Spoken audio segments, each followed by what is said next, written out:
drag themselves out of bed and get to a room at bright and early. So my role here this morning is to just give what I think of as a very general information presentation about the Middle East, geography, history, demographics, that kind of thing. That will provide the background or groundwork to build upon for the other speakers who come later today. And I'm going to just be working with some slides as we go along. And that's why it's a lot. It's actually quite a lot of material in the sense of covering a broad sweep of time and a broad geography. And that's why I think, in a sense, that it works out better. And it's entirely up to you all, but I think it sort of works out better if you ask me questions as I go along, because it's sort of hard to hold in your mind what it is that you wanted to ask about until the end of the time. So we can try it that way and see how it goes. Can you hear me all right with this thing? It's not squeaking or bothering anybody's ears or okay. So it's always kind of fun to start out with popular images of the Middle East, and there's not much to notice here except that this is a cartoon that appeared in the mass media in the United States, and it kind of gives a feeling for the fact that the Middle East is in the news, but also seems mysterious, I think, largely to an American public in terms of the motivations of the people who live there, and what are they thinking, what's going on, in sort of disarabia, right, and Iran. And I think, in a sense, that does give a feeling for how many Americans may think of what's going on in the Middle East today. Here's a picture of the Islamic world today, by which I mean parts of the world that have really very significant Muslim populations, or majority Muslim populations. And you can see that it's a very large area indeed. And includes this big chunk of Africa and the whole sort of central or eastern end of what used to be the Soviet Union, up here on this side. So it's a big piece of the world. And you can sort of, here we have maps that divide up this world by ethnicity and by language. And that gives you a sense of, on the one hand, you see that in the earlier picture, right? You see that big block that looks very unified, the Muslim world. But then, of course, there's very considerable diversity that's incorporated within that Muslim world. And it's worth maybe noticing that if you look up in these sort of olive green areas up here, where it says Jordan, Saudi Arabia, Egypt, Sudan, Libya, those are the Arabic-speaking parts of the Middle East. But then there are big chunks of the Middle East that are not Arabic-speaking. So, for example, just to the east of the Russian Federation there, you have people who speak Turkic languages. And I guess my point here is just to say that very often when we think of the Middle East, the thing that comes into people's mind right away is Middle East / Muslim / Arab, right? And that's the equation. But in fact, there is a very significant ethnic and linguistic variety of people who are Muslims in the world, and by no means are Arabs the majority. In fact, does anybody have any idea what is the biggest Muslim country in the world by population? Indonesia, that's right. And then that's followed by the South Asian countries, Pakistan and India. So the Arab-speaking world is actually pretty far down on the list by a measure of population, as far as, for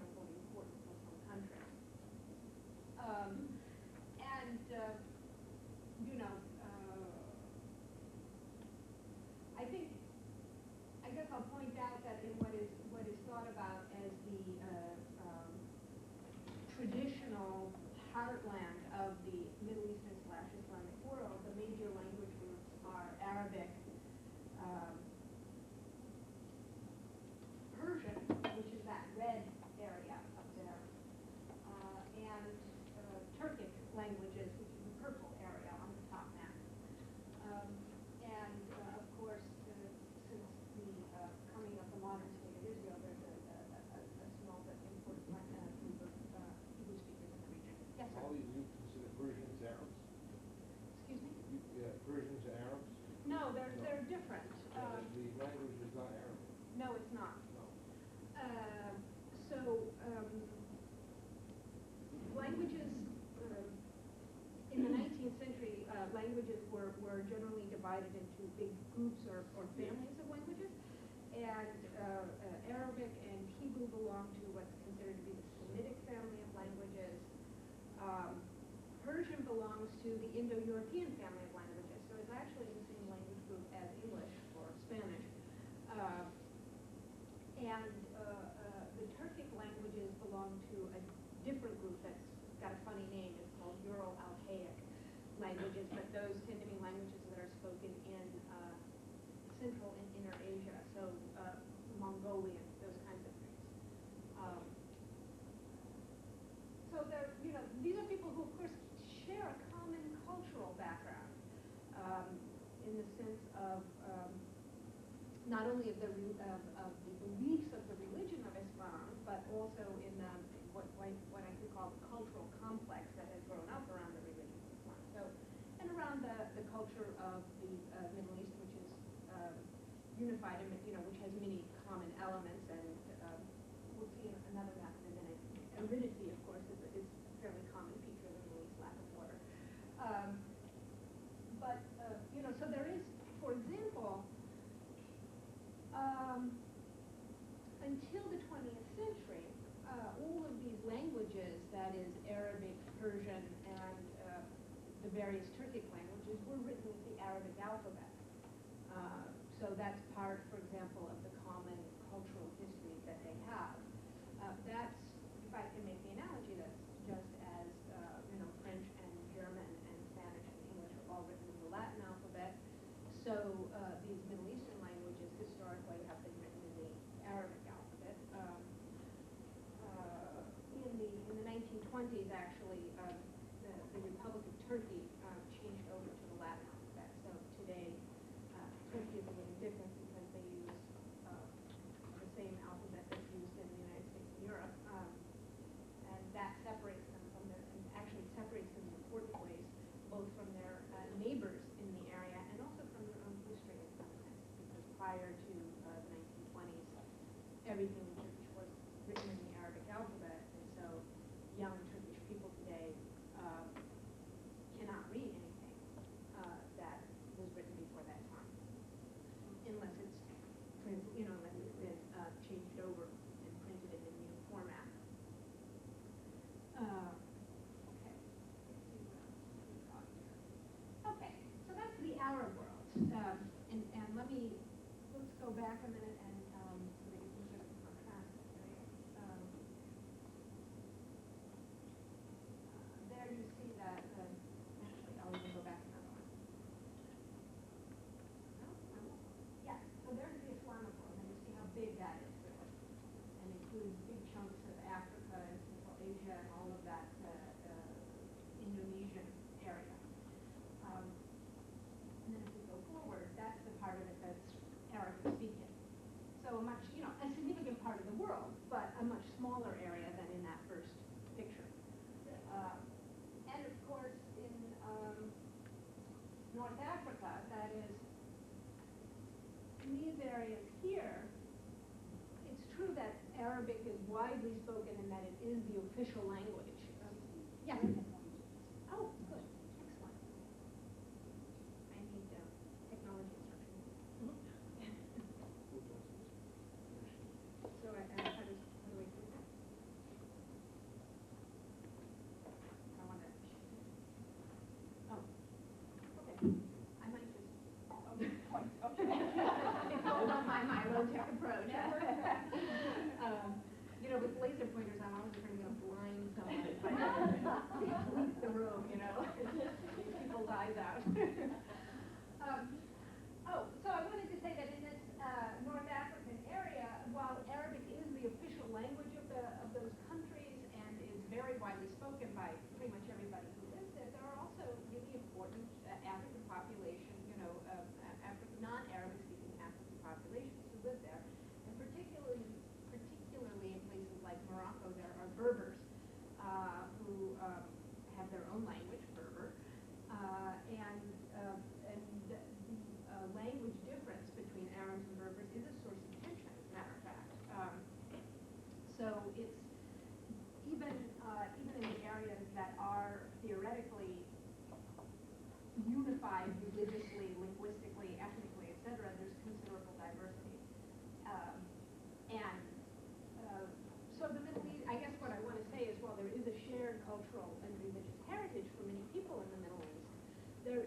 a lot of difference as well.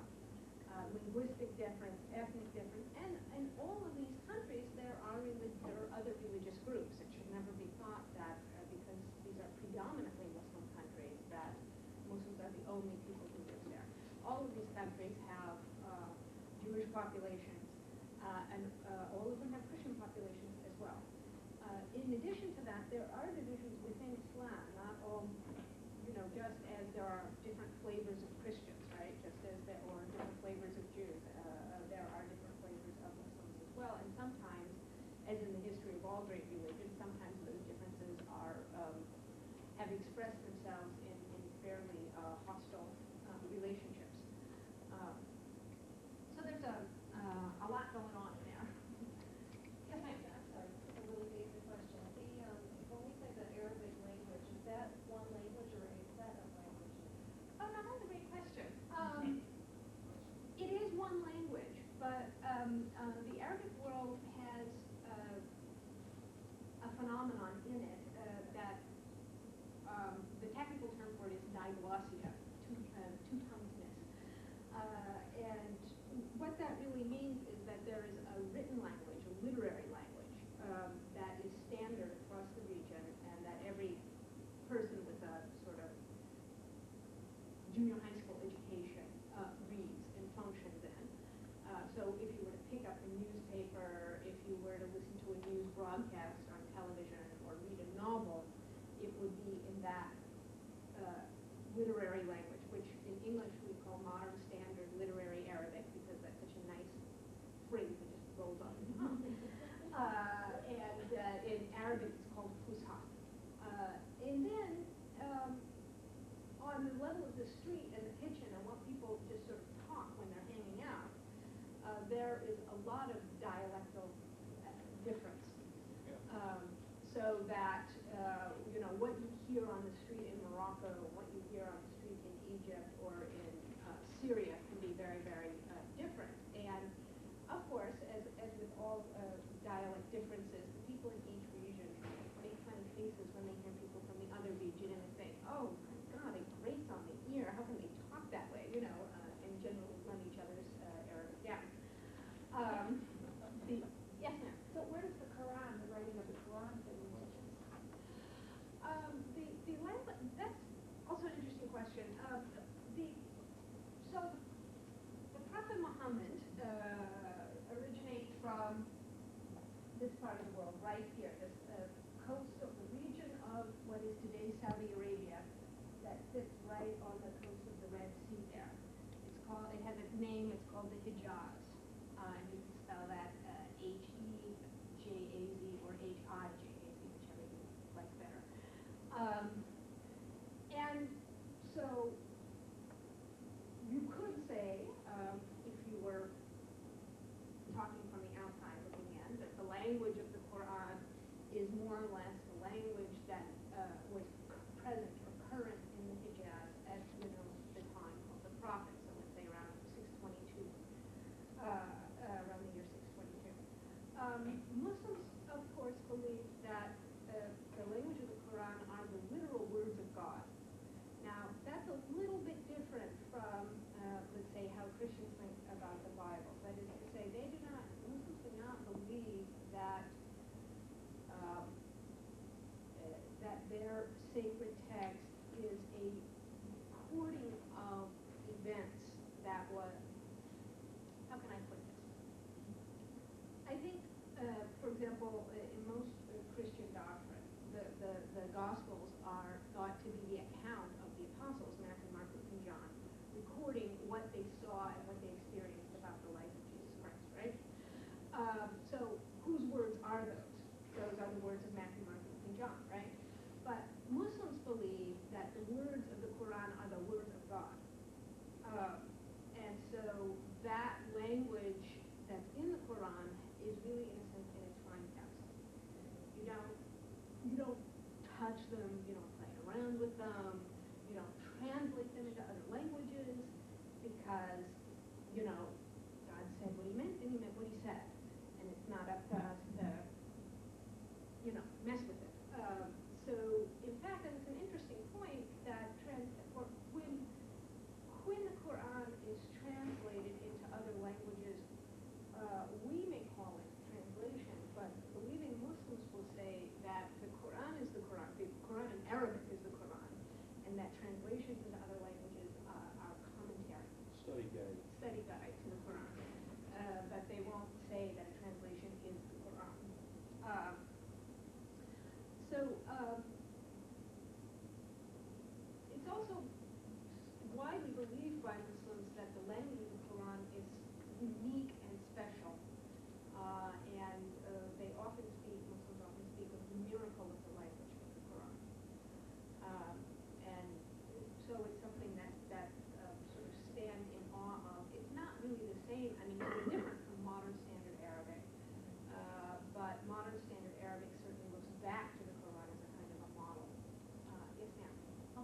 then that profess to follow Islam can really read the Quran and understand it and interpret it?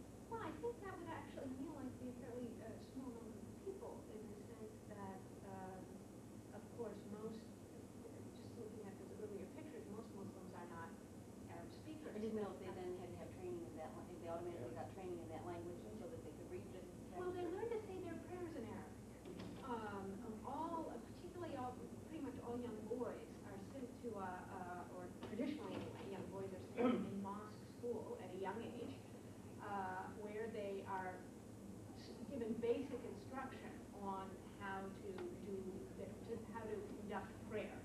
And prayer in for Muslims is something theoretically or ideally that you do 5 times a day, and it does involve the reciting out loud verses from the Quran, and that is supposed to happen in Arabic, and to do it in another language is very radical. But it's also supposed to happen in the Arabic of the Quran, not the modern. Right, that's right. You're repeating the Arabic of the literal verses and lines of the Quran. Yes, ma'am. Richard Canal, Quran Yeah. versus Quran, what is the significance of the difference in pronunciation? Is there regional or is that just a matter of letter? Yeah, I mean, I think that the sort of more Arabic way of saying it is Quran, and the more sort of anglicized or Englishified way of saying it is Quran or Quran. But I don't think it has a great significance. I think that saying it any way, any of those ways is just fine. Oh, and I have heard of the Q-U versus the K-O-R-A-N. I didn't know. The same thing. That is to say, over time, scholars have developed different systems of transliteration, different sort of ways of trying to represent the Arabic letters in Latin letters. And the older system that was more current in the beginning of the 20th century tends to write it K-O-R-A-N. And then people decided that really wasn't, a good enough way to do it, or, somebody felt they needed to improve on the system. And so then we got a new system that spells it Q-U-R-A-N. But I think that really, so spelling with a Q is a more contemporary way of doing it, but I wouldn't, it's not something that I would feel was a big deal or that I would worry about, and different materials read in different ways, and I don't think there's any strong sense. I don't have any strong sense that by writing it one way or another, you're doing something right or you're making a mistake. It's just a variant on the same thing. I just wanted to comment and ask something on to Nancy's question. Nancy, many Muslim children as young as the age of 4 and 5, for example, in Malaysia and Indonesia, are actually, specifically I'm looking at my nephews and nieces, they're trilingual. By the age of 4 and 5, they have learned the Roman alphabet, the Arabic alphabet. And by the age of 6, they can read the Quran and read newspapers in English. Actually, my nephews and nieces can actually pick up an Arabic newspaper, can read the Quran, can read Chicago Tribune, and still maintain their native language, Moraine. So they learn in a succession. And in Malaysia as well as Indonesia, the public schools, most parents would make sure that not only they the public school system, but set aside half of the day to make sure they go to an Arabic school of instruction, where they learn Arabic, they learn about Quran, they learn about Islam. Kind of sounds So the Arabic they learn is the Arabic of the Quran, and they really do understand it that They way. learn, Even though it's an older form. they learn to read the Quran, but they learn the modern Arabic. Okay, that's what I was wondering. Take over. Yes, You sir. comment on the issue of understanding. They recited it. Uh-huh. Usually it's an issue about whether they understand it or not. Well, I think there are big differences in other words, there are a couple things. I think as my colleague here was saying, many countries are much more multilingual than is typical in the United States. And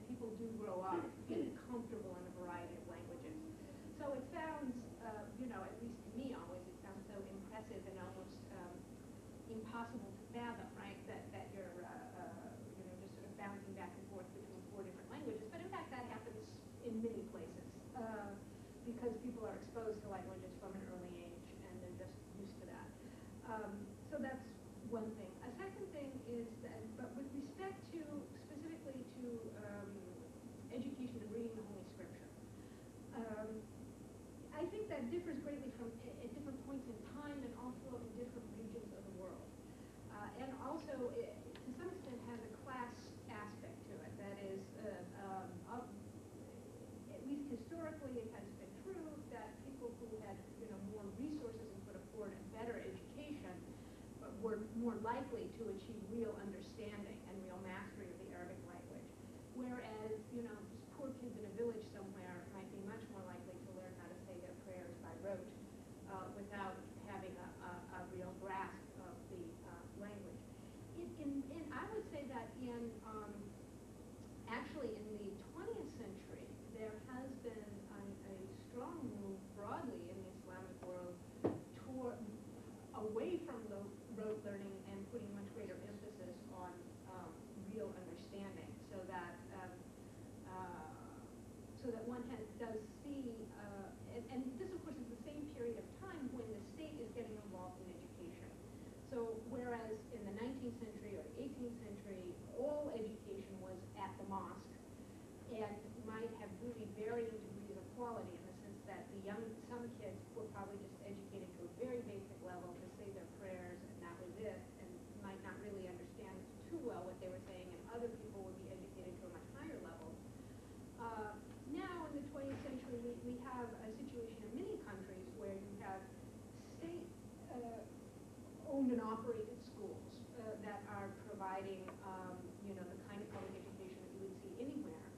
And growing up alongside that, you have religious schools in the way that, in exactly the same way that children in this country might go to a church school or an Hebrew school after they got home from public school, and where they're going to receive language instruction and religious instruction more generally. I guess I would say that the growth of education broadly, that is the way that education has become available to a much bigger segment of the population of most countries in general in the 20th century, has also extended to religious education and to focus on understanding versus simple memorization. Yes, sir. During my previous draw picture of the article that I said yesterday, could you help me? I've been reading on the subject, but I was not guided by much of it today. Could you pinpoint at the colonies that belong to the Ottoman Empire before the Balfour Declaration? Oh yeah. In fact, I may have a picture of this. Could you repeat his question?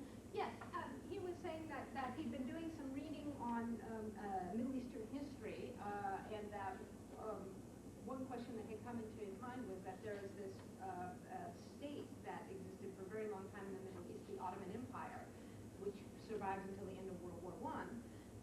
But he didn't really have a clear picture in his mind of what the boundaries of that what were the boundaries of the empire at its greatest extension. And so could I show that? And actually, I have a map of that. And it is in your package, and there's several on the other. if I can ask you all to just bear with me a little bit, we'll run through some other pictures before we get to that one. We will get to that one. What else we've got here? Oh, this is a resource map, and I guess it's just kind of interesting to look at very, very quickly. Not that we have to spend a lot of time on it, but these notice the oil wells on the map, but there are other things, of course, too. The major area of, and people tend to think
belongs to the same language family as Persian. It's not the same as Persian, but it's related in the same way that, say, Spanish and French are related languages. So you have, but for example, there's really no oil to speak of in Turkey. Actually, it's not to speak of, there isn't any. No oil in Turkey. Olive oil. And, olive oil. And, there's a little bit here in Egypt, but it's really not so very much. And when you go out to the rest of North Africa, that's, not big oil-producing countries either. So within the Middle East proper, there are big differences then in terms of this strategic resource. And that cuts both ways. Oil obviously has been a source of enormous income for the countries that have it. On the other hand, it has also drawn the interest of the outside world into that region and made outside countries interested in the life and politics and economies of places like Iraq and Iran in a way that in the 20th, in a way that in the, let's say, post-1922 world was not true of countries like Turkey. That didn't happen. So that, that's been a double-edged sword. And I think that's been a double-edged sword in a different way, too, which is to say that countries, one could make the argument, and we can debate about it, but one could make the argument that countries that didn't have the oil bonanza in the long run will have done better because they have been forced to really build their economies from the ground up, to put in infrastructure and to pay for education and to sort of build, try to bring prosperity to their countries and by laying putting down the foundation and then laying the bricks on top of that and really sort of having a kind of depth and solidity to the economic structures of the country. Whereas for the great oil producing nations, there was a kind of huge oil bonanza, huge inflow of cash, which really meant that in places like Saudi or in places like Kuwait,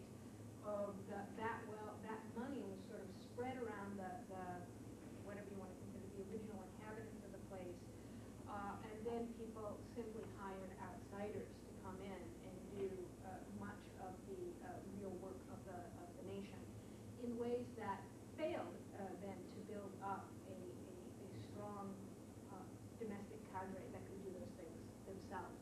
And I think you notice that when you compare countries like Jordan and Turkey that really don't have oil to some of the Gulf states, I think you're going to really see the difference in that way. Okay. And this is a water map. Sort of water and rainfall thing. And so the major thing to notice here is that the Middle East is, you know what? There was something else I did want to mention before we got to the water map. I'm sorry. We can go back here a minute. You see the area there where the Caspian Sea is. And on this map, that doesn't show any oil because the map maker doesn't consider the Caspian Sea to be part of the Middle East. But there are huge oil reserves there. And the people who live there are also Muslims. That area, Christians as well, but predominantly Muslims. That area was part of the Russian Empire. Then it had sort of a brief 2-year window of independence when the Russian Empire collapsed under the, following the Bolshevik Revolution. And then it was reoccupied by the Soviets. And so they have, these are what are now referred to as the newly independent states of the Caucasus and Central Asia, or sometimes this is referred to as the former Soviet Union. And they're places like Azerbaijan, Turkmenistan, Uzbekistan, Kazakhstan that are there around the Caspian Sea and to the north and east. There is a lot of gas and a lot of oil up there. The problem is how to get it out because the region is so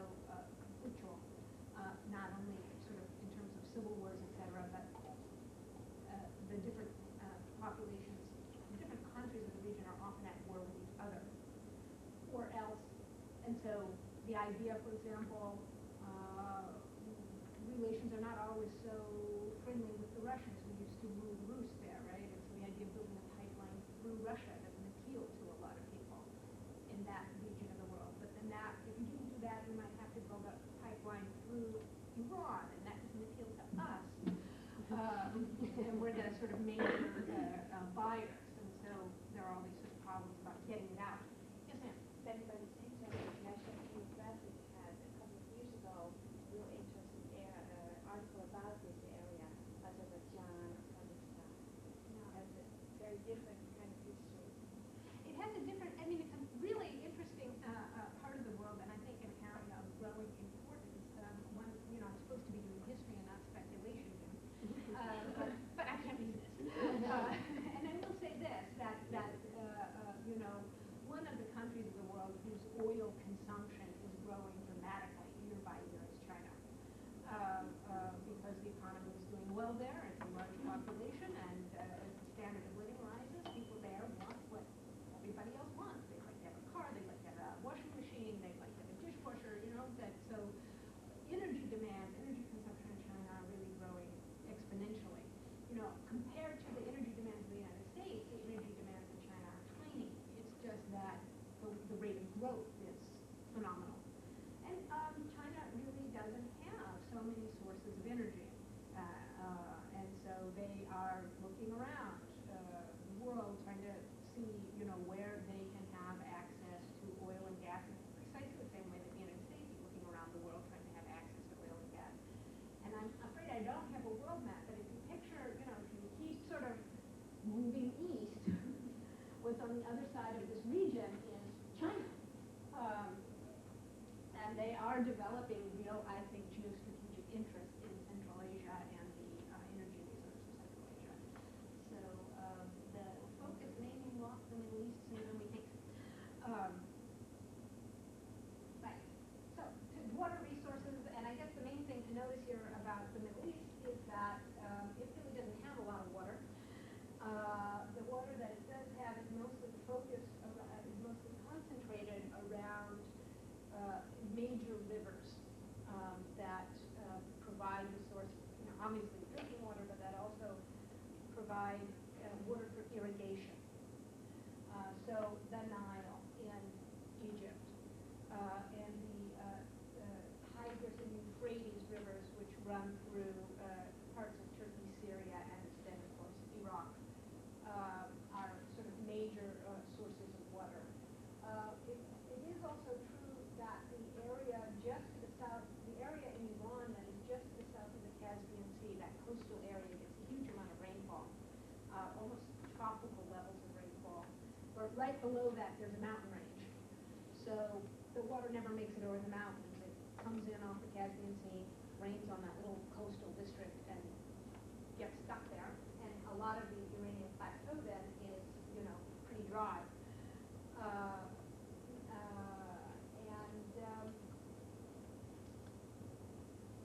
If oil is an important resource in the Middle East in the sense that people in the Middle East sell it to the outside world, the other important resource in the Middle East is water. They don't sell it to other people, but they need it themselves, and there's a good chance that there's going to be a significant amount of conflict around access to it.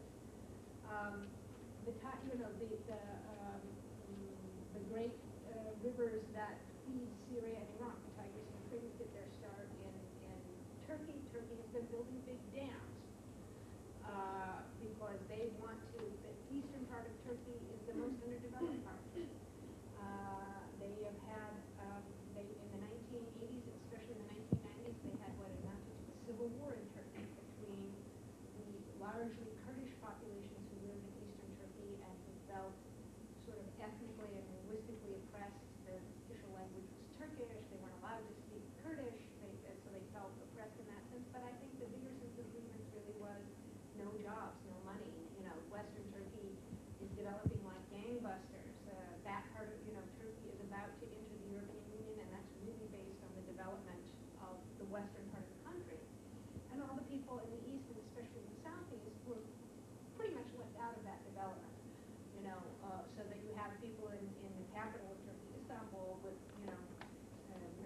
Palestinians cars and cell phones and, you know, a standard of living that would be really basically the equivalent of anybody living in Paris or Rome. And then you go out to eastern Turkey and, you know what, there's a problem about running water, there's a problem about electricity, there's a problem, you know, real big contrast in standard of living. So this country really went through, it's calmed down some at the present time, but really went through very much a civil war in that eastern part of the country, very brutal suppression. It was not a pretty picture. And as is typical with such wars, the people who really suffer are the kind of local peasantry who just want to be left alone, right? So you have the guerrilla movement, the revolutionary guerrilla movement up in the mountains, you know, doing hit and run attacks on the government, and you have the government sending the regular army in to suppress that. And of course, the government is saying what? They're saying these rebels up in the mountain, they have to be getting food and ammunition and supplies from somewhere. So they're probably getting it from the villages. So if we can sit on the villages, control the villages, we'll be able to starve the rebels out, right? And the rebels, of course, really do rely on the villages as sources of supply. And so both parties put tremendous pressure on the villagers, right? Help us and supply us or we'll kill you. And here comes the government and says, you know, if you help them, we'll kill you. And you're kind of stuck in the middle. So it was a very brutal war. And so now Turkey's quite interested in, on the one hand, they have this, so they're doing the carrot and the stick thing, right? They went in with the tanks and the troops and they, you know, suppressed that rebellion. But on the other hand, they do want to bring economic development to the region, raise people's standards of living, and hope that that combination will ultimately pacify the area to some extent. So these dams are, from their point of view, a legitimate activity, taking a resource that's in their country and using it to raise their people up, right? The dam project, and this is not one little dam, this is a huge network of dams that is transforming the face of Eastern Turkey.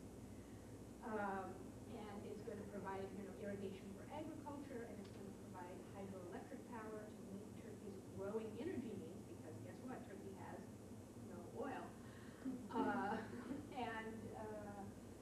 They hope to provide jobs and a higher standard of living for people in the East, as well as providing for energy that's not imported for the country as a whole. Okay, but if you're Syria or Iraq and you happen to live downriver from Turkey, this is not good. This is not a good book because you rely on that water too.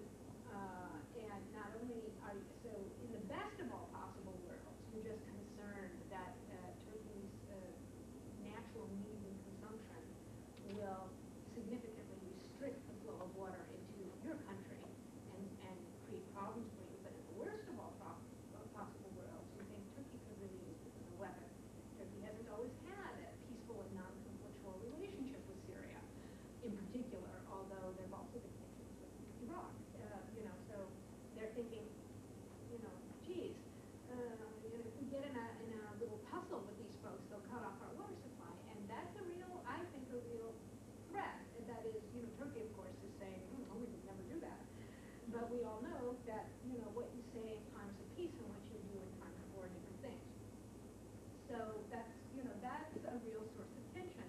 Similarly, the Jordan River supplies water, or has supplied water to Israel, and used to be a major source of water to Jordan. And what Israel has done to meet what she sees as her security needs over the last, you know, 20, 30 years is to divert the course of the Jordan River so that the water of the Jordan now no longer flows into the water of the River Jordan now no longer flows into the country of Jordan. Again, this, you know, these are significant sources of tension in the region, as you can imagine. And all of these countries are engaged, if they can afford it, in building desalination plants and getting water out of the ocean. But that's very expensive. Yes? Yeah, I'm glad you pointed out the background on water, because the Palestinians don't have access to water, whereas the Jews have. Mm-hmm. The Jews occupy territories. So, Oh, didn't I have to have the, you know, the shot of caffeine in the way? so I wonder about that. Why? You know,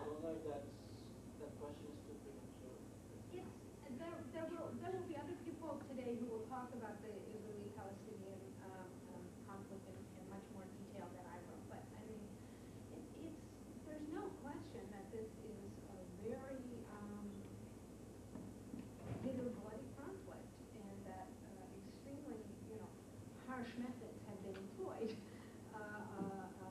as the conflict has, I want to say as the conflict has escalated, but actually it's been pretty escalated since day one. Water certainly is a part of this, both I think in a conscious sense, because it can be used as a tool and a weapon, but also in a just in a sort of if I can put it this way, an unthinking consumerist sense. It's certainly true that for a variety of historical reasons, the standard of living between most citizens of Israel, and particularly Jewish citizens of Israel, I would say non-Arab citizens of Israel, and the difference between their standard of living and the standard of living of Palestinians, especially in the occupied territories, is a very big difference, and the difference of income between those groups is a very big difference. So, access to resources pretty much everywhere is about money and force, both of those things. So it is the case, and it's a very difficult thing to see that you can have a new development, a new settlement, or new housing development in Israel for people who are better off, which would usually tend to be the Jewish population.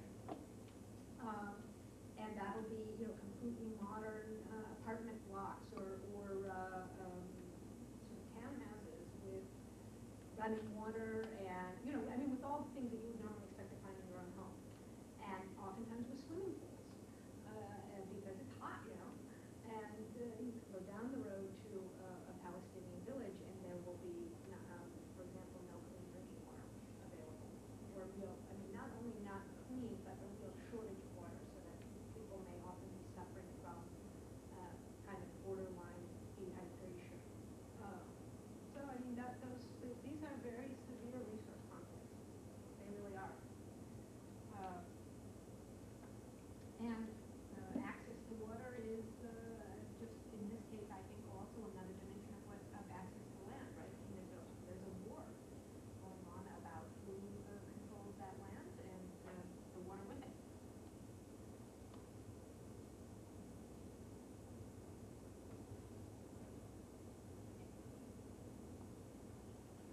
I guess I want to say, back up and say that it's a very bitter conflict that is taking place in that country. And certainly access to water is a part of it. I mean, having access to water is an aspect of that conflict. But I also want to say terrible inequities exist in most countries. And, there are seems you would think it was pretty unimaginable that there would be large numbers of people going hungry in this country, but there are. So people, some things do happen. I'm not trying to say that things aren't the result of specific government policies, because they are, but I think it's also true that people just kind of inure themselves in daily life to the suffering that they're seeing in exactly the same way that we can all walk down the street and walk right past homeless people, right? Okay, we've already talked about this. This has to do with ethnic linguistic groups in the Middle East, and I think we've already sort of covered that ground, but just to notice that the major groups that are represented here are Arabic, the Turkic languages, which include Turkish, the language of Turkey, but also related languages that are mostly in Central Asia, like Uzbek and Kazakh and Azerbaijani. All those former Soviet countries, basically, the people there speak Turkic languages. So Arabic, Turkic, Kurdish, which, as I say, is related to Persian, but not the same as Persian. That's the brown area. Then there are a number of Caucasian languages that are spoken in the areas. That is, the people, they are languages that belong to the people who live around the Caspian, actually on the east side of the Caspian Sea. That's an extraordinarily linguistically diverse part of the world, but there are, sort of dozens, if not hundreds, of languages spoken there by basically very small population groups, Dagestani and Bashkir and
Greek Orthodox Patriarch here in Constantinople wants Turkey to join the European Union for the reason that it will cause the opening of the school. Are you familiar with the school of Halki?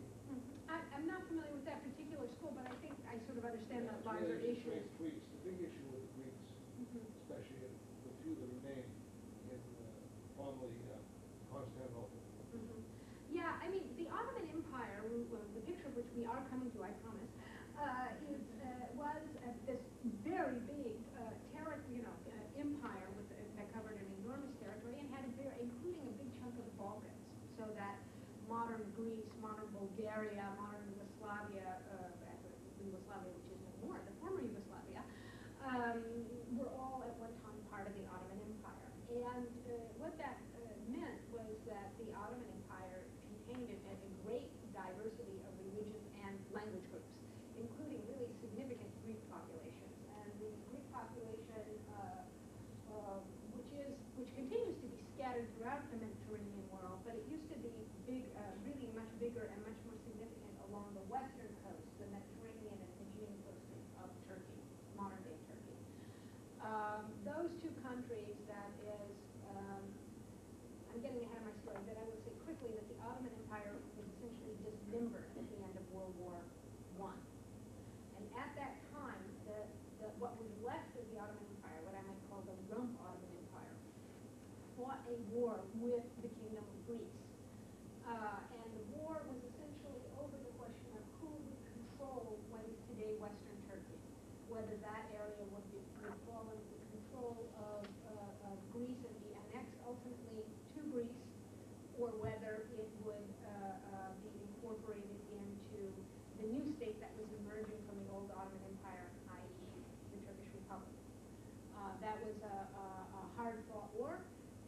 In the end, the newly emerging Turkish state won that war, and sadly, as is often the case with such conflicts, it led to the expulsion of large numbers of ethnic groups from those areas, either forcible expulsion by the Turks, or just the fact that people didn't feel safe or didn't feel comfortable after, once you have a civil war, if you're on the losing side, you don't usually want to hang around. Let's face it, So a big portion of that Greek population left Western Turkey and immigrated to what is today Greece. And that means that cities that have great historical and cultural importance for Greeks, like Istanbul, which, Istanbul, not Constantinople, that place, and Izmir, now have really very, very reduced Greek populations. But Istanbul in particular had great religious significance for Greek Orthodox Christians because that was considered to be the sort of capital city of their religion, I guess, sort of in the way that Rome might be thought of as the capital city of the Catholic faith. And the patriarch of the Orthodox Church historically resided in, the patriarch is the head of the Orthodox Church, historically resided in Istanbul. And so essentially, there's a sense that, he has of having to live in and function out of a city that is under a hostile occupation. And that sort of makes things difficult. I think relations have improved actually from what they were, let's say, in the 50s, but it's not an unproblematic relationship.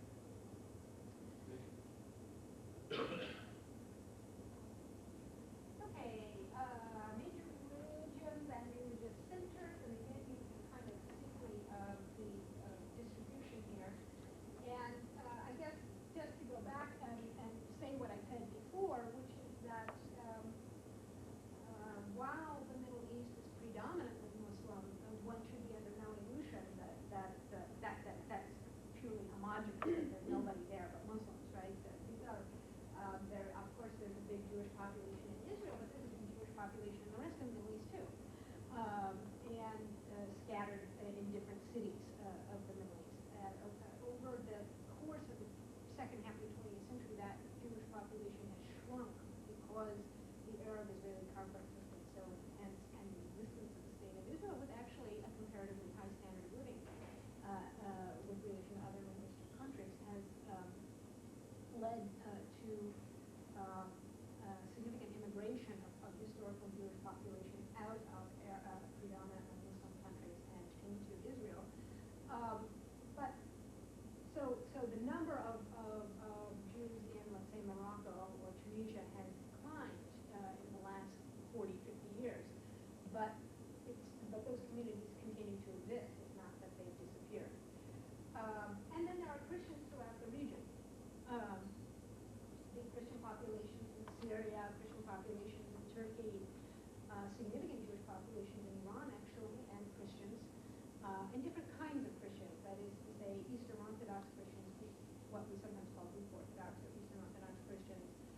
Syrians, members of the Armenian Church, Maronite Catholics in Lebanon in particular. So there's a lot of diversity. And the Muslim world itself is split between Sunnis and Shiites, which are the two big branches of the Muslim faith. There are other branches, but the two major ones are Sunnis and Shiites. And it has, historically this has been a conflictual relationship. If you think about the fact that in Europe, we endured the so-called wars of religion between Protestants and Catholics, and persecution of Protestants led to people, getting in their little boats and coming to North America, then you can understand, in a sense by analogy, that there have been religious conflicts also in the Islamic world between Sunni Muslims and Shiite Muslims.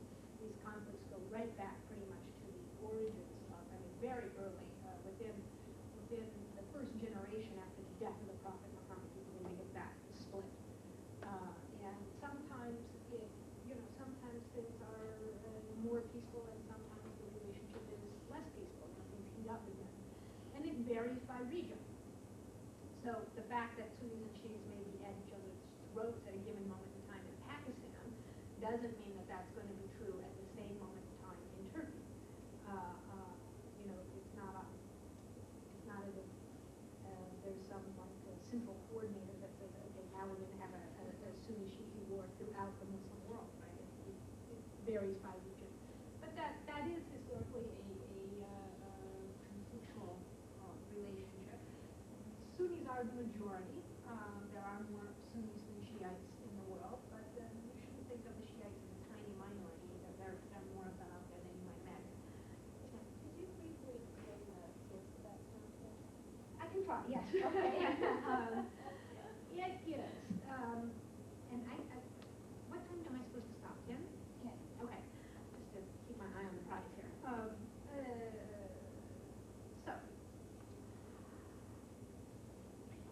here's this guy, Muhammad. You have a person, Muhammad, who is living in a city in what is today Saudi Arabia, and and God talks to him, and he receives a revelation from God. And initially, he starts sort of telling people that, and of course, he's nuts. And he meets initially with significant hostility from the people in the community around him. Although he does gather to him also a small group of very devoted followers who believe who believe in the truth of what he is saying and are the earliest Muslims. Over time, and I won't go into, you will get somebody here today, I think, talking about early Islam, so I'm not going to do all the excruciating detail, but over time, the tables turn on that story, and Muhammad is able to gather around him a big enough and strong enough group of followers that he becomes the dominant force in the region. That is to say, with the passage of time, he goes from being the leader of a small persecuted religious sect to becoming the religious and political leader of a region, and is able to convert virtually the entire population of Arabia to Islam, and to gather them under his leadership, which, as I say, is both of because he's setting up a community as well. He thinks, and Muslims think of their faith as a faith that is exercised in the community, right? It is a faith of personal conscience, of course. It is a faith of living a godly life and seeking God, redemption from God, and at the end of your life receiving the just rewards or punishment that such a life would entail. But it's also about setting up a godly community, so that in that community people can help each other to live the godly life. So when Muhammad is in a position of power, he, from an outsider's perspective, one could say that he is a religious and a political leader. I'm not sure that that's a distinction that he would have made in his own mind. He would have said, in my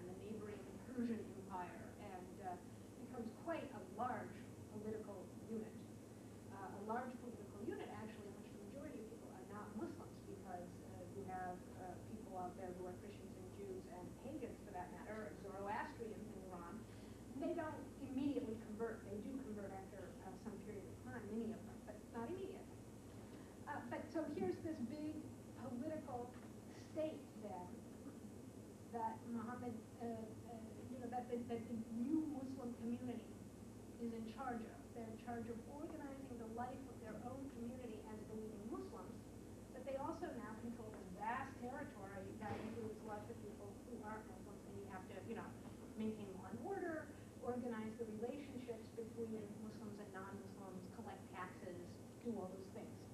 When Muhammad dies, the Muslim community is left with, and I'm sort of not telling the story in the right order because Muhammad dies before the great Muslim expansion, but very soon after his death you have this big territorial expansion. Okay? When Muhammad himself died, it poses a problem for the Muslim community, which is who will his successor be? Who can possibly follow on to him? It is a tenet of Muslim faith that he is the last of the prophets. There will be no other prophets after Muhammad. So he is a man. He's not. There's no issue about him being a god or related to God, or he's definitely a human figure. But he's a very special human figure. He's the last of the prophets, the person that God talked to. He has a special dispensation to know how things should be run. He drops dead. Then what? Right? Then how are you going to run your community? He had children, they died well, he had sons, they died in infancy. He has daughters, but they're not a daughter that we talked about, but that's not, that's not a choice for, she is not an option for running the country. And initially what happens is that the closest associates of the prophet get together and they say, well, we'll choose one from among us, who is who's somebody who's a strong leader and also known to be a true believer and an early Muslim, and we'll have him do this job. And you get through, and so the mantle of leading the Muslim community is passed down in that way. After some discussion in council among the closest associates to the prophet, they pick a successor, and when that person dies, they pick another successor. This works out just fine, when you're in like the, when you're talking about people, when you're still in the time of the prophet, basically, you're talking about people who knew him, and it's a small community. As time goes by, as the community gets bigger, as we get further and further away from people who can actually remember the prophet, that becomes more problematical, right? But there was always a group of people. So that's what happened, and that the majority of people accepted that form of succession. But there was always a group of people in the community who didn't think that was the right way to go. There was always a group of people in the community who said the successor to the prophet should really be somebody from the prophet's family. And since he didn't have any living sons, the person who they thought about was Ali, who was the prophet's son-in-law. He had married the prophet's daughter Fatima, and he also was related to the prophet. Because this is a kin marriage. Yes.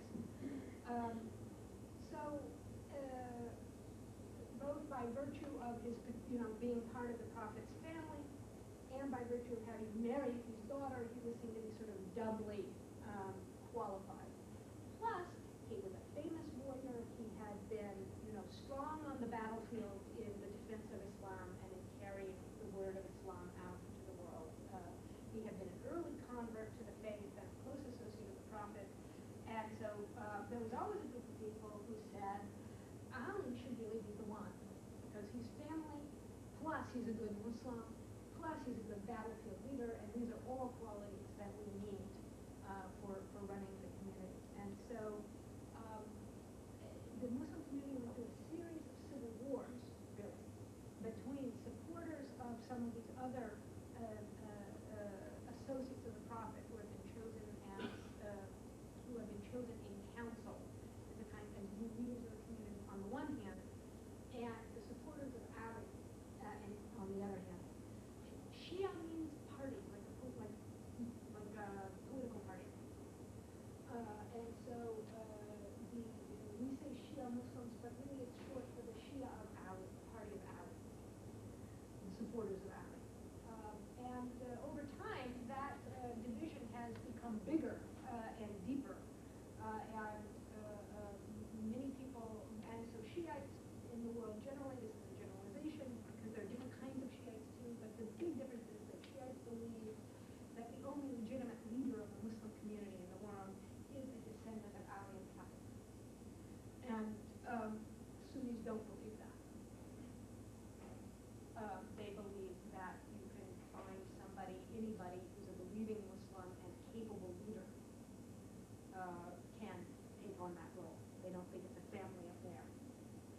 difference about who should have the leadership of the community has led over time also to differences in dogma. That is, there are some differences in faith and how people believe that you should practice your faith. But I really, if I go through that door, that'll use up the rest of our time. So let me not do that right now. More people will talk about that later. Yes, ma'am. Did you have a question? Yes, sir. Are American Muslims more Sunnis than the other ones? I think there are more Sunnis in this country than Shiites, but that's sort of a reflection of the fact that there are more Sunnis in the world than Shiites. For example, people who are immigrants from Pakistan could be of either group, and there's a really significant Shia population in Pakistan. Now, Saddam Hussein is a Sunni. That is correct. And Minority. Iraq historically is a great bastion of Shiism. From the earliest days of the civil wars, the party of Ali based itself out of places like Basra and Kufa in cities in Iraq. So for long historical years, really since the beginning, Iraq has been a bastion of Shia faith. The other big, although there are Sunnis in Iraq as well, I don't mean to say that there aren't, but the Shia are the majority. And it's an important historical locus. I mean, Shias around the world look to Iraq as kind of their holy place. The holy cities for all Muslims, Mecca and Medina, right? But in addition to that, Shiites see many of the locations in Iraq, particularly the places where the son of Ali Hussein was killed and buried as sort of sacred sites for them. Iran is a predominantly Shiite country. It's another major center of Shiism. But for example, Turkey is predominantly Sunni, although it does have a significant Shiite minority in it.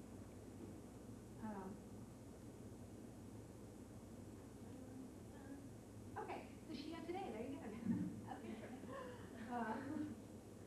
And you can see this is Shiite is the percentage of the population in roughly 1990. So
And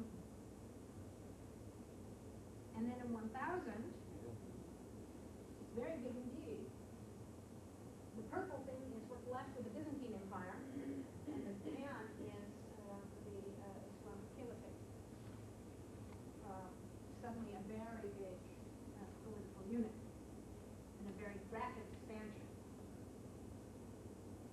1250, however, the general area that is controlled and ruled by Muslims is very large, but it's no longer unified. Starting to see the breakup of the Islamic State into a number of smaller states.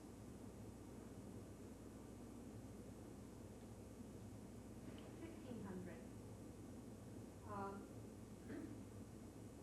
And you have, again, a kind of, this is the core Islamic area. The red is Spain. Sorry? What is the red in Spain?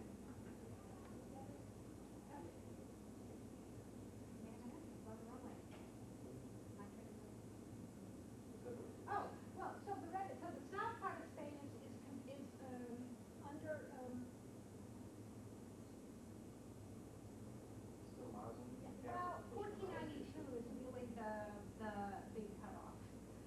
That is to say the fall of the city of Granada, which was the capital of Muslim Spain, dates to that moment.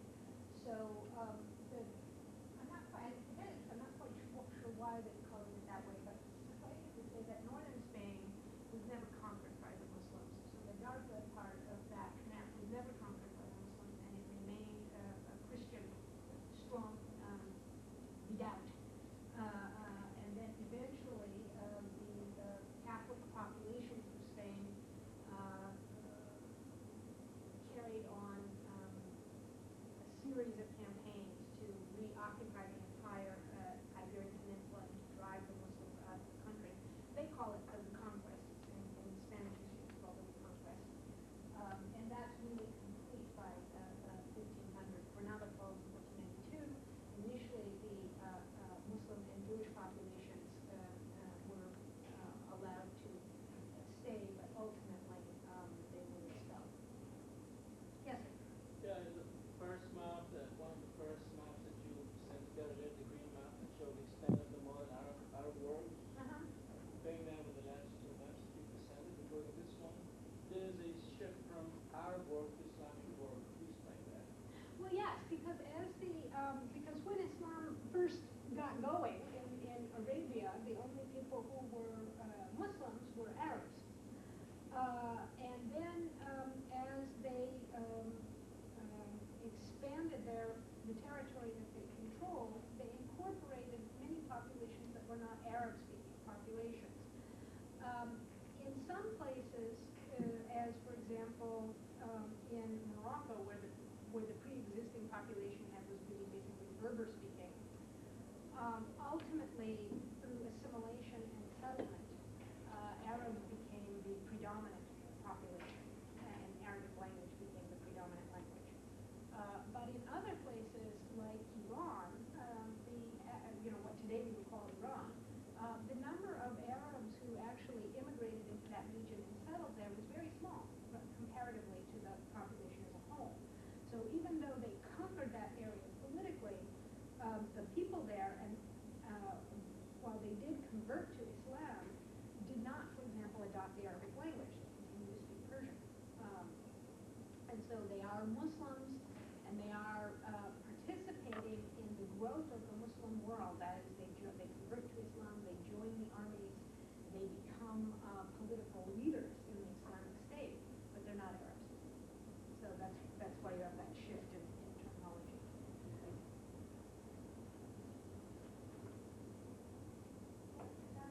The Ottomans, yay! Money times. So this shows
but it has suffered political fragmentation by this time, so that now you have a number of smaller political units functioning instead of the one sort of unified state.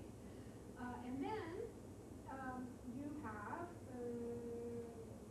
people in Europe who were, for whom going on pilgrimage to the Holy Land was an important part of their religious life, who were very upset that, in particular, the city of Jerusalem had been occupied by Muslims. And they launched a series of religious wars into the Middle East in order to liberate, from their perspective, the holy places from the infidel. And Salahuddin was one of the very successful Arab local leaders, emirs, local leaders, who fought against the Crusaders, and notably, for example, against Richard the Lionhearted of England. And he became quite famous, certainly in Western literature, for his sort of gallantry, his courage, but also his, just raw physical courage, but also his gallantry on the field of battle, and his way of behaving in what Europeans would use as a chivalrous manner, not at least in the romances of the stories, right? Would you mind Irving writing his name on the board in case someone wants to? Usually it's spelled, you'll find it in most literature like this. That's kind of an anglicization of it. And you can see you can find various spellings, but that's the one that you might see most commonly. And they would say, I think, if you talk to people who sort of specialize in Middle East studies, they'll say Salahuddin, and if you talk to everybody else in the universe, they'll say Saladin.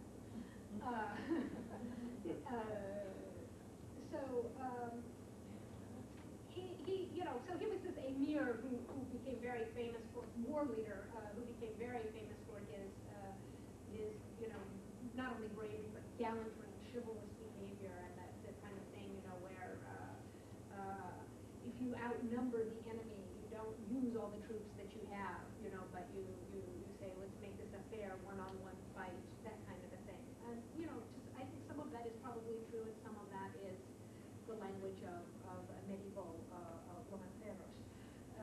But certainly he became the model of what chivalry should be in Western Europe. That is, Europeans took those stories back. This is the model of chivalry.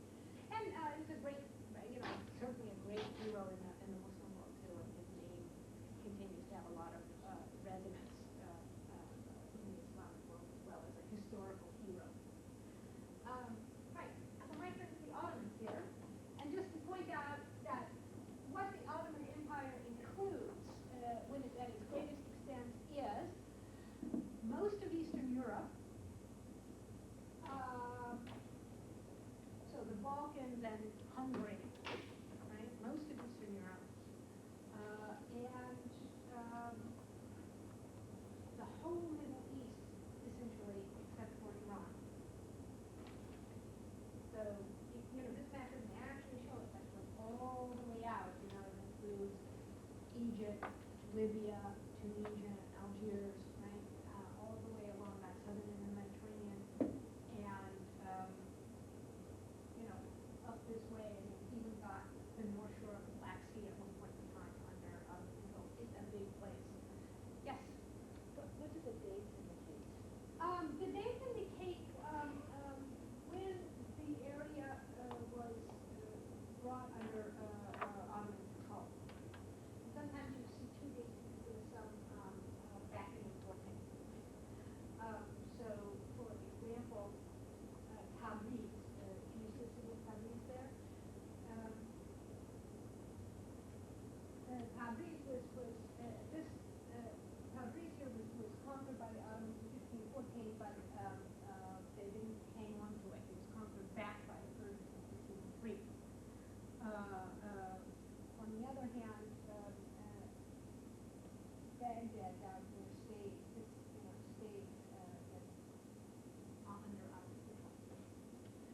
So,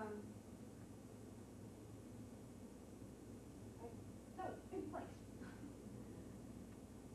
Now, eventually you have some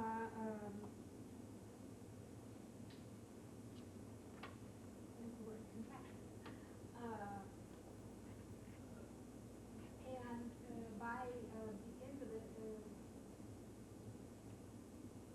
the end of the 17th century, the Ottomans are gradually being forced out of Hungary, for example. But they really are able to hold the line at the Danube for a very long time.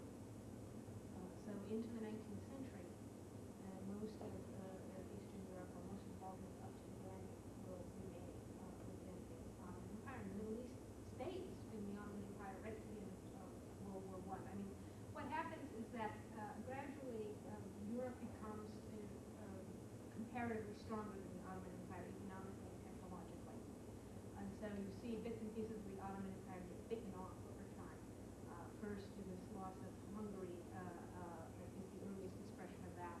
Later, much later on in the 19th century, you see, for example, Great Britain occupying Egypt, which had been part of the Ottoman Empire, turning Egypt into a colony.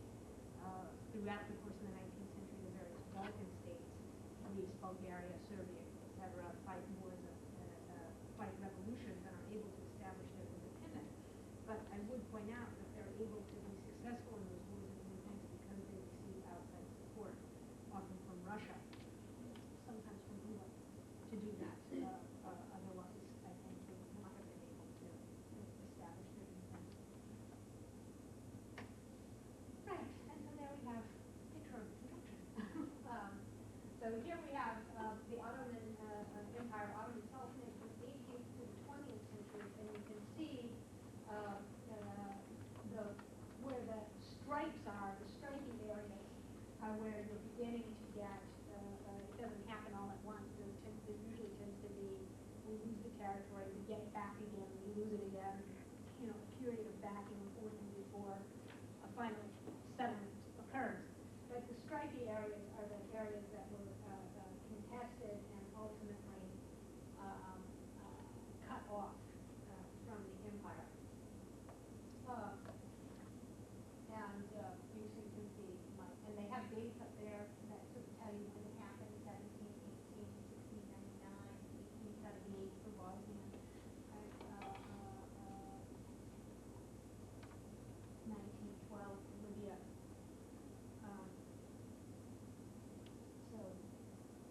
But even, I guess maybe the moral of this story is to say that, so you get up to 1914 and the opening salvos of World War I, and the Ottoman Empire has contracted a good deal. I mean, it's a much smaller place than it was in 1800. But still, it does include all of that. And it's still a big chunk of real estate. And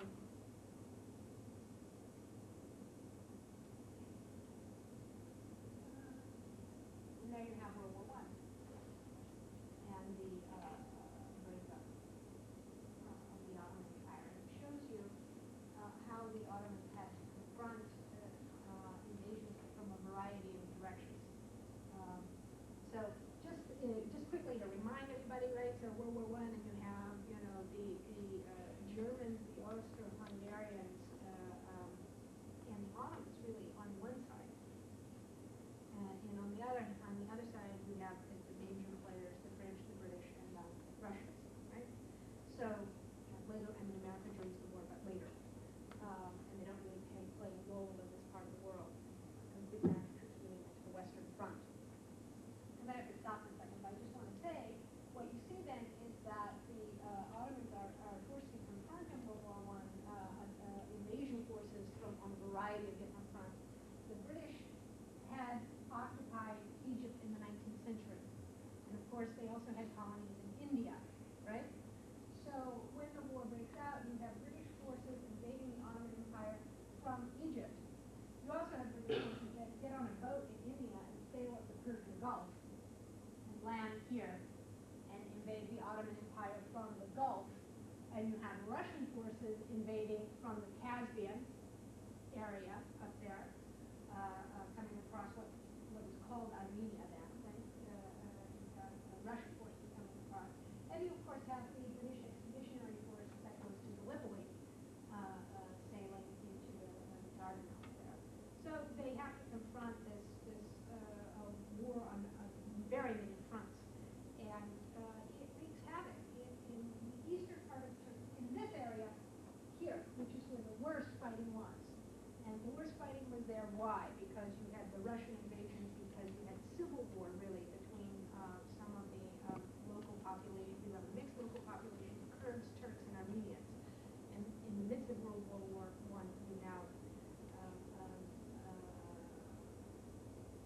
breaks out amongst those groups as well. And so you have massacres and deportations and huge bloodletting in the East because of that ethnic conflict. Plus you have the Russians invading, so you have the war itself.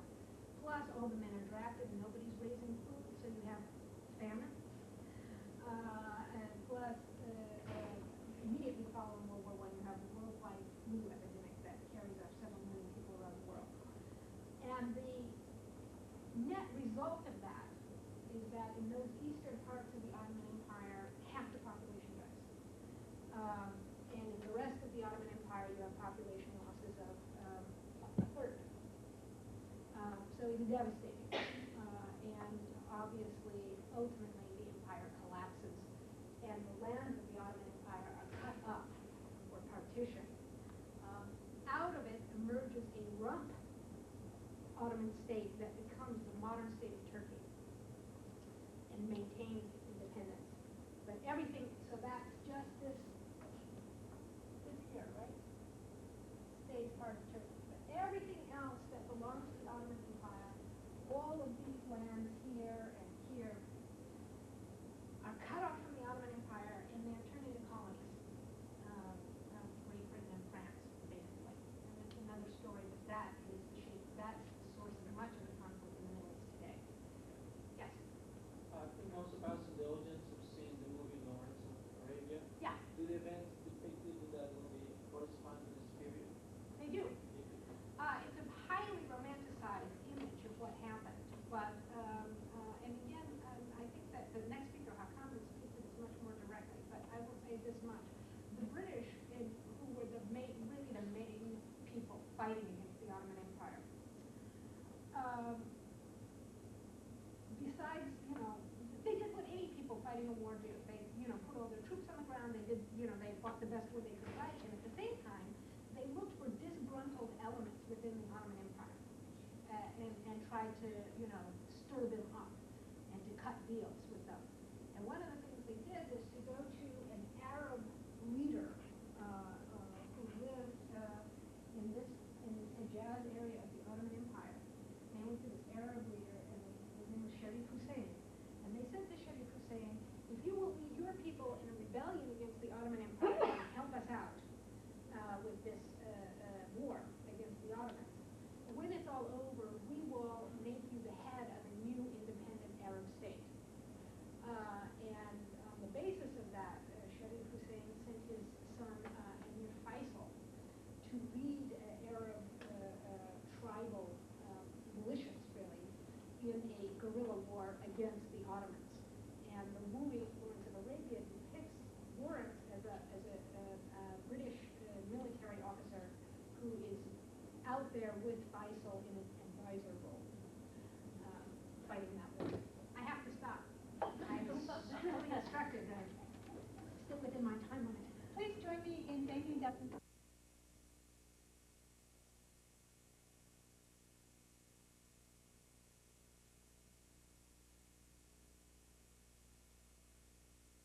Dr. Hakan Ozoglu is a senior lecturer in Turkish at the University of Chicago, and all of our presenters are from the Center for Middle Eastern Studies there, and he has been at the university since 1997.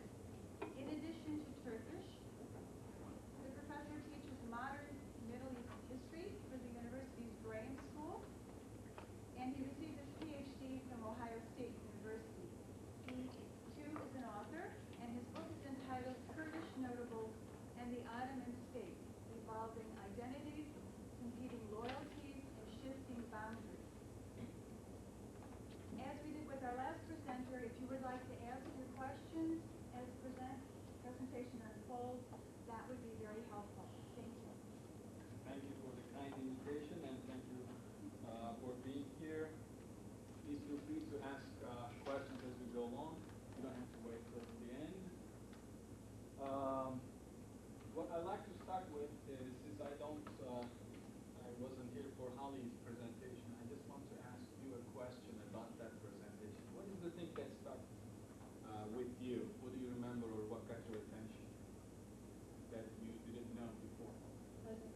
that's always the case. People think Arab-Israeli conflict is a major source for conflict, but there are many conflicts that are basically waiting to be explored.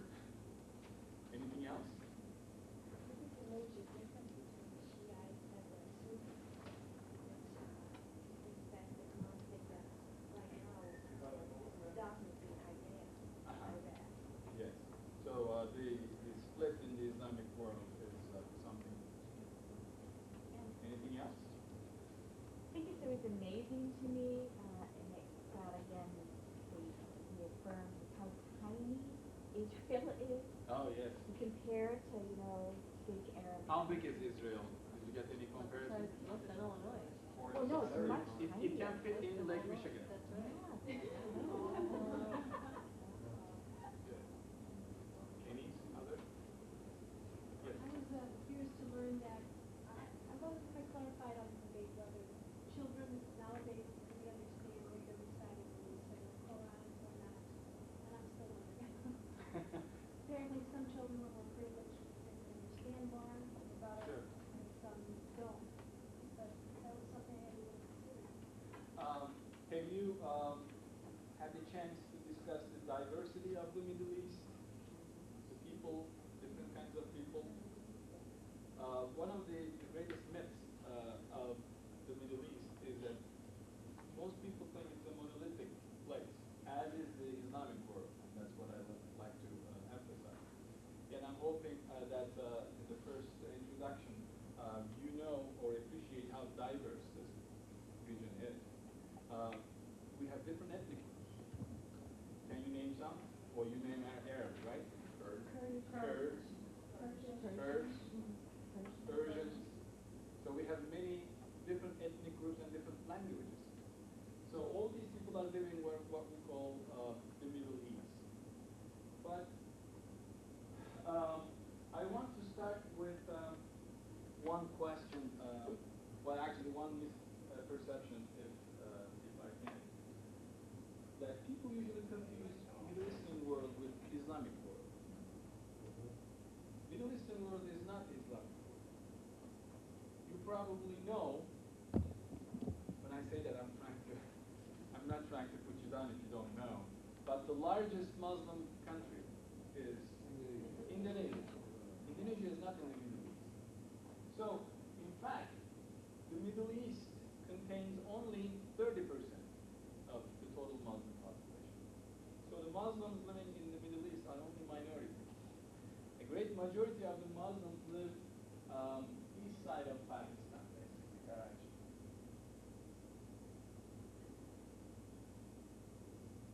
Can you hear me? Do I need this? For the video. You're all right. You're all right. Yeah. Okay. Like a football referee. Okay.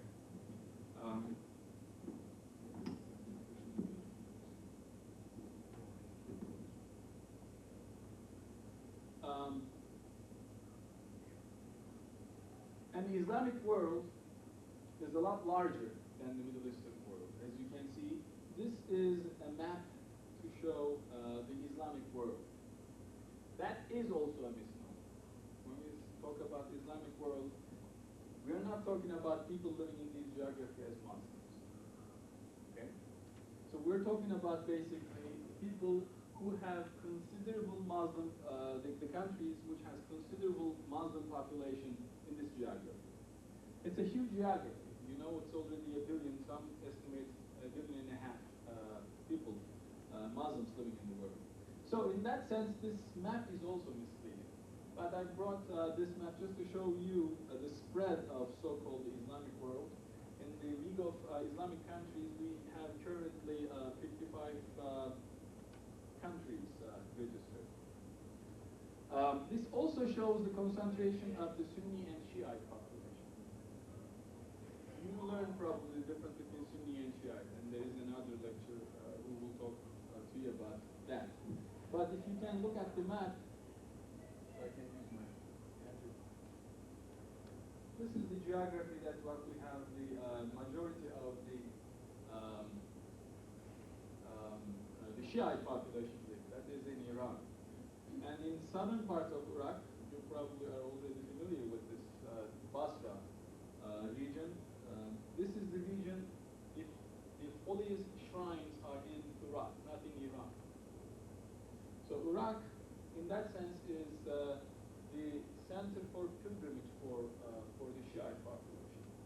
And the Shiites, although they live in such a small place, as you might see compared to other parts, are the majority. In fact, Iraq is 95% Muslim.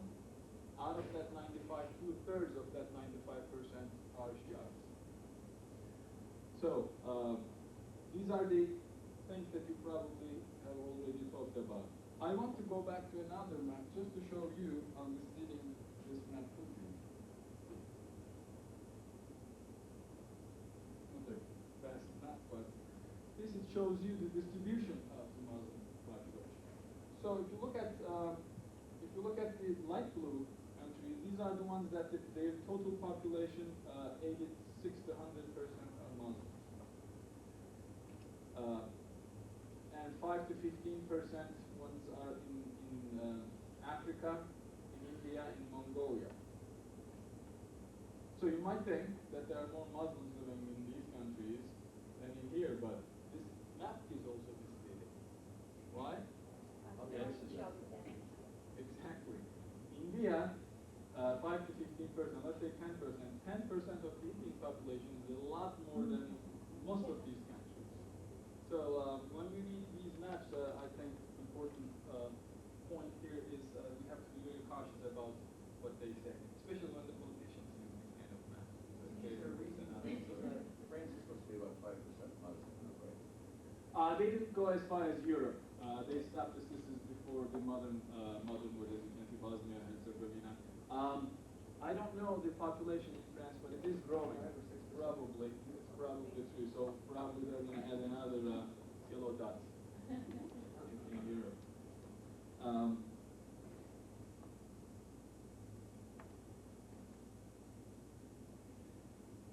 Now, this place is extremely important from the earliest times because it was located on ancient trade routes. These are the ancient trade routes that you can see. The most notable one is the Silk Route. Goes this way, and this one is also. So, that is to say, the empires who control this geography, basically in earlier time, before the modern time, control the trade. Since this is before the industrial age, they control wealth.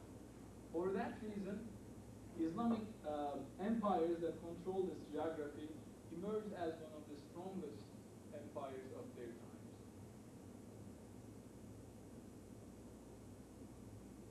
These are the trade circuits.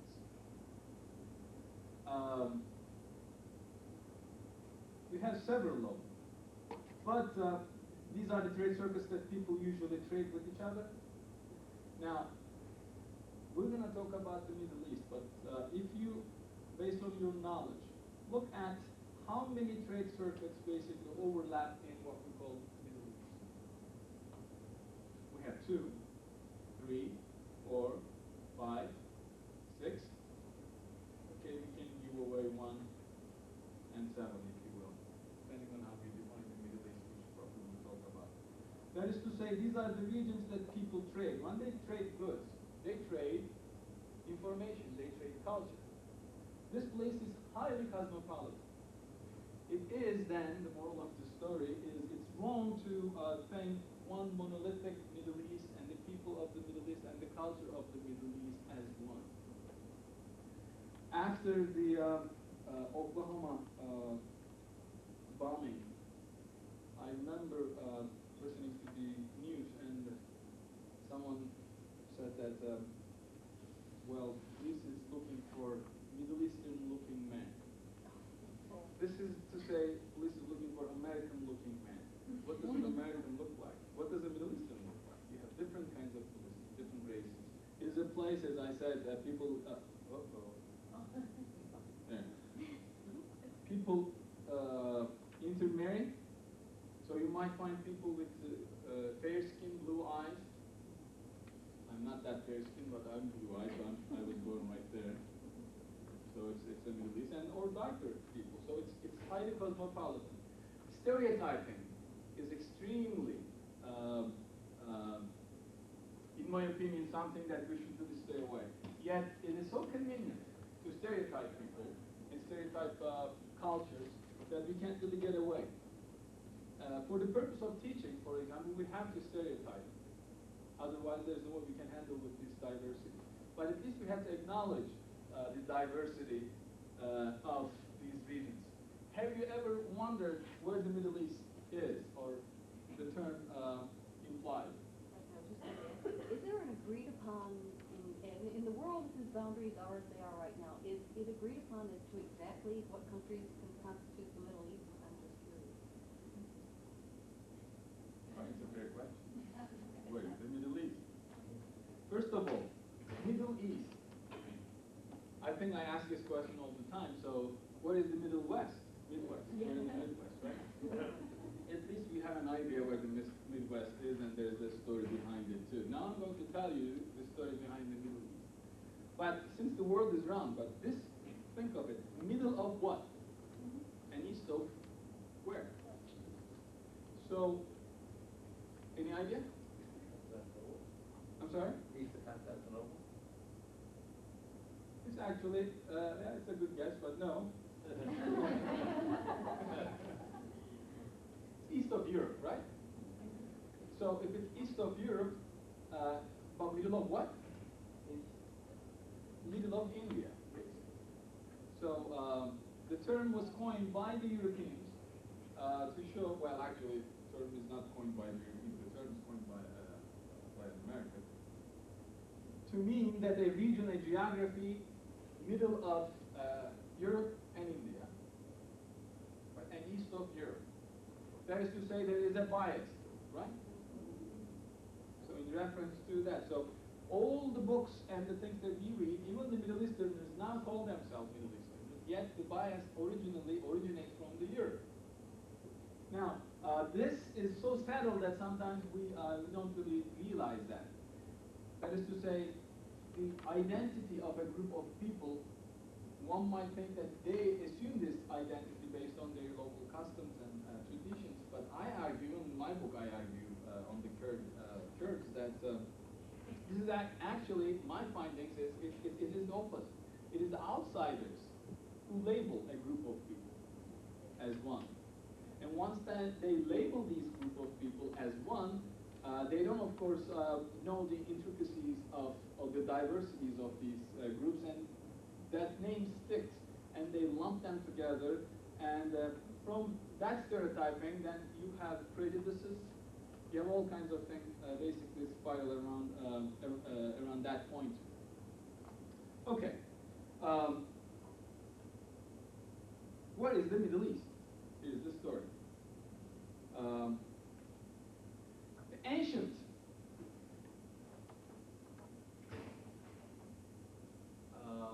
civilizations, basically ancient Greece, divided the world, civilized world, not east and west, but north and south. So north was the barbaric people, south were the more civilized people. When we come to the Roman Empire time, with the Romans, that the polarization basically shift from north-south to east-west. And then we have literature produced from the Roman time onwards talking about the east. They didn't use the word east. Do you remember what they used? Orient. Now, if you go to a carpet store and you purchase a book, a carpet, they call it Oriental carpet. But is it from China? Or is it from the Middle East? Is it from Persia? So east is a place that is the other part. So east is the other. That's understandable. But where does the east start and west end? So those boundaries are important. May you elaborate on the term Near East as opposed to Middle East? Yes, we will. In the 19th century, basically, and I'm closer here, I got more.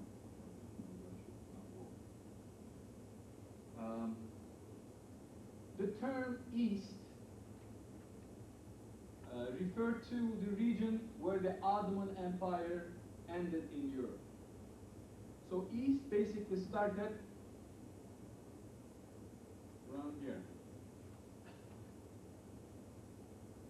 So if you buy a carpet in, let's say, the Balkan in Greece, that would be an Oriental carpet in the 19th century. This is 1834. When we come to 1890s, that is, I mean, people were thinking that this is so ancient, but it is not. When we come to 1890s, just 10 years before the 20th century, this time Europe is heavily involved in exploring and colonizing the East. So as you move in and learn more about these cultures, you feel the need to recategorize these places. Then they come up with new terms because East didn't cut it anymore. They said, let's divide it into two. Far East, the Near East. So the term Near East actually comes into picture in the 1890s.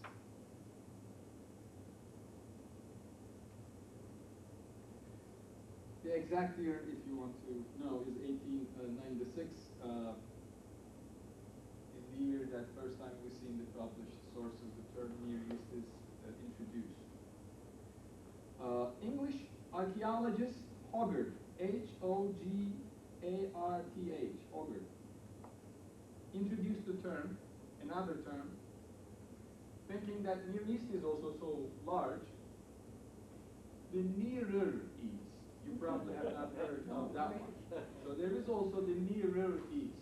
Nearer East also again included the Ottoman Empire, because Ottoman Empire, we're talking about Ottoman Empire being a major rival to the West, the Christian empires of the West, like Holy Roman Empire and so on. So it gotta be the East, it can't be the West, but this is the Nearer East. So Nearer East circled around Constantinople.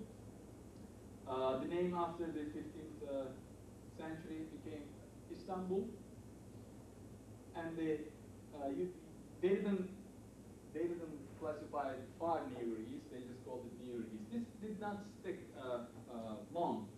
So the term Near East basically included countries, the present-day countries, Albania, Montenegro, Serbia, Bulgaria, Greece, Egypt, all Ottoman lands, the pink areas, entire Arabian Peninsula, and two-thirds of Iran, that is to say, this area.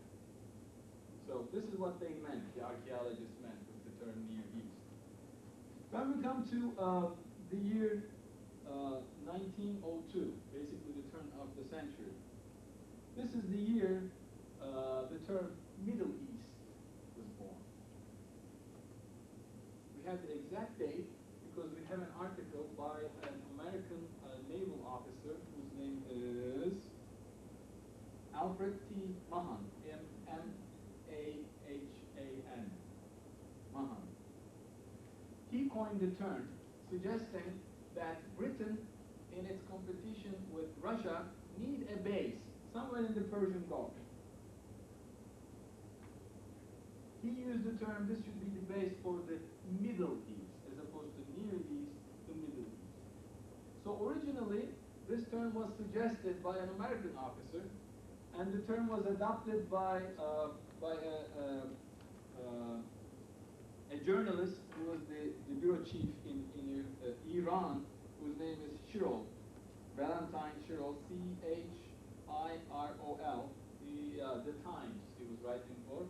He popularized the term using it in newspaper articles. So the term was introduced basically by these newspaper articles in Europe. People liked it, and the term stayed. Yet along with that term, we have Near East still wasn't used. But what did he mean, basically, by the term the Middle East? What were the boundaries? What was he thinking of in Middle East? He was thinking, in fact, he defined it as those regions of Asia which extended to the borders of India.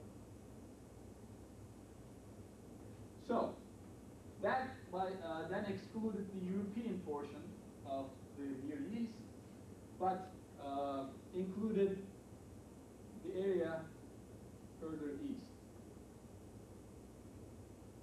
I like to underline the borders extended to the borders of India.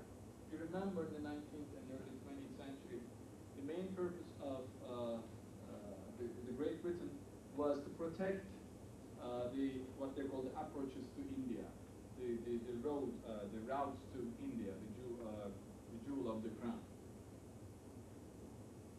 So, with that definition, the term originally, the Middle East centered around India, Far East around China, and Near East around Turkey.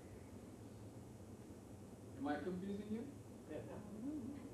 Near East, by those definitions, centered around Turkey, Far East around China, and Middle East centered around India. So, Middle East centered around India. If I told, if you ask someone if they know this, or Middle East actually originally meant a place closer to India, that probably would not sit well. But, in 1920, Excuse me, may I ask, then I get confused, is India then considered part of it? no, Oh, not just okay. India, All it's right. centered That's around what I that. thought I heard you say, to the Just borders the of it, east, but- east side of India.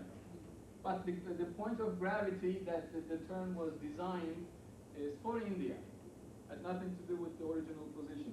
So what we call Middle East now, these areas, except in North Africa, was basically the fringes of the Middle East, not the hard core region.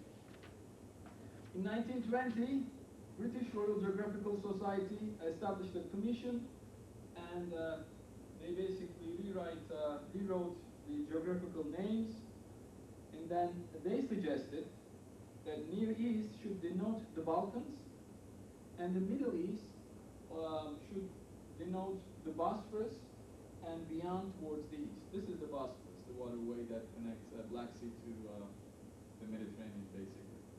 So they suggested that Near East, then they pushed it westward. Middle East this time switched place, but didn't switch place, but left further west for the Balkans, and Near East, Middle East centered around the Bosphorus.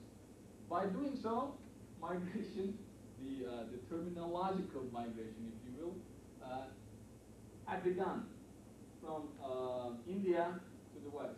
I don't know why these things go to west, not toward this, right? In U.S. history, young men go west. Same story here. By this definition, this time Middle East had shore to the waters, basically the Aegean and Mediterranean. After World War I, 1921, Churchill set up a colonial office in Egypt, basically, and this is an important office that decided the future of Iraq. It should be a state called Iraq.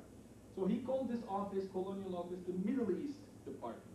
With that, in official records we have, in British official records we have the Middle East office, Middle East command. Now, but their definition was more militaristic and administrative than cultural or geographical. Now, in 1921, this Middle East command and also the countries that were included, the term Middle East, included Africa, African hub, Palestine, Transjordan, became Jordan, Aden and Malta. So some islands even in the Mediterranean were included to this term, the Middle East. So if you ask in 1920 where the Middle East, people would probably point out this smaller area. So during World War II, Greece was a Middle Eastern country, in other words. Until 1956, U.S. Records were cautious about using the term Middle East. They preferred to use the Near East. Yet, after 1956, the New York Times, actually, the newspaper finally got tired of it, that they basically published an editorial saying that from now on they're going to replace Near East with the Middle East. And that's how I entered the U.S. Terminologies in the United States. So the story is then, at the present, there is no, to answer your question, justifiable or clear boundaries of the Middle East. We do not know what countries are part of the Middle East, what countries are not part of the Middle East. We have an idea of the region, yet it's so blurry, and depending on who defines it, the meaning of the Middle East changes. And we shamelessly offer workshops as this one, Middle Eastern, what is the title? Demystifying the Middle East. Demystifying the Middle East. Although it fits fine. Yeah. Actually, it hasn't demystified it at all. Because it's not, it's still mystic, I guess. Yeah. Well, I'm by no means an expert, but speaking from experience, and I come from the so-called heart of the Middle East, Egypt. The way it's taught in schools is exactly this. This is the Middle East. So it goes as far as Morocco and Mauritania. It includes all of the Gulf states, not Ethiopia, but Somalia, yes. And then as far north as Iraq and Syria, it does not include Iran, and does not include Turkey. But, So this is just how kind of it's the Arab taught. world, it became sort of the Middle East. Right. This is, and there's no, like in school, we grow up, again, it's like there's no gray areas, but again, by no means expert. But this is it. This is the Middle East. Okay. This is what the Middle East is. As taught in Egypt. Right. Or, in the Middle Eastern countries probably, but, all the textbooks will define the Middle East as this green area over here. Which is interesting because it sounds there, unlike what we were talking about earlier, that they have in fact limited what is also termed the Arab world to the Middle East. Right. And some people say, of course, you really can't make that clear distinction. Well, I can tell you, growing up in Turkey, that Turkey is also included, and Africa is excluded in the Turkish map. So in Turkey, they teach it differently. Yes. Yeah, so it is a very gray area. Yeah. And that's the point. Yes. Where were you educated? Where are you from? Oh, I'm from Egypt. I grew up in London. But, Him who was in Turkey for him. It is included, right? Turkey is included, yes. In your country, but not in hers. Yeah. yeah. So it depends on what country you're from. Right, now Turkey is sort of considered European. That's what they We say among the Lebanese. Among the Lebanese. You put two Lebanese in the same room, we have three opinions. Yeah. So that's some question. Yes.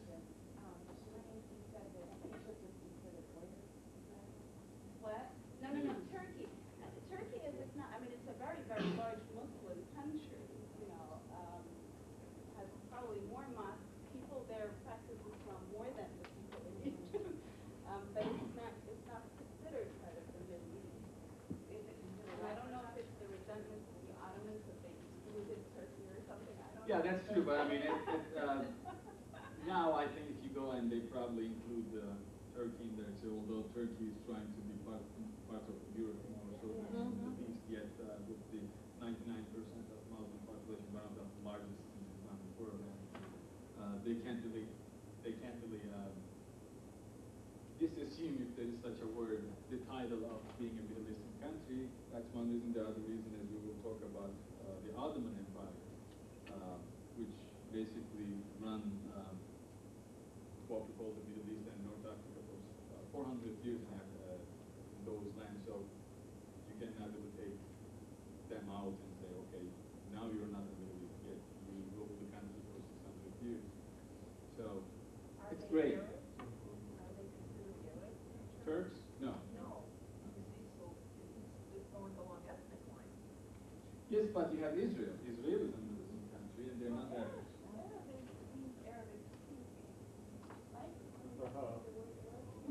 Well, Well, in Africa you have Berbers too. That's another important discussion. It's a question, who's an Arab? Yes.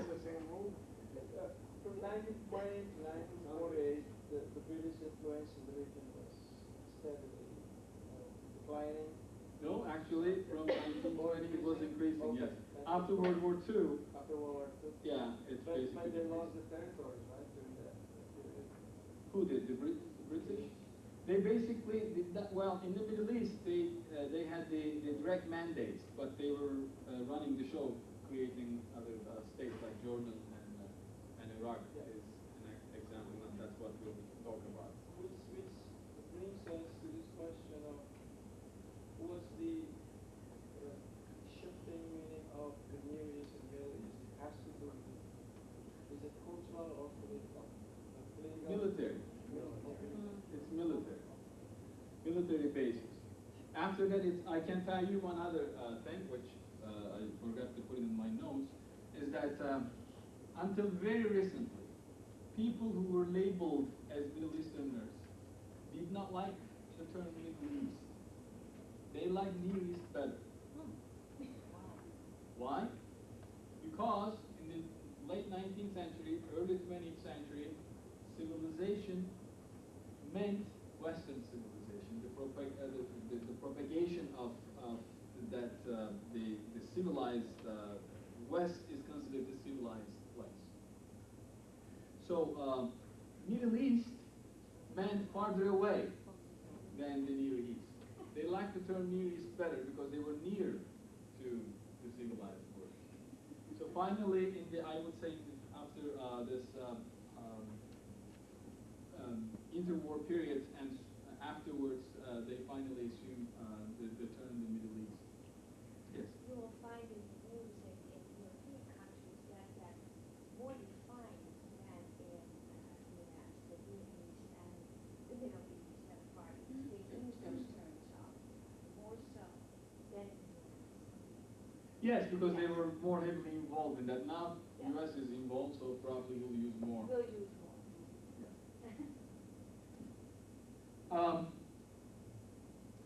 In the 16th century, if I may take you there, so we have 3 Islamic empires that controlled the region.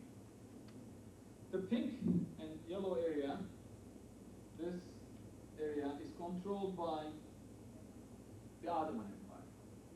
So the ruling elite of the Ottoman Empire were the Turks, yet the empire was multi-ethnic and multi-religious.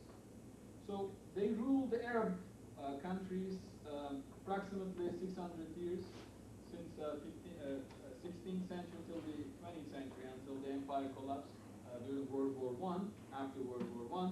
So this area was controlled. If you look at the map, this pink area, if you include Iran, which today is part of the Middle East, Ottoman Empire controlled approximately 80 to 85, 90% of the Middle East. So history of the Middle East prior to World War I is the history of the Ottoman Empire and Iran. But in the 20th century, these major empires were not able to compete with the European expansionism. So they start one by one collapsing. This is the map that most people use without making any justifications. This is the map, for example, if you look at here, it says Middle East. Look at the countries. None of Egypt is included, yet the other North African countries were not included. So Turkey is part of it. Iran is part of it. So basically, the consensus, there's no consensus, but if there is, if you push me really hard, twist my arm, I would say somewhere around between Nile and Oxus River. So this is the area you might call it. One might call the Middle East. Today, right? Today. Nile to Oxus River region, this area. Again, if you twist my arm. Or twisting it. Can I ask a question? Yes, please. That was the main point, I think, of the earlier question I was trying to process, which was, you hear about the, Egypt not being in Africa, Middle East separated by the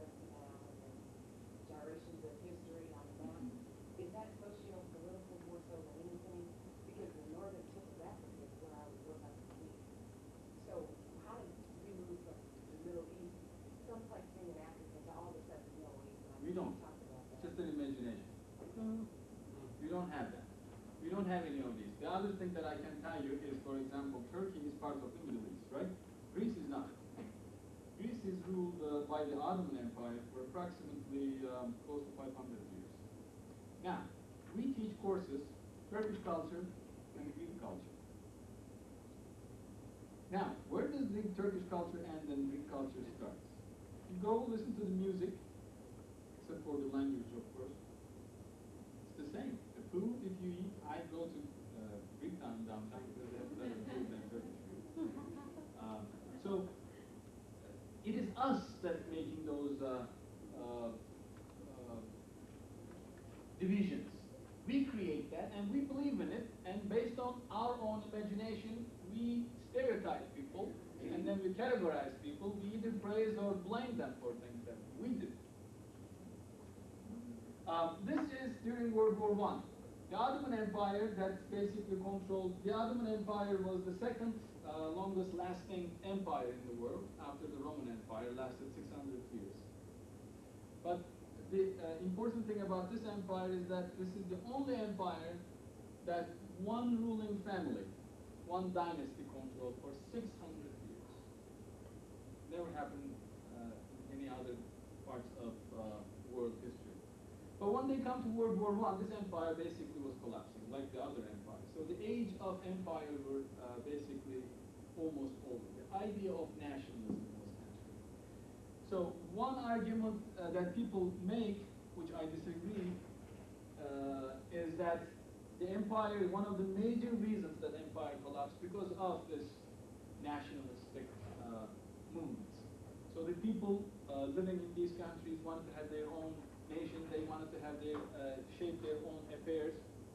But imagine, like the Middle East, defining the Middle Eastern countries are also shaky. Where does Egypt end and Egyptian nationality starts as opposed to, let's say, I don't know, Syrian? Or where does, how can you differentiate the people? When the people draw these boundaries, by the way, they were so arbitrary that the same tribe was divided into two. The cousins became a Turk and a Syrian. So, these boundaries were also highly volatile. When the empire collapsed, Britain, as you know, during World War I, was fighting against Germany. And the Ottoman Empire, hoping that they will recover the lost territories. If you look at the Europe, Ottoman Empire lost from the early 19th century onwards. 1921 is the first rebellion that successfully, Greece successfully broke away from the Ottoman Empire. Ottoman Empire in the 19th century lost most of the land in Europe. Europe is the place that they collect tax. So that was a place to pull their pockets, basically. Once they lost that, World War I provided an opportunity for the Ottoman statesmen to get these territories back. So they thought that if they sided with Germany, they would basically get these territories back. Originally, they were leaning towards Great Britain. Then they switched, thinking that Great Britain would lose.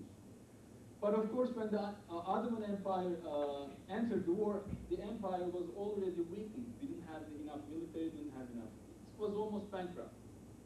So the European powers, thinking that in order to destroy Germany, they had to go over from the Ottoman Empire and take over Constantinople, Istanbul. So they were thinking that if they can surround Germany from behind in Europe and take care of the Ottoman Empire, that would be a great accomplishment. So they would probably end the war earlier. They didn't think the war, First World War, would last 4 years. In 1915, they tried that and they were not successful. But Ottoman Empire was not recovering. So Britain this time renewed its attacks, thinking that if Ottoman Empire somehow gained confidence, they might threaten their oil fields in Persia, southern Iran, basically. It was very important for them to protect these oil fields. 1906 onwards, keep this in mind, Great Britain had the largest navy. 1906 onwards, Great Britain switched from coal to petroleum. They needed oil. So it was extremely important for them to protect the oil fields that they have indirect control in Iran.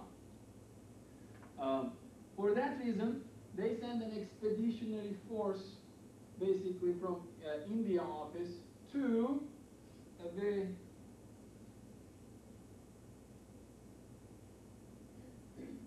place that you already know.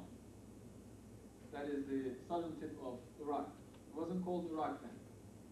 Ottoman Empire was organized along the state lines, like the provinces. So this area originally composed of three major Ottoman provinces. That is to say, the Mosul province.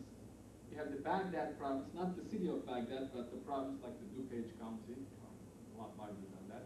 And then you have the South Basra. So Britain wanted to land troops here to move that they can secure these areas. Originally, Great Britain failed. Realizing that this is an extremely important matter, they got more soldiers from in Egypt. Since the mid-19th century onwards, Britain, although nominally Egypt was part of the Ottoman territory, Britain has a military presence there, and they start moving up north. 1916, Baghdad. By the time we have come to 1918, by the end of First World War, this area, this territory, including Mosul, was already under British control. But this was not enough. The British forces also moved from Cairo eastwards to Palestine. This is the journey that they needed more military personnel. The British soldiers were tired enough not to fight. So the help came from the local Arab population. The Arabs offered their help. Well, they did not offer their help, actually. I'm going to show you a letter. Britain engaged in negotiations with the Arab population, the Arab leaders in the Middle East, namely in the holy cities, Mecca and Medina, here. These Arab notables were promised that if they revolt, had their own kingdom. This promise is the underlying factor of the mess we're in today.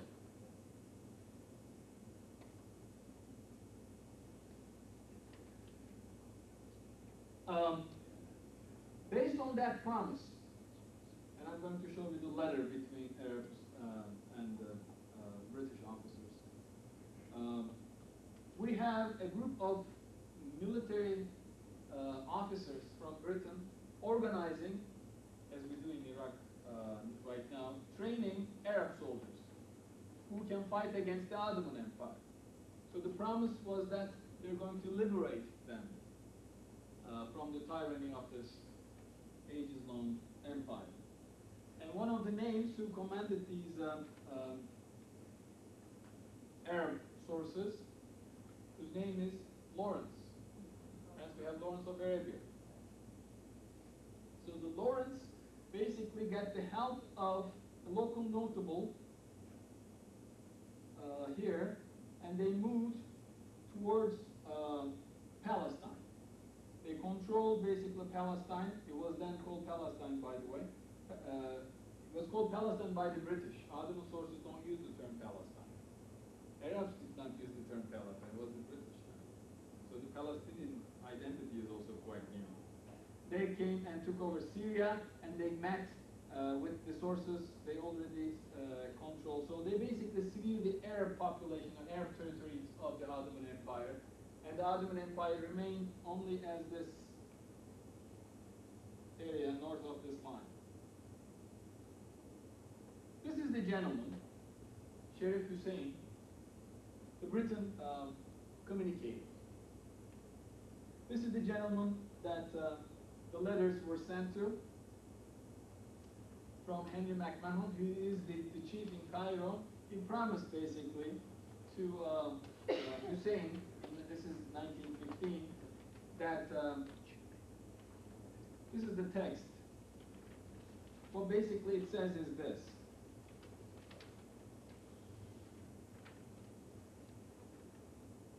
They promised Arabs that, except for this area, they said that in a line between Damascus, Homs, Hama, and Aleppo, west of this area, except for this area, Great Britain promises that after the collapse of the Ottoman Empire, if they were successful, which they became successful after 1918, Allied powers will allow a big Arab kingdom.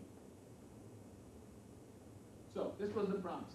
Yet the southern border of it was not mentioned. The northern border ended when the population became more Turkish than Arab. Yet the southern border was not defined. It was Damascus, Homs, Hama, and Aleppo, basically in Syria. So according to Arabs, the southern border ended with Damascus. So that is to say, present-day Palestine, including Jerusalem, Israel, the whole Israel was originally promised to the Arabs as the kingdom. Yet the Great Britain left it unclear. They did not really define it so that they would play either way they want to. We don't know if Great Britain did it purposefully. I'm assuming that's what the idea was behind it, because during this time they were also negotiating with the Jewish organizations in Europe. So they were promising the Jews that this land is going to be, they're going to give, in Palestine, they were going to give Jews a home. Not a homeland, but home. So, at the same time, Great Britain was negotiating with France. France has an interest in this area from the times of the Crusades. They wanted to control this region. So this area was promised, in fact, a larger area was promised to France. So Great Britain was basically secretly making all these promises to different countries. Before 1917, for example, they were promising Constantinople, Istanbul to the Russian Empire. Yes. Would you comment on the Balfour Declaration? Yes. Yep. But of course, in 1917, the revolution in Russia, basically, the Tsar is expelled, and the new regime basically opened their archives and showed these secret documents to the Arabs. So I don't want to really go after the British, but that's what happened. In 1916, any British? In 1916, we have Great Britain and France basically sitting down as allies, trying to divide the Middle East. They were aware that Ottoman Empire cannot last long. When the Ottoman Empire collapses, who will get what? What will be the spoils of war? This is the British representative in those talks, which were called the Sykes-Picot Agreement in 1916. According to this agreement,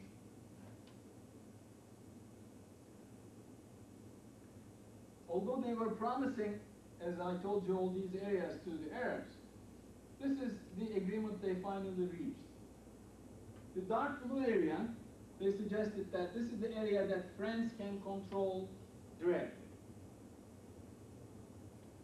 And this A zone, which is light blue or purple, this is the area that France can control indirectly. That is to say, they can set up a puppet government and rule it the way they like.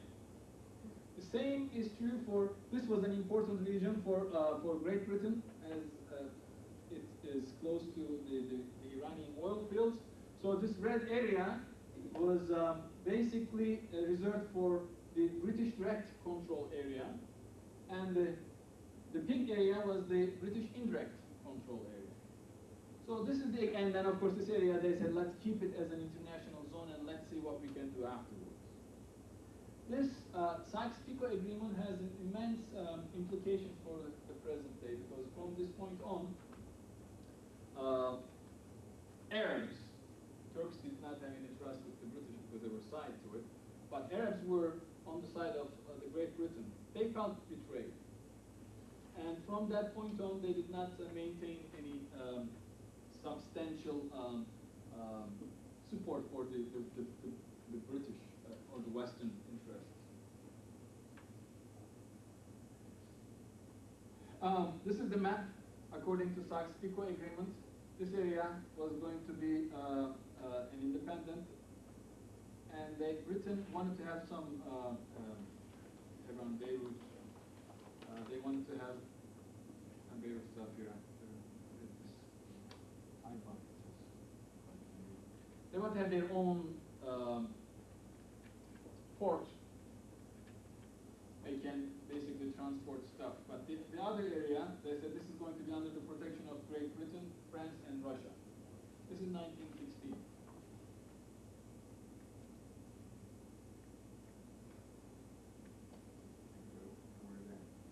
All right. Let's see how the states Palestine and Jordan emerged.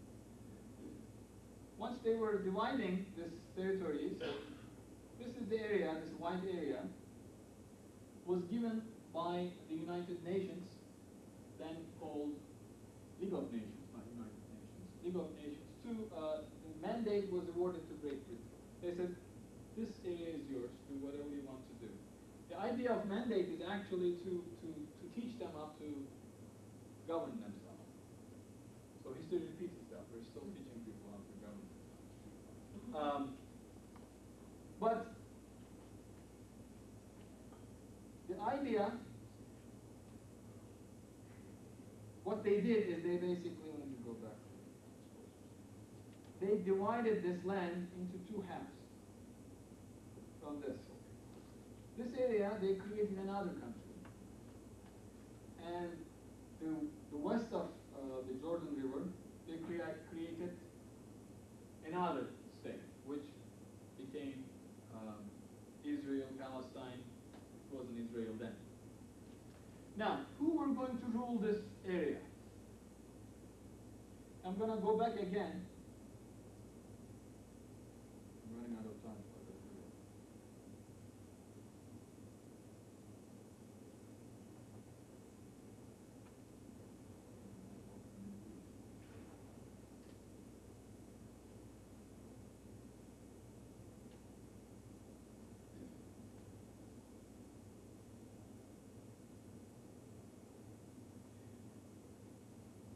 Here is the map.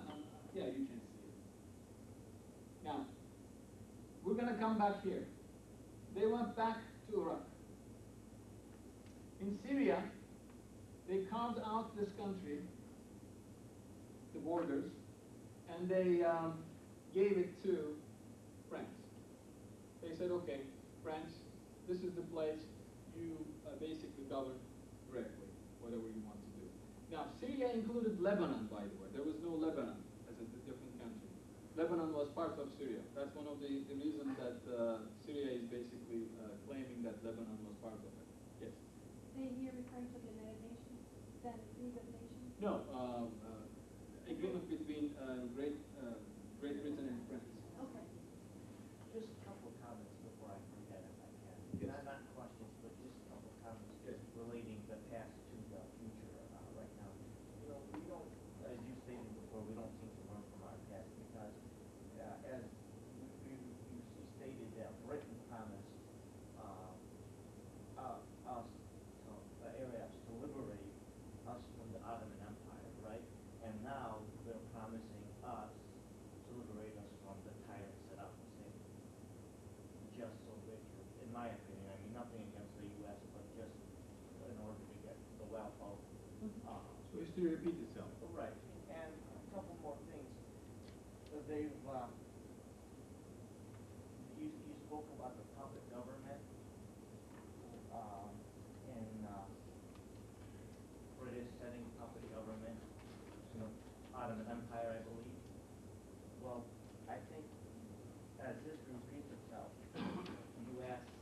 nothing against U.S. again.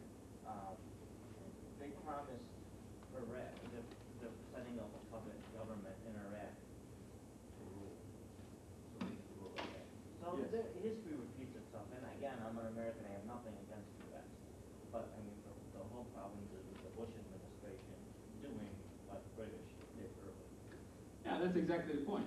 So, I mean, we're basically doing the same thing. That's the reason I'm going to leave it to you to make that conclusion yourself. But in Iraq, they tried to put together two portions of Iraq together. Okay, the former Ottoman provinces in the south, the Basra province, and in the middle, Baghdad. They tried to put these two provinces together, and they said, okay, here's the state. Now, they were thinking, there were 2 points of view. They said, this is so volatile, let's rule it directly. But finally, I'm not going to go into too much detail, they decided that no, it's not the best interest of us. Let's pick someone, a king, and let them rule themselves. We can basically, let them rule by themselves basically means what we're doing in Iraq now. There's ruling, but in every office, there's a British advisor. And the king has a group of advisors who were basically British intelligence officers. So, but realizing that up north, there is another region that they were discovering in early 1920s, basically, that contained oil. That is the Mosul region. Now, what we know today is Iraq is the second largest oil producing country in the world. Second largest oil producing. And Mosul, that north, has 40% of that oil. It's very rich. So they decided that they want that region to be included with the other two provinces. But the problem is, in those, in north, the majority of the population were not Arabs. They were Kurds. There were some Turkomans, some Turks, some Armenians, but mainly Kurds. So setting up an Arab state, basically, that goes down the drain. So they can't justify that. So what they did is they promised the Kurds that they're going to have their own autonomy if they become part of this new state, because they also use the line that we're going to liberate you. And they put these three provinces together and created a state, called it Iraq. It was not called Iraq. This region was called Mesopotamia. It was a geographical expression that we use it as Iraq, but never as an administrative unit. So they called it in Iraq. The king they brought someone who fought with Lawrence, the son of that Sharif Hussein that the picture I showed you, the younger son of him, and they installed him as the king of Iraq. The funny thing is, it was so artificial. Then that when he was in his coronation, there was no flag, there was no national anthem, so they played Long Live the King as the national anthem behind them.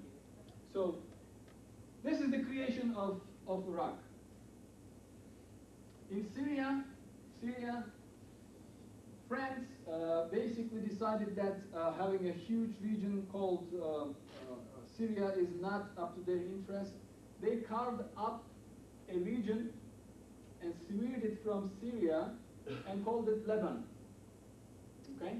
Why did they do that?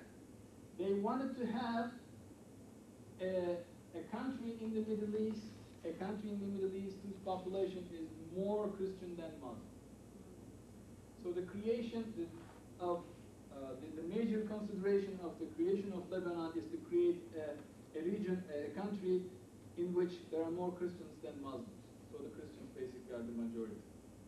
So, but the balance was so interesting. They wanted to have the balance should be just a little more Christian, so that if the Christians want to stray away, Christian Arabs, that is, then they would probably pump more Muslim Arabs, so they can play with that population balance. It's actually 5-4 originally, and then you have the census never taken, but now in Lebanon there are a lot more Muslims than Christians, but the was based on that. I think they're doing some amendments. But Did yeah. you comment on that unwritten constitution? I'm sorry? Did you comment on the unwritten constitution where the president has to be a Maronite Catholic? Yes. According to that constitution, the Maronite population in Lebanon, because of this 5-4, they said, all right, we're going to have it.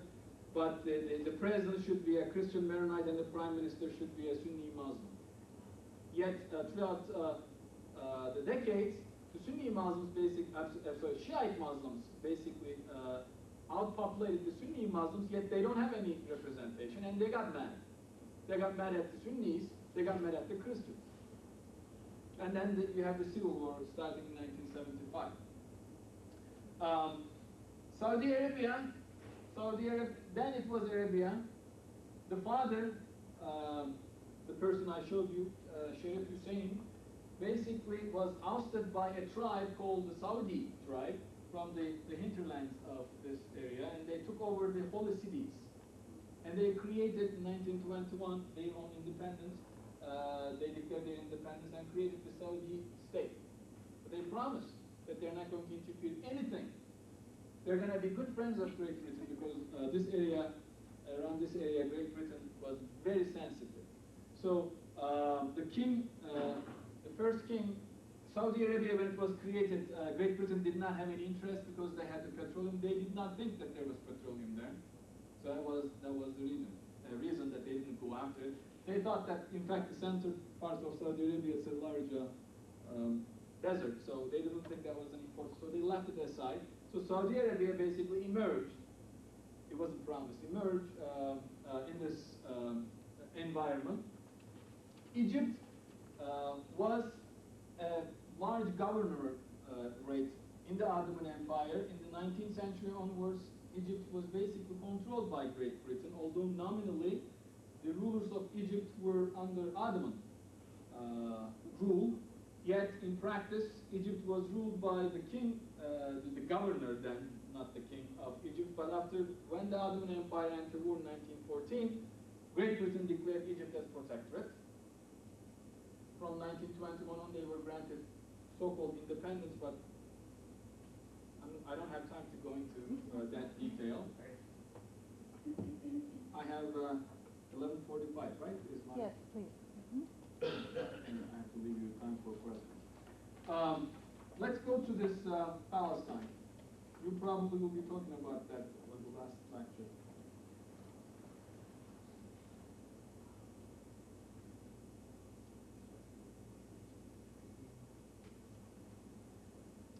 All right, we didn't have it here. I don't want to really step on the last speaker. I think he will talk about this, but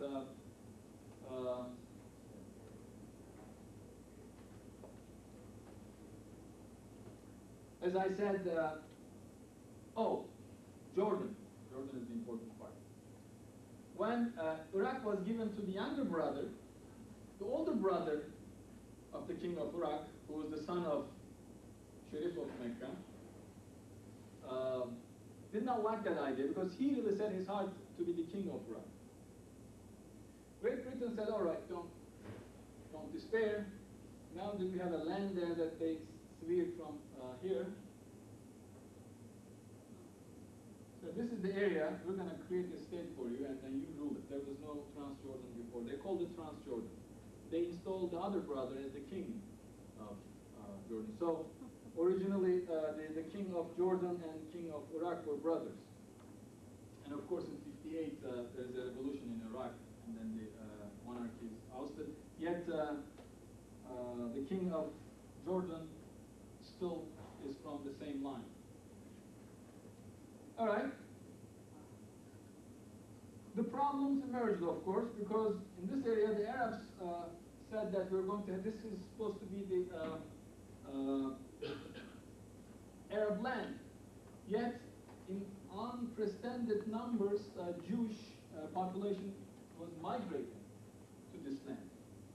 Because Great Britain, during World War I, issued what they call the Balfour Declaration. It's a very short line. I don't know if I have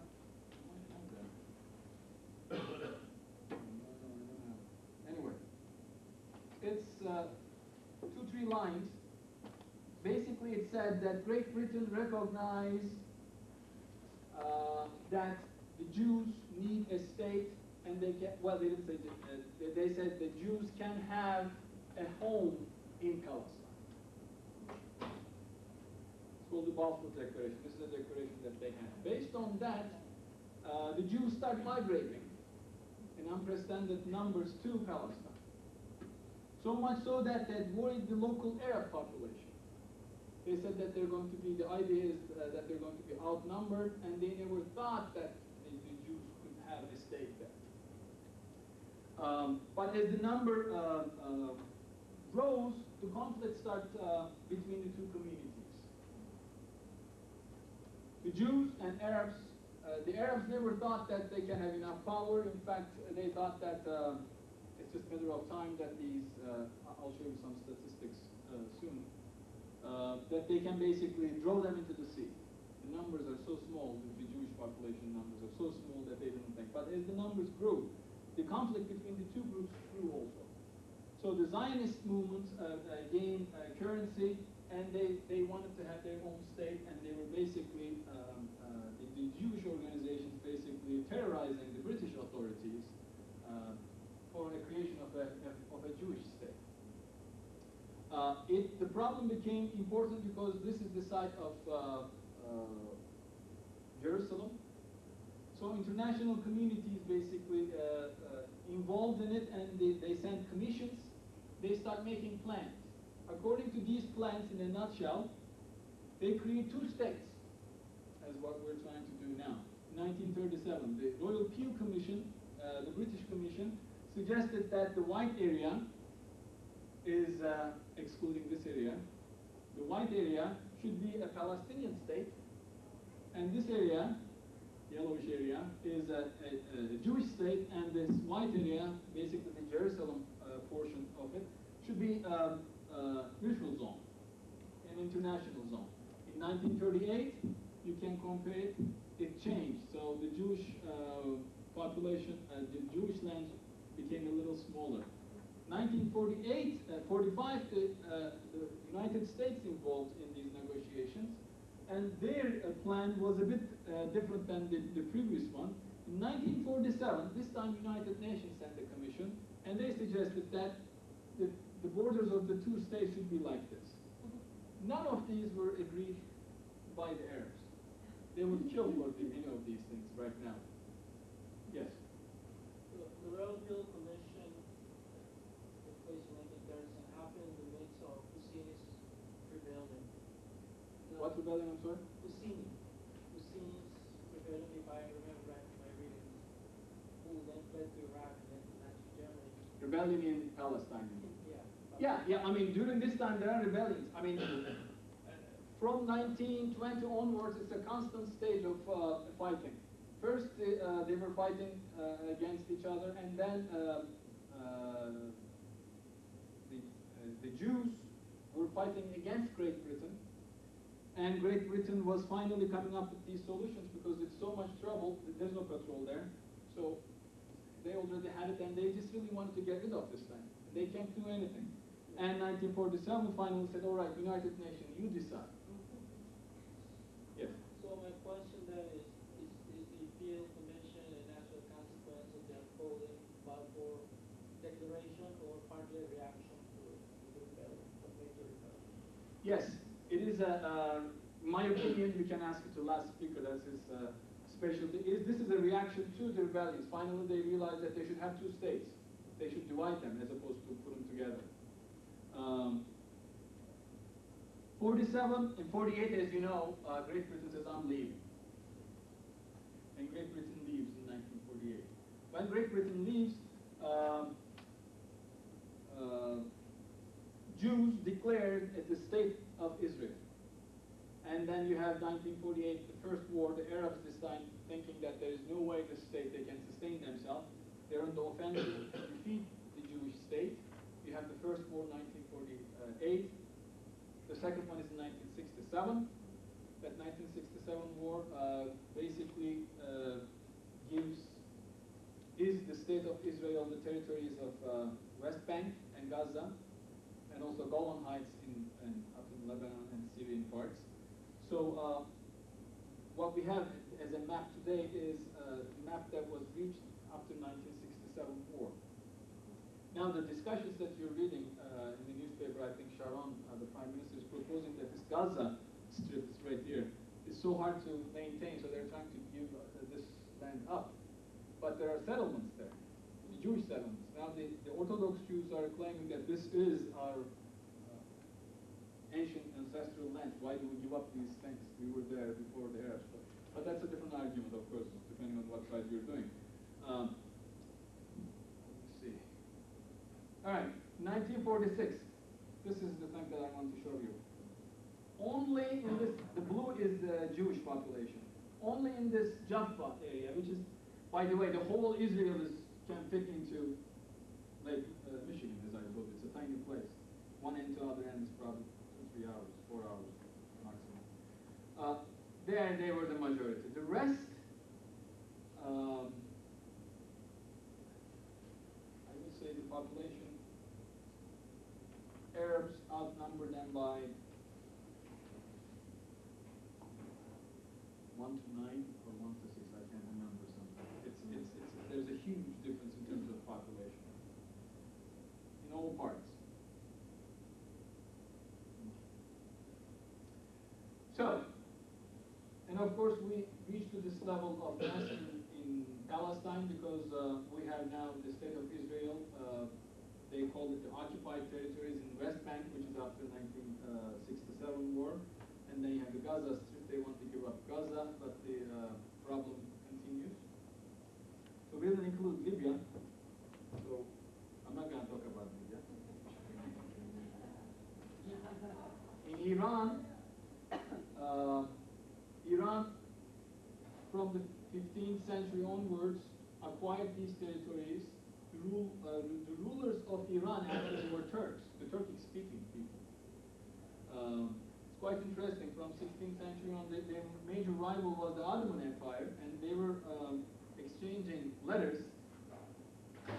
The Ottoman Empire, the Ottoman Sultan was writing letters to Iranian Shah in Persian. Yet Iranian Shah was writing letters back to the Sultan in Turkish because he didn't know Persian. Yet this state became the cornerstone of Iranian nationalism. The Ottoman state became the founding bloc for modern Turkish nationalism. 1921, there was a final coup d'etat, if you will, that the Shah, the first Shah, who was a colonel in the army, a Cossack brigade he was commanding, basically took over all the prime minister and the below positions. In 1925, he basically deposed the Shah, and he declared himself the Shah of Iran. 1925 till 1941, he was the Shah of Iran. This is the Shah whose son was deposed by the Mullahs in 1979. And then 1941, he basically was replaced by his son, Shah Reza Pahlavi, Mohammad Reza Pahlavi. In 1979,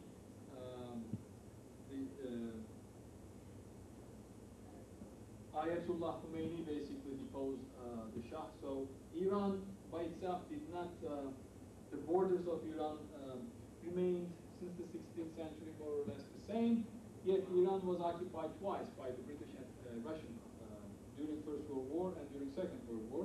During First World War, Russia went down and controlled the northern part of Iran, the Kurdish and basically Turkic, Azeri Turks living part of the Iran, northern part of Iran. So that area they control, thinking that in case of a war, at least they have some territories that they can reach down to warm waters. Great Britain was alarmed by that, and they occupied the southern portion of it. So Iran, during World War I, was a tiny, the government was in the middle, but it was not entirely independent. During World War II, of course, with the German advance, the first thing they did when they entered the war, the Great Britain, they went back and occupied the same place. Yet Iran is supposed to be an independent country. The Russia did the So it was like a wartime necessity. If there is war, let's go invade Iran. From that point on, there is some kind of trying to find the fancy word for you. What phobia is it? Xenophobia for the foreigners. So you can't really blame Iranians that anytime there is a war, these foreign occupiers come and occupy your land. So from that point on, and then what especially Iranians have a funny view about this foreigners coming to install democracy, because in 1950s, 1951 is the year, Iran nationalized, the Prime Minister of Iran nationalized the oil industry in Iran. This Prime Minister was elected. The parliament is working. So he was elected, basically, with an overwhelming majority. He comes to the parliament, and he was beloved by the population. But then we have the CIA sending their agent to topple this guy and then put him in the jail because he nationalized the oil. So that if the democracy didn't work the way we liked it, we take him out. So the way they think now is they have no trust whatsoever in the Western, not necessarily the US, but the Western involvement that we are there to somehow to give them a break. This is in Iran. US occupation of Iraq was heavily rejected by Iran, saying that, look, Iran and Iraq fought 8 years, 1980 till 1988. We know these are the enemy, but entering here as an occupying power evokes some of these memories. And then people, as we thought that going to be meeting us at the border with flowers, it's not going to happen. So it is actually the Iran that suggested the US that this is a bad idea. So, am I missing any country? These Gulf countries basically were created by Great Britain, again, United Arab Emirates, Oman. They were put together. These are the tribal confederacies that the Great Britain in the 19th century, late 19th century, early 20th century, signed agreements with the local tribal population because they needed port cities here. This was an amazing place from Suez Canal. I don't even have time to talk to you about Suez Canal. So they needed allies here. So those countries were created, as is Kuwait. And the Kuwait also was created, was smeared from the, that's an important thing to mention, I guess. Kuwait was part of the Basra province. Kuwait was part of the Basra province during the Ottoman period. Saddam Hussein claimed that, if you remember, I think you remember, Saddam Hussein claimed that when he occupied Kuwait, said this is part of Iraq. So there is half truth to it. There was part of the Basra, but there was no Iraq then. So this is the first king of Iraq. Don't have time for the Kurds. I'll skip. These are the oil, the red areas, as you can see. Bahrain, Saudi Arabia. Bahrain is right there. These are the areas, and this is in Iraq. In Iran, we have oil fields here, but these are huge oil wells and oil fields, especially in the northern part. Well, there was some speculation as to Jordan having some oil underground somewhere. Is this true? They did, I would assume they would use it. Except for tourism, they don't have much. It's a small, tiny country. Questions? Well, this is not a question, it's a request actually, but to go back to your, to the very beginning of the session, and you asked like what stood out in the session before. Well, I mean, I've had the pleasure of hearing you speak before, and you have brought up the issue of stereotyping. And in an effort to show that stereotyping is an international phenomenon, you tickled us a little with a story about a conversation you had with your mother, which I repeat all the time. So I was sitting here saying, it's coming, it's coming, it's coming, and you didn't tell the joke, so I was wondering if you could share it. Yeah, I mean, You remember it? I think it's the German Helga, is that the one? Yes, yes, it was over. Well, I mean, the stereotyping is, I think I was making the point that I mean, it's not the evil Americans or ignorant Americans doing these things to the rest of the world, but this is, you know, both ways. If you go to Turkey, I gave an example of my mother. My wife is an American lady, and her name is Elizabeth. My mom went to Germany once, and Helga is a very common name in Germany. So after we got married, we went and my mom asked, "How is Helga doing?" I said, "Who's Helga?" "Your wife?" "It's not Helga, it's Elizabeth." Helga is a German name. Well, Helga, Elizabeth, German, and American, they're all the same.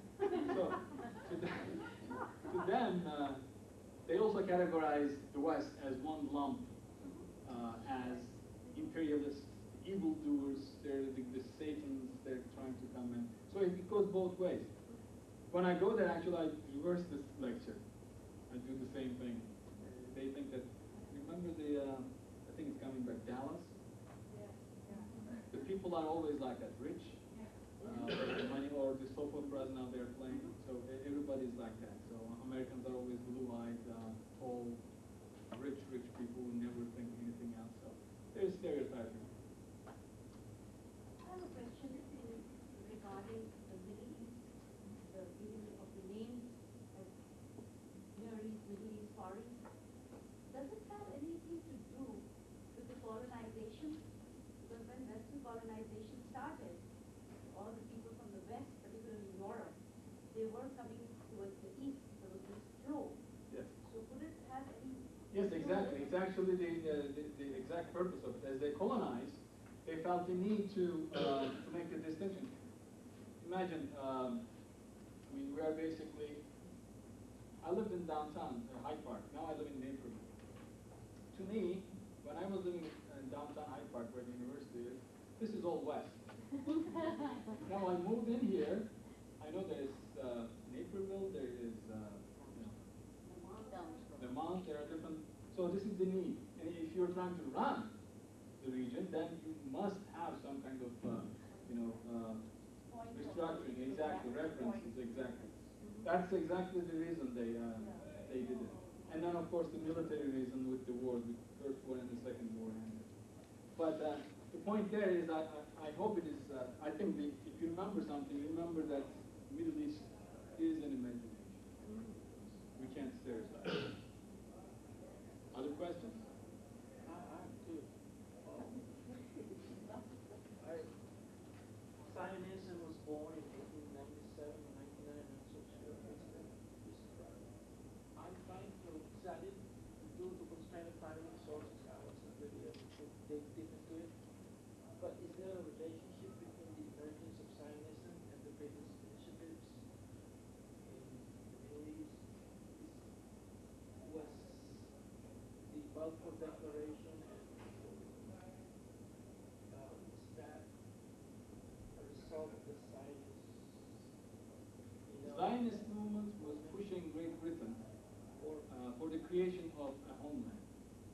So it's not the coincidence that the Zionist movement actually started in Russia. The early Zionists are from Russia. This gentleman, who is the last speaker, probably is the best person to ask that question. He will address to it. But in a nutshell, I can tell you that originally the idea was to create a state for the Jews that they can practice their religion. And originally, in fact, they were trying to purchase land in Uganda, in Africa, to create a new state. And then it switched to it did not have any currency, it switched back to the homeland in Palestine. So it is the Jews intellectuals that were pushing Great Britain to help them for the creation of a Jewish state, especially in the territories that Great Britain had the influence. This actually precedes that time period. The Jewish organizations and the Jewish intellectuals offered the Ottoman Sultan to purchase land in Palestine, to purchase a land that they can put their own settlements in. Ottoman Empire, the Sultan rejected that idea. So when Britain controlled those regions, they had another shot to ask for it. Did I answer your first question or second? Oh yes. Well, in my mind I was thinking that perhaps the way the territories shifted in form and vastness or smallness in the region was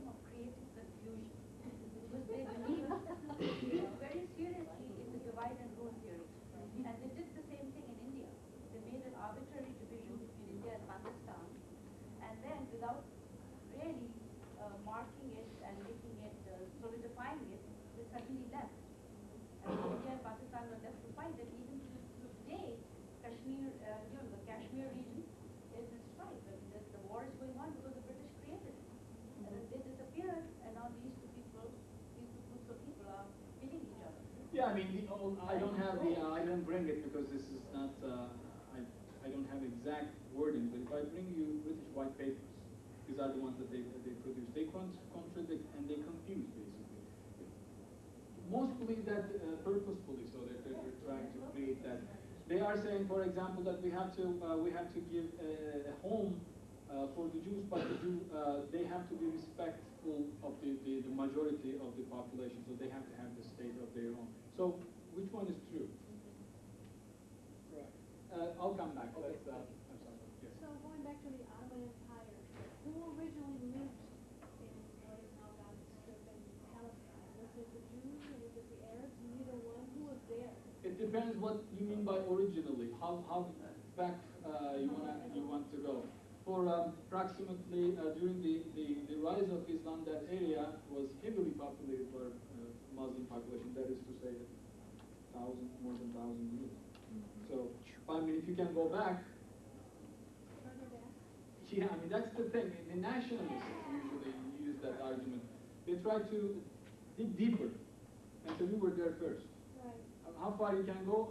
As you go deeper, the information we have is shallow. We don't have that. No, but if We you don't go know. as far back as Abraham, Abraham was not Jewish.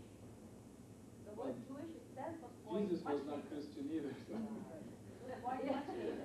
Yeah. You can't say Abraham was Jewish, so it's put a claim on a land. These sound like good topics perhaps to continue over lunch. And our fourth speaker, Mr. Birkner, is here, and maybe this is his territory, so to speak. Yes. Please join me in thanking Dr. Ozoglu.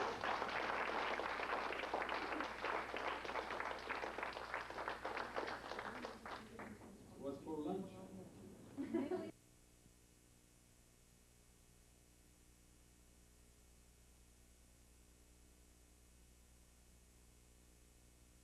The practice of Islam and the history of Islam as a religion.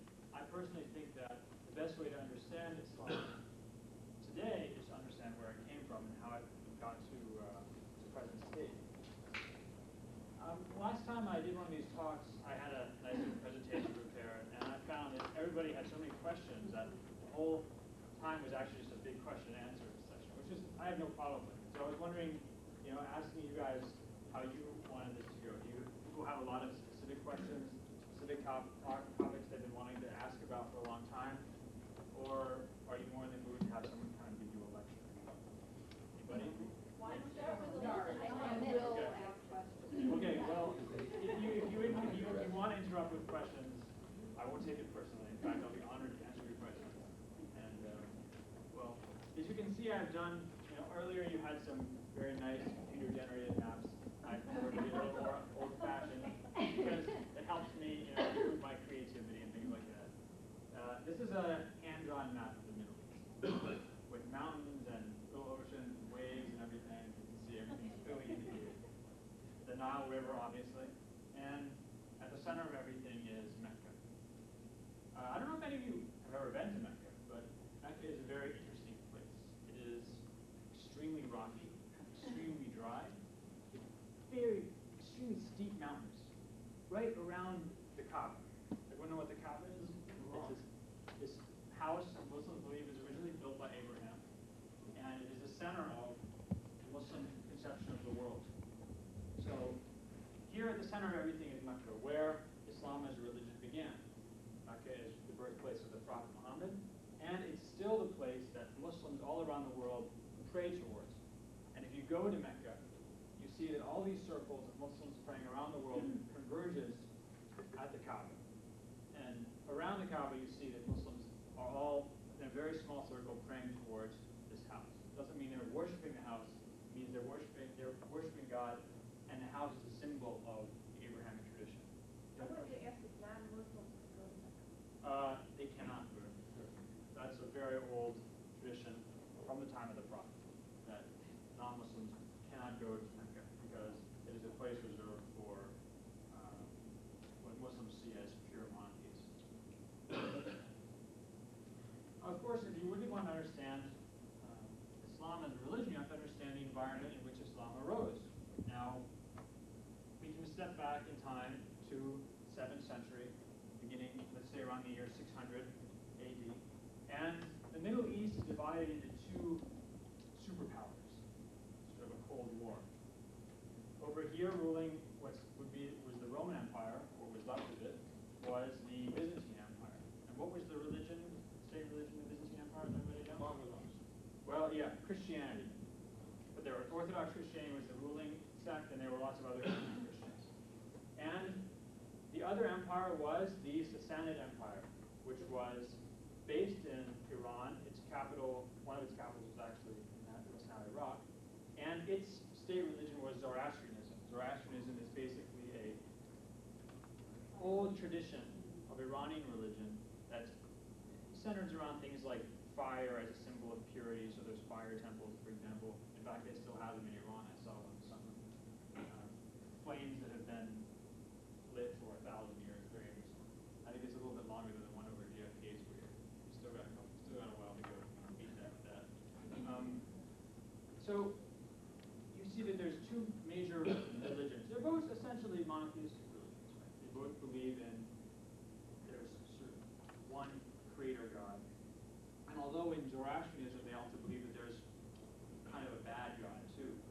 The creator God and the good God is the one who will ultimately win out. So what is the Arabian Peninsula like at this time? Well, it's very dry, populated by nomadic groups, tribes. Some of them live out with their camels in the middle of the desert. Some of them maybe have a little bit of farmland. Some of them go in between farmland and the desert. And you have these little cities like Mecca here, which makes its money off trade. Caravans coming from Yemen up the coast, bringing spices and incense and different exotic materials from India to the Roman world. In places like Mecca and in the Arabian Peninsula, life is very much built around a tribe. One's family, one's kinship group, notions of honor are the center of life, the center of the way people identify themselves. In this context, you had some Jewish tribes, right? You had some Christians, you even had some Zoroastrians. And this was all in an environment which was generally called polytheism, right? The idea that there's more than one God.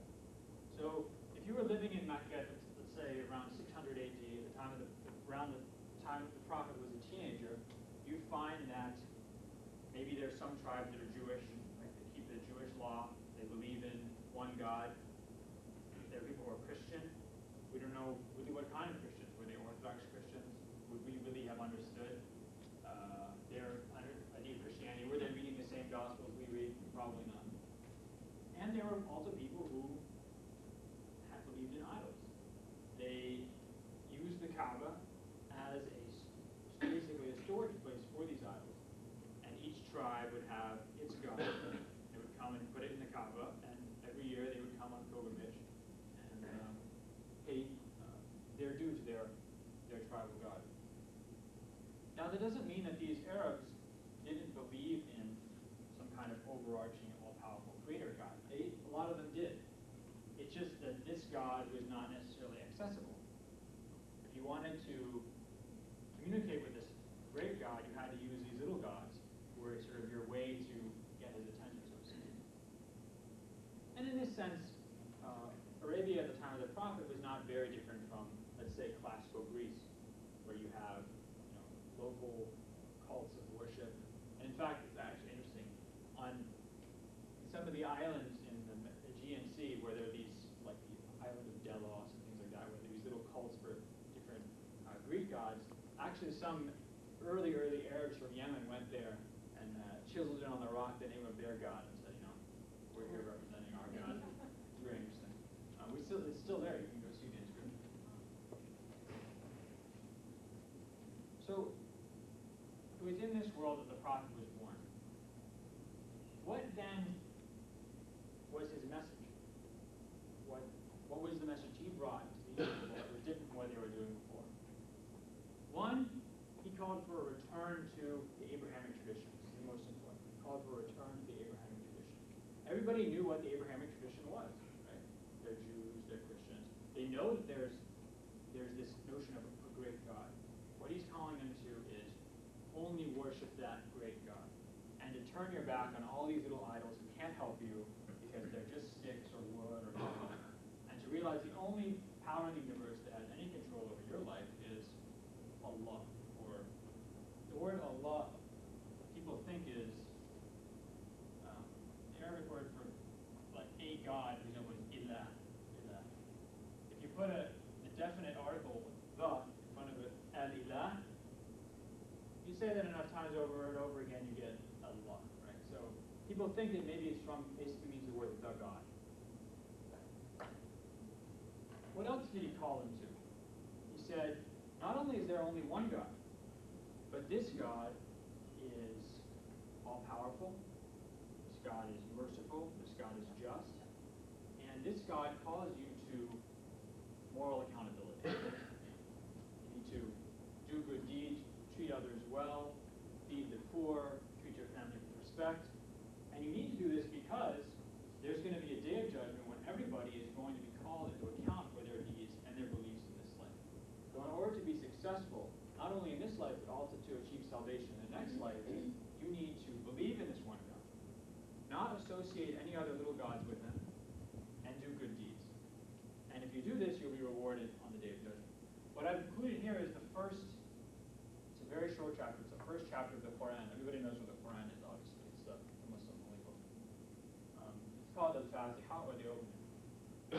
Bismillah ar-Rahman ar-Rahim, in the name of God, the most gracious, the most merciful.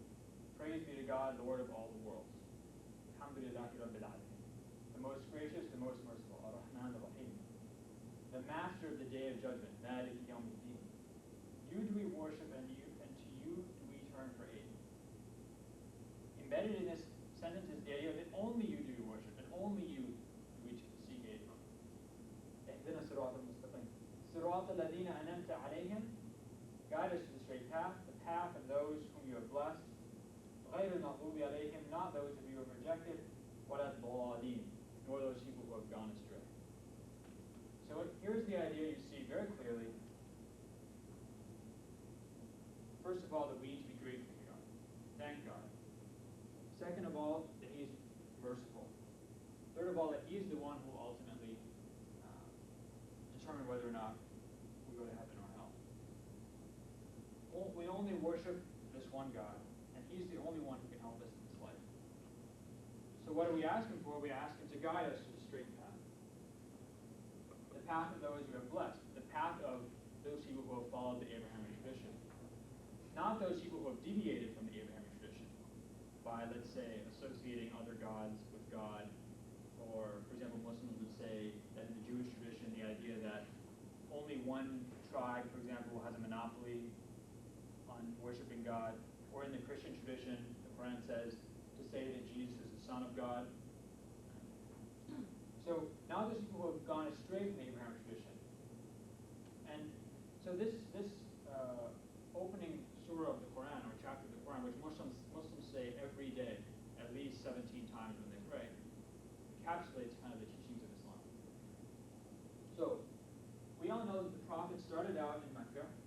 He was the son of a prominent family, a merchant family, and he was able to spend a lot of time meditating because he married a very wealthy widow who was 15 years his senior.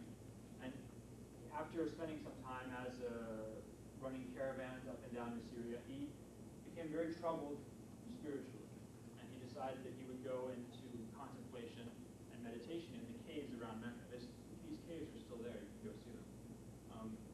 And at a certain point, the angel Gabriel appeared to him in the year 610 of the Christian calendar, and the angel Gabriel said to him, "Iqra, read. Iqra bismi rabbika alladhi khalaq, khalaqa al-insana min 'alaq." O Muhammad, read. Read in the name of your God who created mankind from a little, basically, thing that clings on the inside, a clinging thing. People think this means the fertilized egg that clings on the inside of a uterus. Read in the name of God who taught man by the use of the pen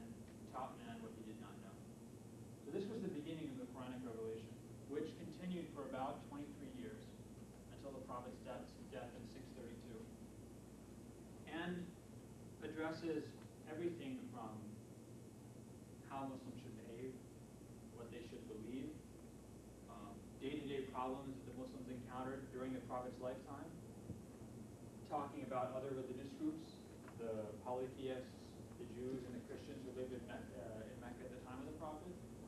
And this book is about, I don't know, maybe a third the size of the New Testament. And it was written down on all sorts of things: camel bones, shoulder blades of camels, parchments, palm fronds. They didn't have paper back then, right? Unfortunately. During the Prophet's lifetime, people also memorized it. And during the time of the Prophet's first successor, Abu Bakr, his closest friend, who took over after he died as leader of the community, this Quran started to be gathered together.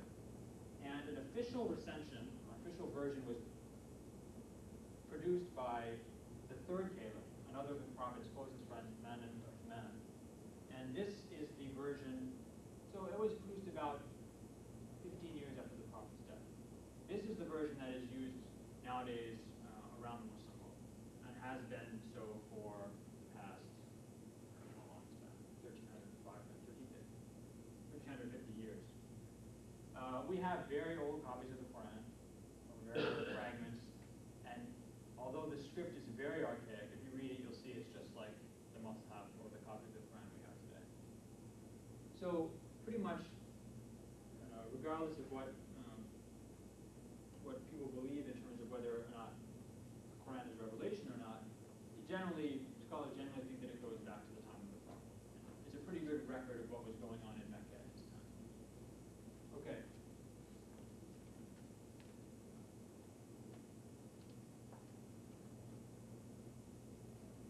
After the Prophet died, as I mentioned, his close friend Abu Bakr took over. And after Abu Bakr only ruled for 2 years. After that, he died. And another one of the Prophet's closest friends, a man named Omar, took over. He ruled for 10 years as the caliph. But caliph means a successor. Khalifah Rasulullah, he's the successor of the Prophet of God. After that, Uthman, the man who produced the official version of the Quran, ruled. He ruled for a little bit longer, but he was actually assassinated. And this started what has remained a major division within the Muslim community until today. Because Uthman was accused of betraying the Prophet's sunnah. Sunnah is a very important word in Islamic tradition. Does anyone know what sunnah means? Sunnah? It means the tradition of the Prophet. The way the Prophet lived. His interpretation of Islam. The true interpretation of Islam. Okay. The opposite of sunnah is, I don't know if anybody knows this, but it's important.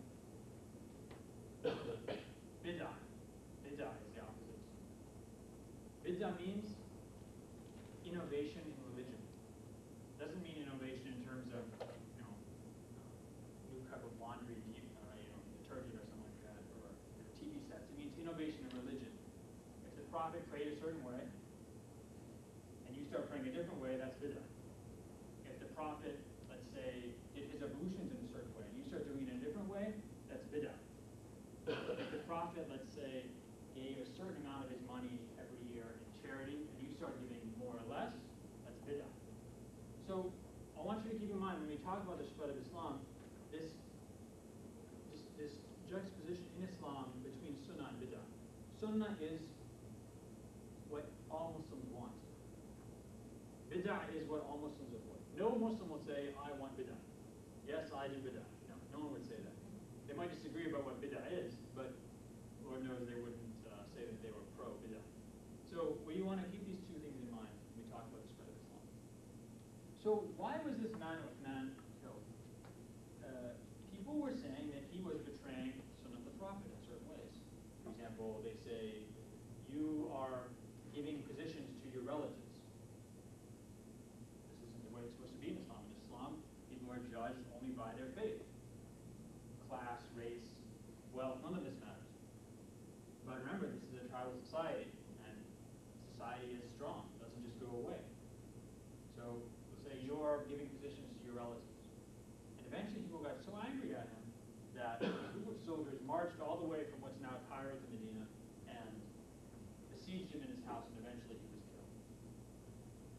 happened was the Muslim community divided into a couple of different groups. One that said, this is wrong. You killed the leader. We need to basically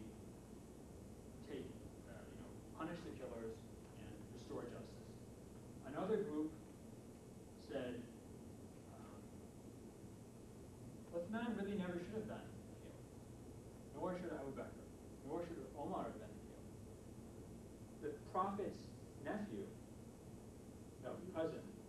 cousin and son-in-law, Ali, who was married to the Prophet's daughter, Fatima. The Prophet didn't have any sons. Ali. He really should have been the first caliph the whole time.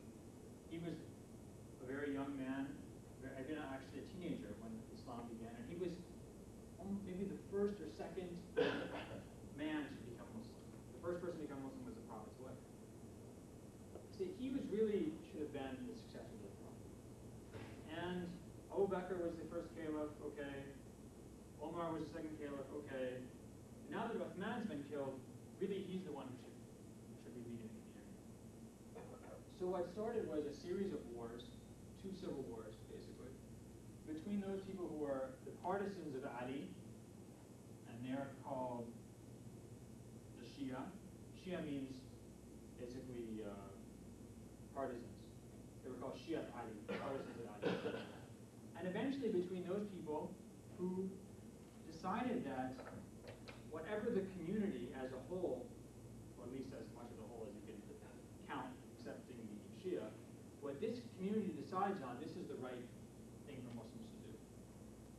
And these people came to be known as Sunnis. Okay? Sunnis being derived from the word sunnah. They said, we believe in preserving the Prophet's sunnah, and the sunnah of his companions. The Shia, of course, also thought they were preserving the sunnah of the Prophet, but they thought that the best person who could understand and tell them what that sunnah was Ali. Okay? Now, I think it's very important to look at some things that the Prophet said, because they help us understand how Islam developed as a religious tradition.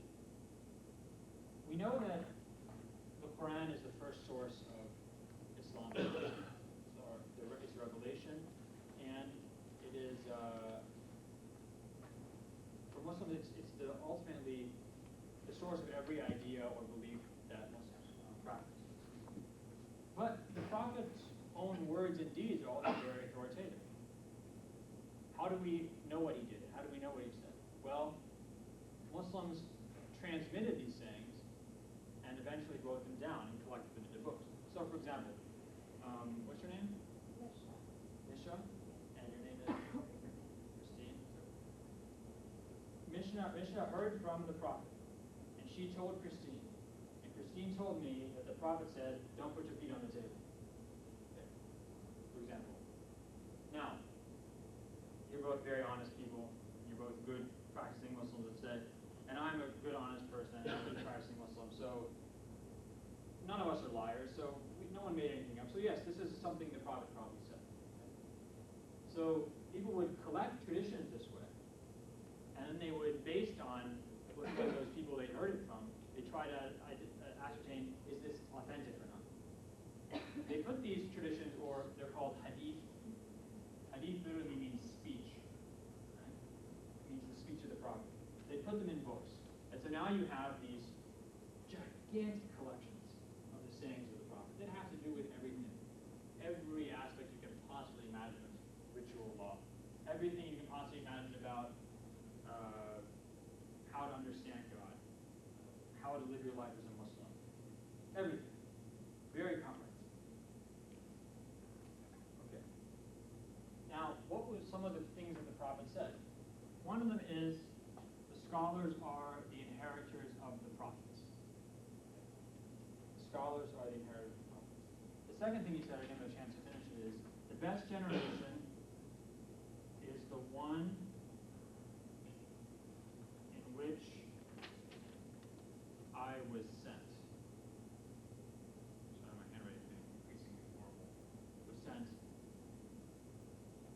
Then the generation after me,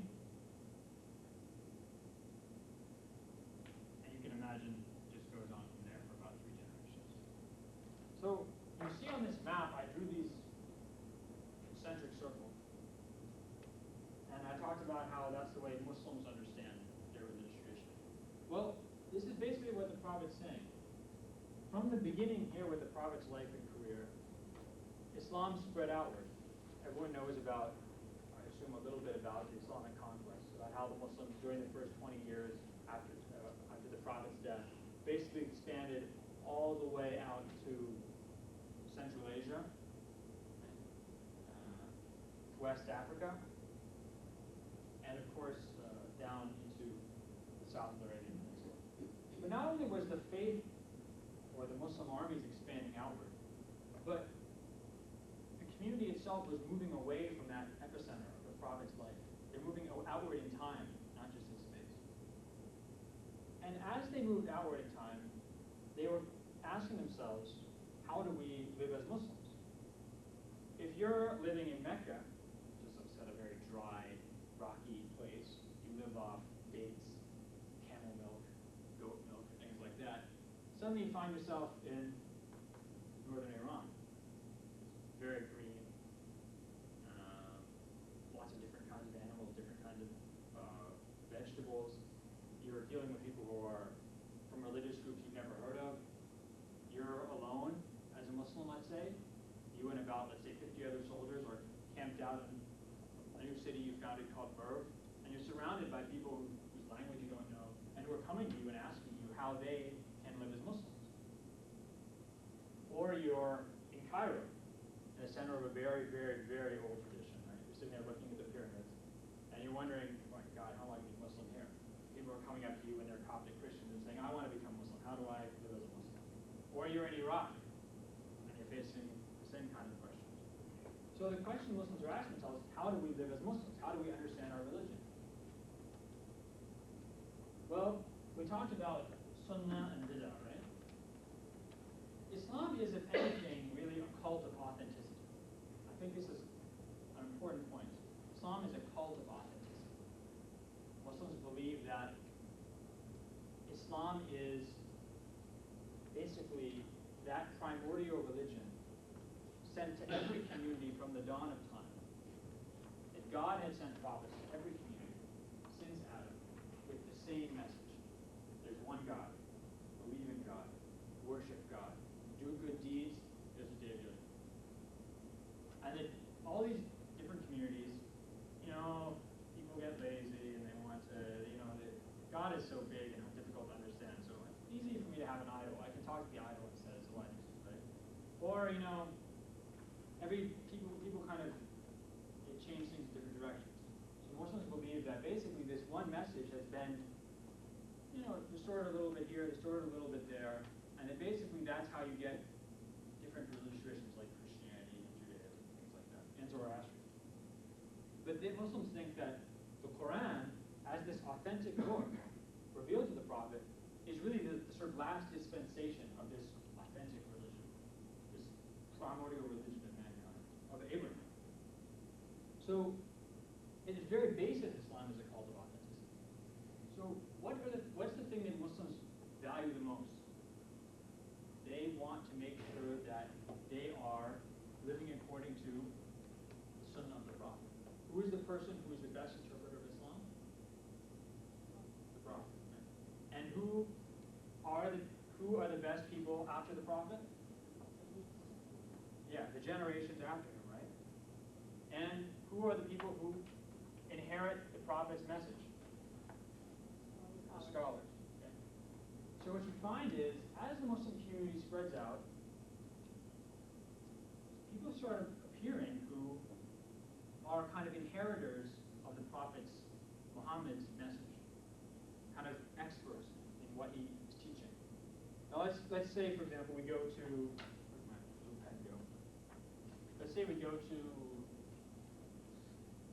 Kufa, which is nowadays called Najaf. People hear about that all the time on the news, right? Muslims have gone there and founded a little city outside an existing city, and they're sitting there with lots of different kinds of Christians, Gnostic Christians, Nestorian Christians, Zoroastrians, and they're trying to figure out how are we supposed to be Muslims. Not only that, because Muslims are powerful, because they're the conquerors, everybody wants to be like them, right?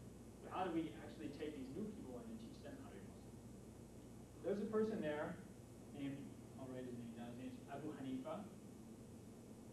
Abu Hanifa means the father of Hanifa. He had a daughter named Hanifa.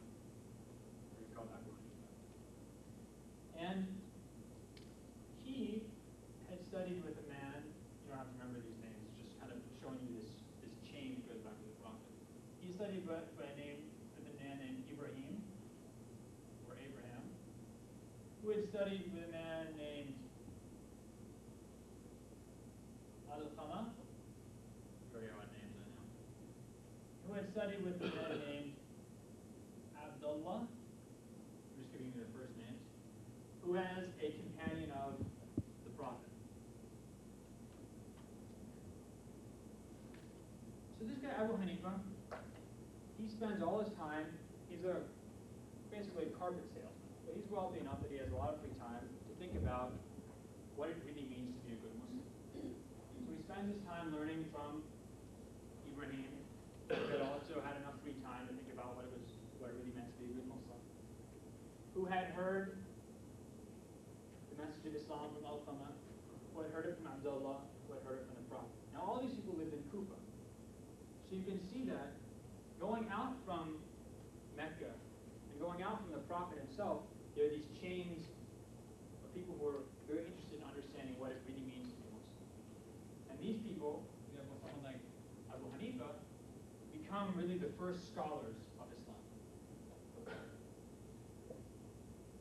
So we can talk about, let's say, we'll draw one, I'm probably putting here circles. One chain coming out are the scholars. So let's say you're living in Kufa. It's the middle of the 2nd century after the Prophet, or the mid-700s, and you don't know, you have 16 goats, and suddenly some of these goats have twins. What do I do with these? I have to pay tax on these goats. I have to give a certain number of them to state for charity, but I don't know what I should do with this goat that had twins. Does that count as one or two, or what should I do? Who are you going to go ask about that question? Who are you going to go ask? You're going to go ask the local representative, the person who's made it his business to learn about Islam. He's not a priest, he's not a rabbi, he doesn't have special clothes. He's just a guy who people respect as a good Muslim, and somebody who has this information linked to a chain to the Prophet. So you go and ask Abu Hanifa, and he tells you, well, you know, Ibrahim told me that the Prophet used to do this. Or Abu Hanifa would say, well, you know, I remember in the Quran that the Quran says X, so why don't you give one of these goats to charity and keep the other one? So you can see how, as the community grows, it's very natural for people to turn to these scholars with their questions. Now we talked about hadith, right? And we talked about how these hadith are transmitted. I hear from you, we hear from her, we hear from her, we hear from the Prophet.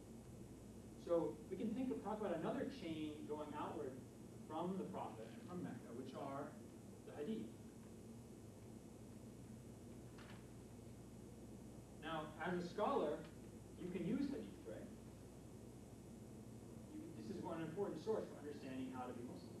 If someone comes to you and says, Abu Hanifa, my kid has his foot on the table all the time. Is that right or wrong? Can he put his feet on the table? Abu Hanifa says, well, I heard so-and-so, so-and-so, so-and-so, heard the Prophet say, don't put your feet on the table. Okay? But these hadith have their own chains. Literally, they're chains going back to the Prophet. Chains of transmitters. People who are transmitting this authority from the Prophet. Can I ask Yeah. a question? Is this transmission oral or written? Both. Do you see a problem with the oral transmission? Well, first of all, they were... If I tell you something, by the time it gets down to her, it's going to be a different story. Yeah, it's like telephone. Yeah, I'm just curious. People wrote things down. They also transmitted them oral from the beginning. You had a mixture of both. If you want later, we can go into actually how that science of transmitting hadith works. That's actually my specialty, so I like to talk about it, but it's really, really boring. So.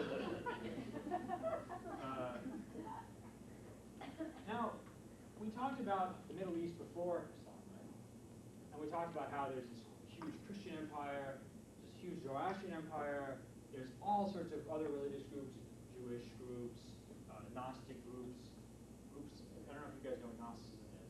It's this idea that basically, the world has been plunged into darkness, and it's only through knowing certain secrets that you can, your spirit can be lifted out of this darkness and rejoin the divine.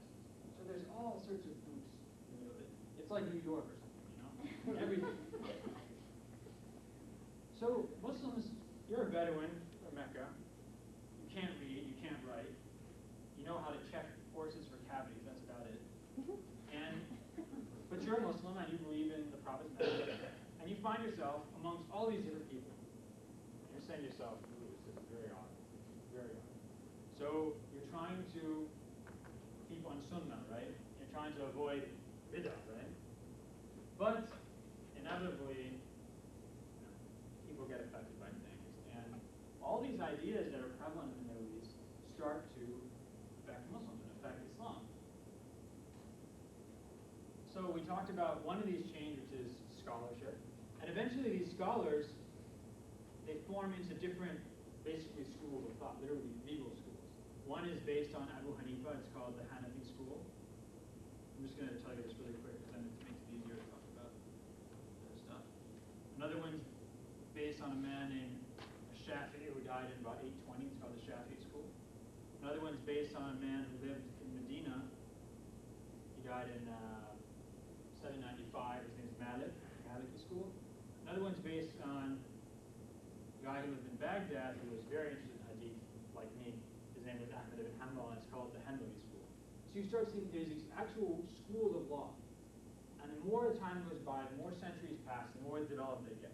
And each of these schools has its own textbooks and its own curriculum and things like that, and its own master scholars, develops its own tradition. And just like you have books of hadith, you have books of scholarship. What are some of the other chains that go out from the Prophet? We talked about the Shia, right, the partisans of Ali. It started out as people who believed that Ali should have been the first caliph. He really was the person who knew Islam best after the Prophet, and we support him as our ruler. Even though he was only the ruler as the fourth caliph, and even though he was involved in all these civil wars with the Sunnis, he's still the person who understands Islam best. Now, eventually, the Shiites decided that it's not just Ali who had this knowledge, but it's his descendants who have this knowledge. Ali was, if you remember, married to the Prophet's daughter, Fatima. So you have the Prophet, and he gets, as his daughter is Fatima. His cousin is Ali. These two get married. It's a great recipe for, the real legacy of the Prophet, right? Literally, through his own bloodline. Now, their descendants are called imams, or leaders. So there's some groups of Muslims think that it's through the descendants of Ali and Fatima that you really understand what real Islam is. That these people, because they have this almost magical legacy that they were transmitted from the Prophet, because they were his family, they are the ones who really understand Islam. So if you want to know, what do I do with the two goats that are twins? Or how do I understand questions of free will and predestination? You don't go to Abu Hanifa, and you don't look in the hadith. You go to the descendant of the Prophet. He's going to tell you, because he has this knowledge. So another one of these chains going out from the Prophet is, we can call it maybe the family of the Prophet. And this is definitely associated with Shia, or in English we call it Shiism. Okay? Does anyone know what country in the Middle East or in the world is almost entirely Shia? Iran. I was there this summer. It was a very interesting experience. Okay. Now, these aren't the only chains going back to the Prophet. There's one more important chain. And I'm sure you guys have heard of it, because you go to the bookstore, there'll be about 4 shelves devoted to Islam, and 3 of those shelves will be on something. Does anyone want to guess what it is? Sufism. Right? Pretty shells on Sufism. People love Sufism. Rumi, what else? Titles of books like, you know, In Love with the Beloved or Alone with the Beloved, or I don't know. It's worth going to look at. You'll see what Americans really like when it comes to reading about Islam, because Sufism books just dominate. Well, it's the Whirling Dervish. Yeah, the Whirling Dervish. Okay. What is Sufism? Sufism is the idea that there's a way of disciplining yourself spiritually, not only through living a very upright life as a Muslim, but also through acquiring certain knowledge, special knowledge. It makes you better understand Islam than, let's say, the regular person. How do you get this knowledge? Well, you get it through chains of transmitters, just like hadith, just like scholars, just like the family of the Prophet. So certain scholars are claiming that not only are they transmitting, let's say, the law or the words of the Prophet, they're also transmitting this very, arcane, esoteric understanding of what Islam is. And this we can call Sufism. So just like the family of and Sufism is also, incidentally, a lot of times traced through the family of the Prophet. This magical understanding of Islam, this almost instinctive understanding of Islam, usually goes back to the family of the Prophet, because they're the ones who were thought to initially have had this understanding. So when people go and see things like the Whirling Dervishes, right? You guys all know what the Whirling Dervishes, right? You're seeing a group of Muslims, Sufis, that started in the 1200s when a man named Rumi, very famous, who was basically the representative of one of these chains of esoteric knowledge going back to the Prophet, said, I'm now going to teach people how to really be excellent Muslims. And one of these ways is to spin in a certain way with your hands pointing in a certain direction, representing the different planets in the cosmos and things like that. This is going to help you really become in touch with the divine. So when I was talking earlier about, you're a Bedouin living in Baghdad, and suddenly there's all these ideas, new ideas. Some of these ideas have a very, very strong influence on Islam. What are some of those ideas might be sort of mystical Gnostic ideas like the ones Rumi's representing, which is to say that if you have a certain knowledge that goes back to the Prophet, it's taught to you by your teacher, your sheikh, who was taught by his sheikh, who was taught by his sheikh, whose chain goes back to the family of the Prophet, and he tells you, if you spin around a certain way, and if you say, let's say, every day after your prayers, you say a certain, like a kind of recital or recitation, this is going to help you become closer and closer to God. What are the other forces that influence Islam as it develops? Well, better imagine that Islam sort of spreads into this Judeo-Christian world. Jewish and Christian ideas are going to have a huge impact on Islam.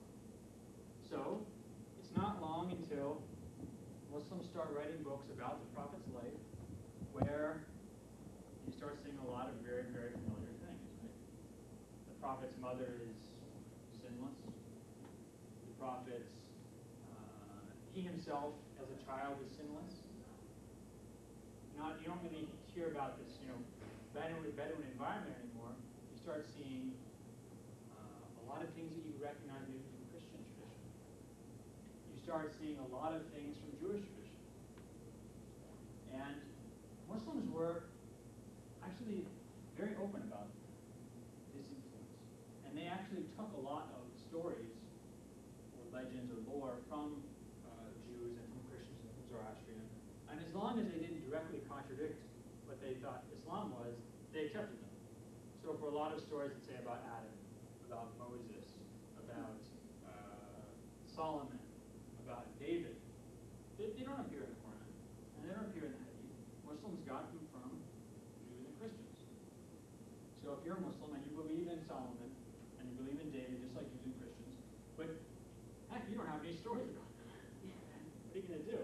Well, so this rabbi's got a lot of stories, and they seem fine to me, so I teach them to my kids. And so these stories become part of Islamic tradition as well.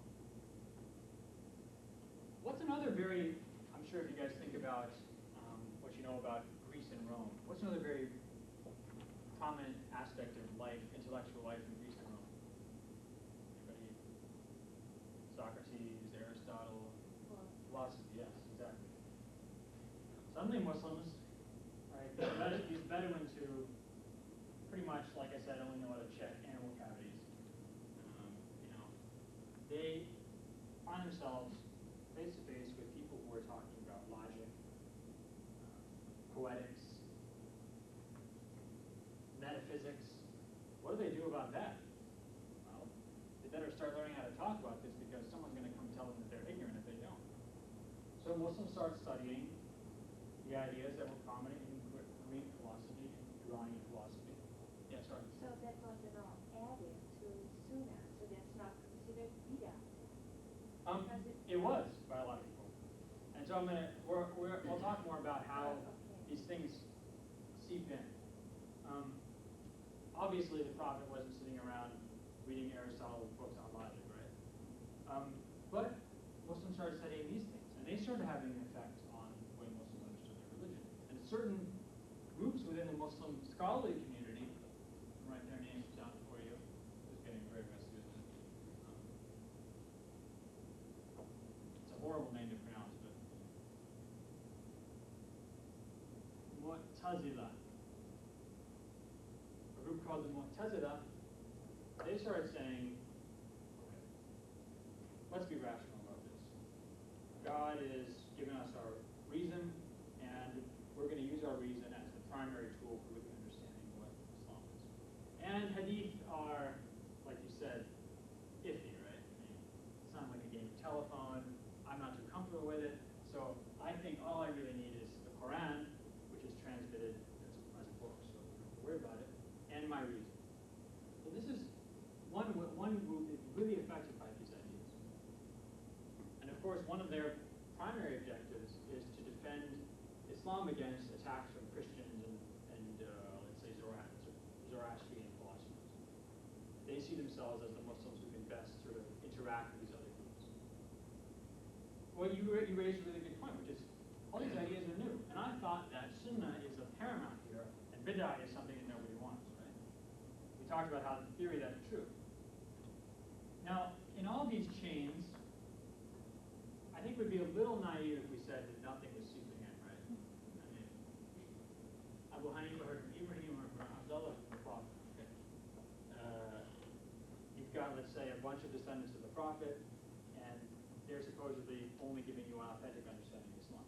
But that's not how human beings are, obviously. People are influenced by their surroundings.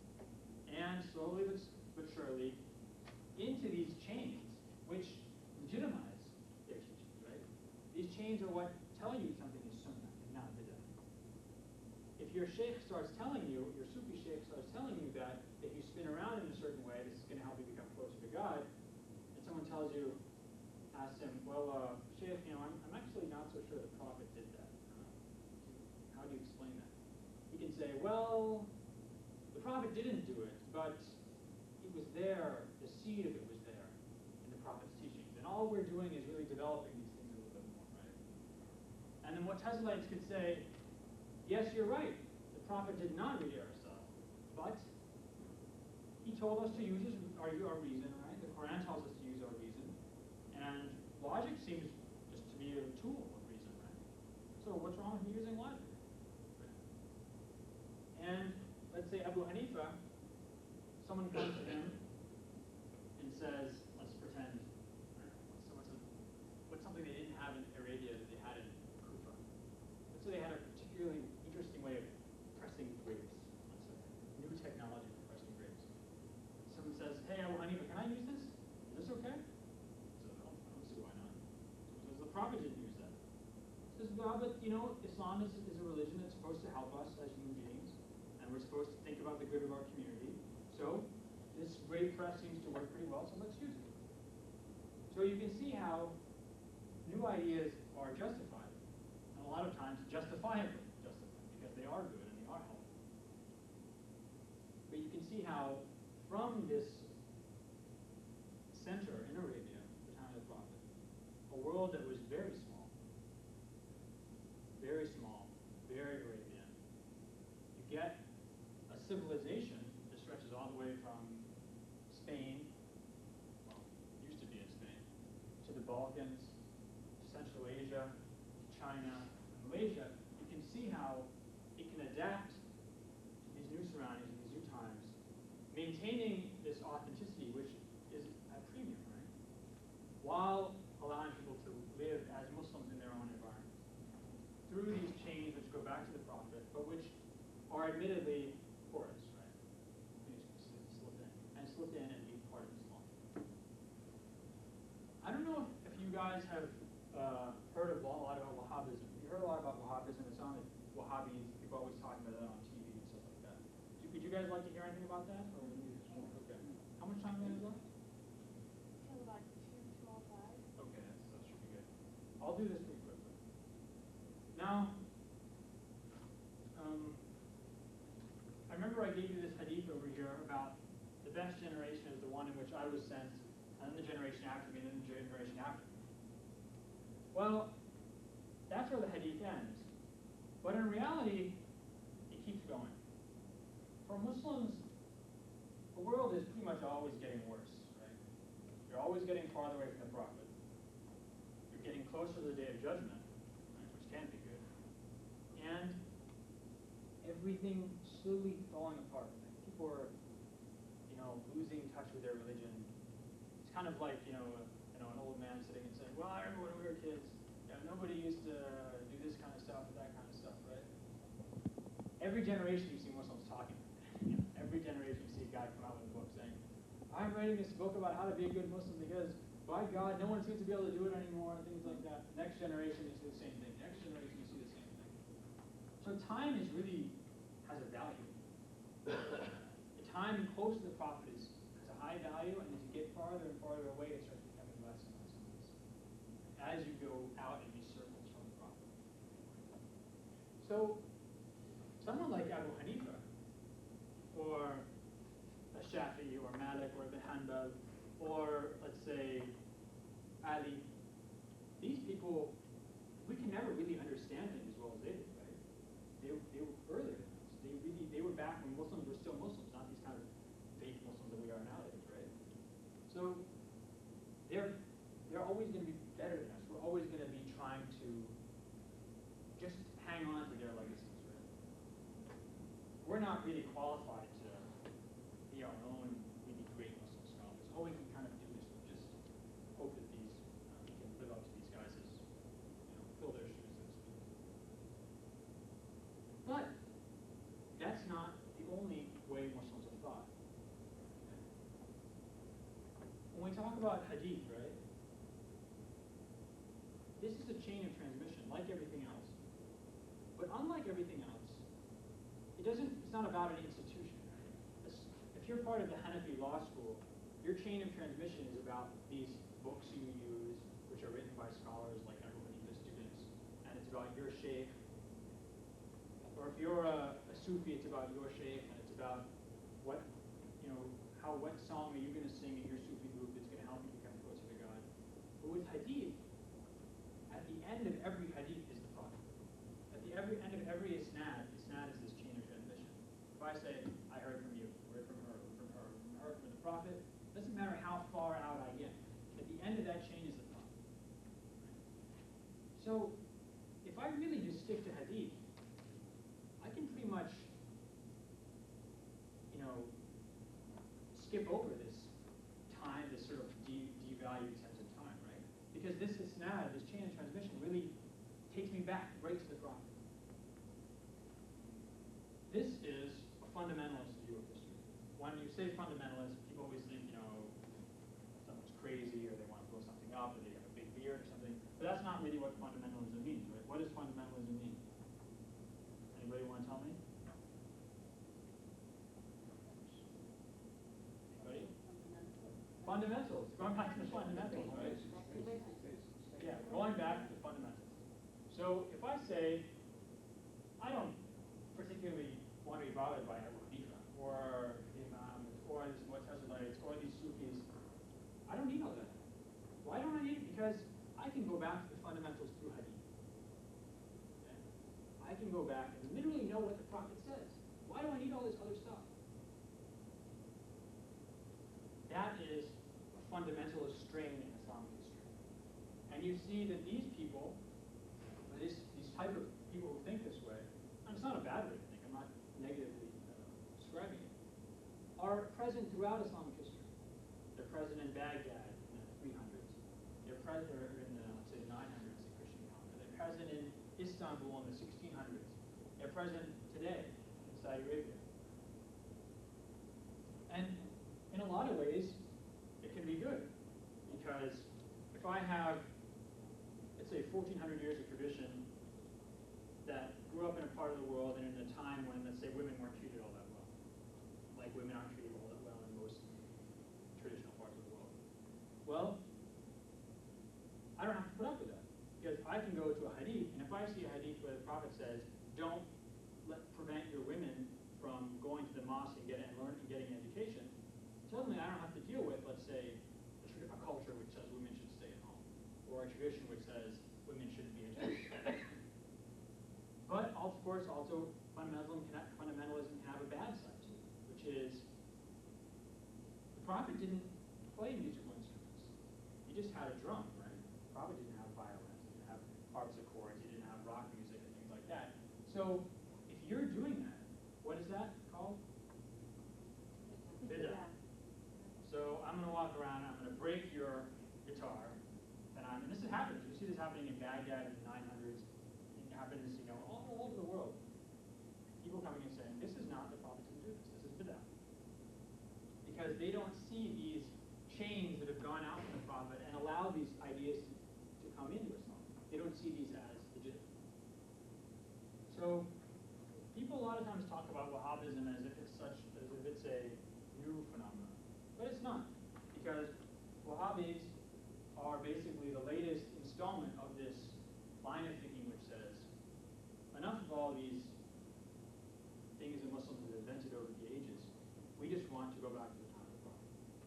We do that through hadith. Which is why Saudi Arabia is the country that publishes the most books on hadith, which I'm very grateful for because I use them. Okay. Yeah. So essentially what you're saying is they're the purists. Yeah. They see themselves as the purists. Right? But of course, let's say you're a member of the Shafi'i school in Cairo, and you're not only Shafi'i, but you're also a Sufi. Okay? And you use logic a lot in your scholarship. You say, what is this nonsense? How can you say you're the purist? I have a pure chain too. I go back through Shafi'i to the Prophet, and I go back through my sheikh to the Prophet, and everyone admits that logic is okay. So it's not like other people say, we're not pure. It's just different claims to this authenticity of the Sunnah. Okay. There's another question? Yeah. Yeah, the splitting up between Shiites and Sunnis is a Sunnah or Bid'ah, because I think the concept of unity body is also presupposed in the Muslim. Yeah, I mean, Muslims believe that fitna is strife, divisive strife is bad. Anything that's going to divide the community is bad, in theory. But if I'm right and everyone else is wrong, well, I guess it's not all that wrong if I tell them that and if I fight them about it, or if I say, you guys are all wrong, go to hell, and they go off somewhere else, right? So that's basically what happened in the Sunni Shiite split. It's not that people didn't think that unity is important, it's just that obviously sometimes people think that moral or religious issues are more important. Do both those agree that Muhammad was the last one Yes. that revelation got it? Yes. All Muslims believe that. Generally, if people don't believe that, they usually are excluded from this. Thinking that the Prophet is the last prophet is pretty much, yeah. Maybe I misunderstood you. Did you mean that the stories of Solomon and David are not in the Quran, or the mention of? Oh, there are some. There are some. Was David, Solomon, Yeah, of course. Noah? Of course, you have stories of Noah and the Ark, and let's say Solomon and the Queen of Sheba. These stories were in the Quran. They're different sometimes from Christian stories, but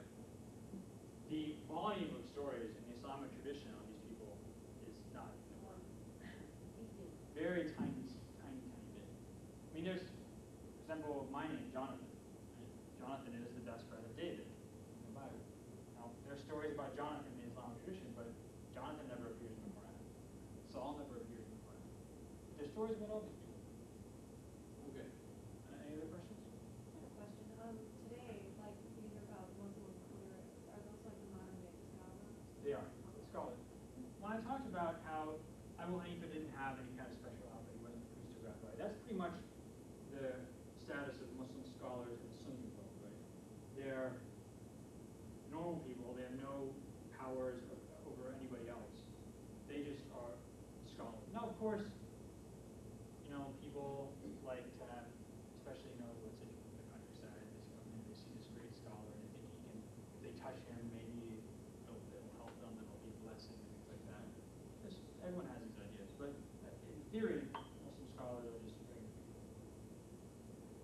In the Shiite sect, there's more of a notion that scholars have a specific caste, and that's why usually you see the word cleric used in the Shiite. It's because they do dress in a specific way, and they do have certain powers, and people are required to follow them. For Sunni, I don't have to listen to anybody. Yeah, I don't have to listen to anybody. If I can listen to you, or I can listen to him, or I can listen to both. No one can really do anything about that.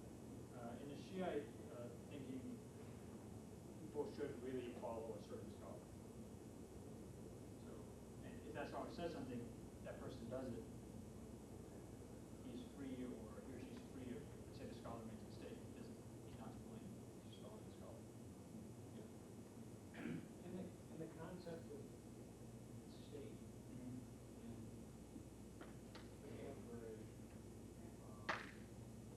international relations, if my goal in Islam is to be a Muslim, how does secular policy fit in? I mean, is there or assuming, is there a way that the concept of the state that doesn't drive back to some kind of regulation? Is there a way for that to fit in so my identity can be broader than just my I don't want to just say just my belief, but Well, of course, there have been lots of states in Islamic history that are not religious states, right? I mean, they might always say, I'm the ruler and I stand up for the Prophet in Islam, but he doesn't really care about that. Just if you're surrounded by people who are Muslim, who care about the religion, it's a great way to seem popular. There's no say that nowadays in the Islamic world, there are still groups that feel that the state has to be completely Islamic. It has to be run by Muslim scholars, let's say. Like Iran, that's what Iran is. Iran is a state run by Muslim scholars. They happen to be Shia. But a lot of the other people, let's say, in the Arab world who want to have a Muslim state, let's say in Kuwait. Kuwait's a very small country, right? What they really want is just to have people who are committed Muslims, committed to having a Muslim society around them, a truly Muslim society around them. They want those people to be the ones in power. Now, that doesn't mean they're going to get rid of the parliament, or they're going to get rid of the cabinet, or they're going to get rid of the president. It just means that they want all these people to be from their political school. They want all these people to say, okay, of course we're going to ban alcohol, or of course we're not going to do this, or we're not going to do that. It doesn't mean that we need to get rid of democracy and things like that. They want to come in basically from the ground up. So that's another way that's becoming increasingly visible over the last 20 years in the Muslim world, because it doesn't usually pay to have some kind of revolution, because people usually don't like you afterwards, and stuff get killed and things like that. It's like in Iran, I mean, very few people there like the government very much. Any other questions? Does that answer your question? Yes. Well, I'd like to add something, and again, by no means a scholar on the subject, but there is a misconception, and it's not a Western misconception. There's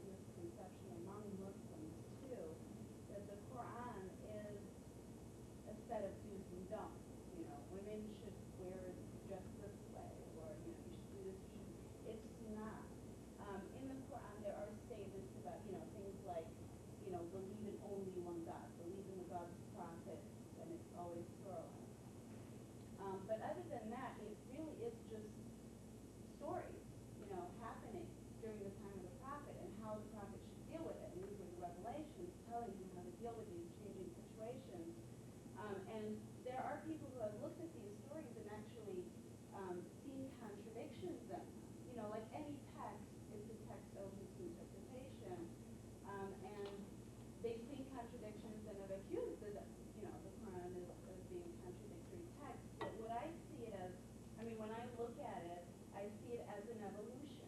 You know, these ideas are evolving over time, even during the time of the prophet. You know, you look at these statements, they're not contradicting each other, they're merely evolving as they do, you know, in different directions over history. So, and if you want to add something. I mean, definitely, what you're saying is true in the sense that the Quran is a very small book. It's not, you can't take the Quran and say, this is going to tell me how to live my life in detail. It doesn't tell you how to do a lot of things. It tells you there's certain rules that are very specific, let's say inheritance. Now, inheritance is something that's dealt with even more extensively in Islamic scholarship, but you read the Quran, you'll come to a couple passages where you're like, this is a very long passage about inheritance. Or about, let's say, food, what you can eat and what you can't eat. There's a present.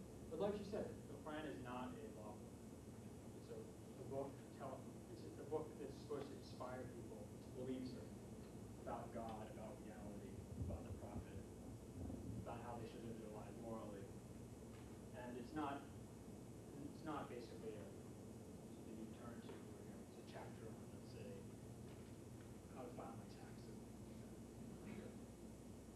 Well, there's like, you know, to be more specific, there are reasons why women cover their faces, you know, to protect themselves from prostitution at a time when Islam was trying to spread. You know, I mean, that's one of the reasons. There's a reason why, you know, men were allowed to marry more than one woman. You know, a lot of men were out fighting, getting killed during wartime, and there were not enough men to go around. So suddenly, you know, they can. So I mean, there are situations that made sort of, you know, okay, it's okay to do this, but it doesn't mean that, you know, this is how you should lead your life. Or again, it's not. It really is not a set of, you know, you can do this, you can do that. Women are not allowed to drive, and you know, women have to cover their faces, and women. It has nothing to do with that. It just describes situations in which women did cover their faces, and so, and then that's translated into this is how I should do it. I think it's important to remember that, I mean, with the exception of the United States and Western Europe, North America and Western Europe, women get treated pretty badly in a lot of parts of the world, Muslim or not, non-Muslim doesn't matter. My mom, for example, is an anthropologist. She works in Chad for ExxonMobil. North of the country is Muslim, the south is Christian and animist. Women get treated like garbage throughout the entire country, right? This is something that's just part of pre-modern societies. A lot of times, misogyny was the rule. Like she said, these society, a lot of, you know, when even in the Quran it says that women and men are equal in front of God. You know, and the prophet says you shouldn't prevent your women folk from getting an education. Well, if you're in a society that says, you know, women really shouldn't leave the house because it's important for our sense of honor that no one sees them and no one will be able to touch them or anything, then all these other things kind of fall out. I have a quick question. The media that we get out of Iran is probably completely different from what you experienced this summer. Can you explain like the standard of living? Because we just see like, you know, people, I mean, we just, and it's probably very rural places. I mean, different. Iran's a really diverse country. It's very diverse. That's the first thing I'd say. It's very difficult to characterize it. I mean, there's desert, there's mountains, there's rainforest. I mean, like rice paddy, you know, things like that. It looks like I've never been to Vietnam. I mean, I imagine what it was like, you know, rice paddy and things like that. Very, very lush. It's an extremely diverse country. It's extremely diverse in terms of people too. There are some people in the country, let's say, who live in Tehran, northern Tehran. They are very educated, very liberal, and they think that having to dress a turban is just the worst thing in the universe. They have to cover their hair. Or you go to the south side of the city, southern Tehran or outside Tehran, you don't see a single woman not wearing this black chador thing. And it's not the government that's making them do that. It's because that's the way society is. They might not like it, but it's the way things are. It's not because there's an Islamic government or not an Islamic government. Iran is, especially in the rural areas, very, very conservative country. Now, in urban areas, there are a lot of extremely educated people. I was living with a family, and the daughter was reading Last Temptation of Christ, translated into Persian. I didn't even know it was a book. book. I thought it was a movie. Okay? So I was really shocked. I mean, you go to the Iranian bookstores, and they are the latest Western books translated into Persian, and people just love reading. So it's a very diverse country. There are some people who, let's say, from smaller cities, think that their government is an Islamic government, and they'll be damned if anyone's going to tell them otherwise. And there's some people who, let's say, live in Tehran, and they say, our government is a bunch of corrupt crooks, and we don't like them. We want the Western-style democracy. So it's a very diverse country. I think the most important thing anyone ever tells you anything about Iran is it's very, very diverse. And someone might tell you, they have a law against this. Okay, they do have a law against that, but everyone does it anyway. Right? For example, they have a law against foreign music. I heard a lot of foreign music. Okay? They have a law against satellite televisions. There's a lot of satellite televisions. Okay? There's a lot of, people were watching this movie Fahrenheit 9/11. I didn't see it, but people were watching that when I got to Iran, and it had just come out in the United States. Just like, black market stuff. Very, very widespread. So it's important to remember also that, especially with Iran, people might say one thing, like there might be a law in the books, but it doesn't necessarily mean people actually live that way. Yeah? That's what I do. That's the perversion of the roots in a way too, though, isn't it? By ignoring what their mullahs or their leaders would say. And Well, I mean, ignoring that, isn't it? Yeah, but you're assuming good. Everybody's religious. Well, but they're good Muslims. Yeah, a lot of them are good Muslims, and How do they you still explain think that? they still think that their government is bad because the family I was living with, for example, they were complaining about the government constantly. The first time I met them, they complained for an hour. Second time I met them, they were complaining constantly. They would have to go over to complain about the government. But when prayer time came, they went and prayed. They went and they prayed for a long time. I mean, they were really seriously religious people. They just didn't have. They thought the government is bad not because it's religious, because they're crooks, because they're, what's the word, taking money illegally, embezzling money and things like that. It has nothing to do with religion or not. I mean, it makes them very angry. Well, if the religion is that they follow the leader in the Shia side, aren't they then? They don't have to follow the leader. They have to follow a scholar. A scholar. But if those scholars are setting the law, aren't Yeah. they then perverting the law? Yeah, but some of them don't follow the scholars who are pro. That's a neat way to get around stuff, isn't it? Yeah. Well, there's other scholars that they can follow who are not. They have multiple ways to live, and everything's okay. Yeah. It seems just a little strange. Well, it just means that people disagree, and that's part of life. No. So do I take it that from your circle and the branches that Islam, the practice of Islam varies? Some people might consider one single practice that everybody kneels and prays so many times. But depending on whether they follow the hadith or a scholar or a Shiite or wherever they went as they branched out of Mecca.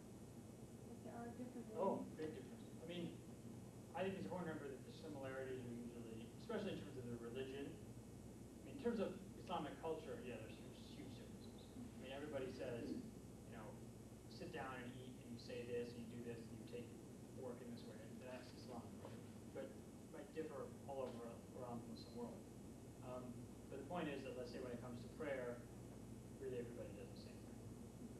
So, yeah, there are a lot of differences, especially cultural differences. But when it comes to the real foundations of the religion, let's say the Hajj, everybody goes to the pilgrimage. Everybody prays alms tax, paid alms tax. Everybody prays a certain number of times a day. Everybody believes in God and the Prophet. Everybody believes they have to fast during Ramadan. After that, it's pretty much up for grabs. You answered one question. Right here in the United States, if we don't go along with what Bush says, and the people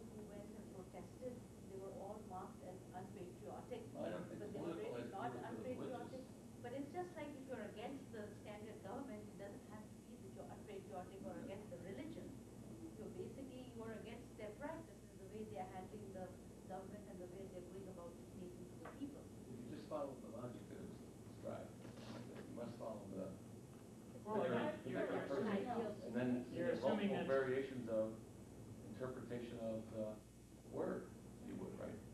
So you can have lots of conflicts within the religion simultaneously occurring, at least under the one where there's Yeah. multiple views. Well, And something can be right here and it can be wrong there. Yeah, I that's, think the 5 pillars, there's the 5 pillars, which are the ones you mentioned. That's the core of the 5 pillars. The praying, the fasting, the paying, charity, believing in God and His prophets, and then the Hajj. And everything centers around. But the day-to-day stuff, yeah, that'll differ. That's Whether you take 30 seconds to pray or half an story about your own. Great time. Perfect timing. If I could bring you back to your story about your mother, I'd like to find the causal logic that you're making here. Are you saying that the religion legitimizes the social inequities of females? Was that yeah, I'd say that, I mean, if you're in a society where legitimacy really only comes from religion, if something's going to be legitimate, God has to say it's legitimate. Right? If that's the way you think, if you're in a society like that, and if you're in a society that also happens to be misogynist, well, you better find a way to make that misogyny legitimate. So it's the social construction of the society that's already causing.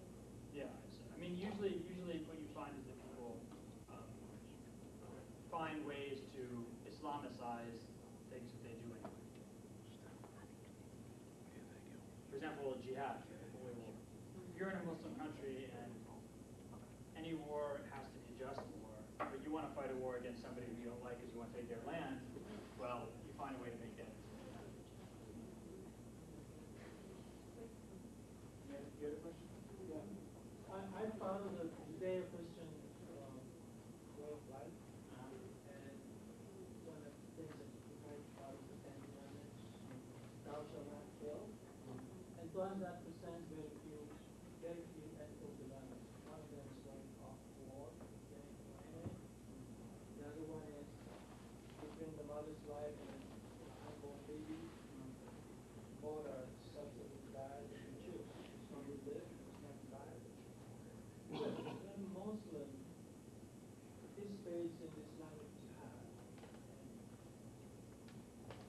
and kills people himself, puts a bomb on the fight, close of everyone else, I find it not only frightening but crazy. In fact, he's promised reward. He would marry second.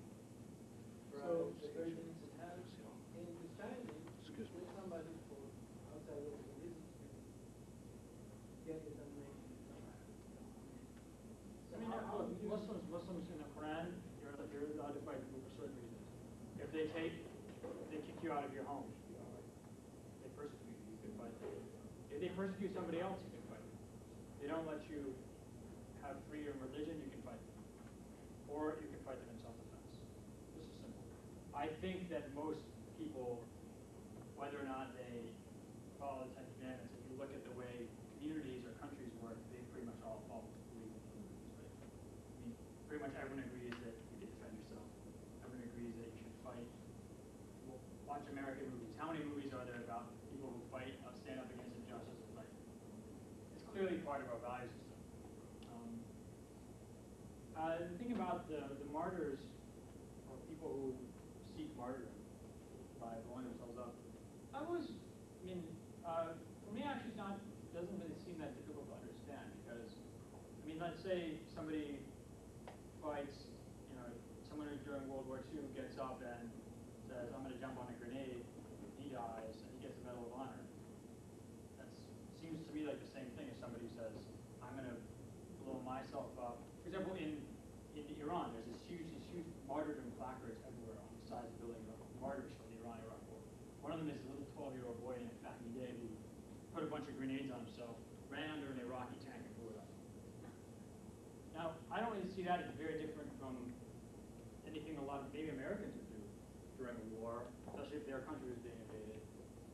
So I think that this whole idea of suicide bombing has been so foreign, it's been so exoticized. It it's not really exotic. It's people who don't feel like they have anything to live for, except to go and really just, you know, kill somebody who they think is oppressing them. And yeah, they think they're going to go to heaven for it, but I don't really see how that's any different from somebody who, you know, does something because they want glory or honor or something like that.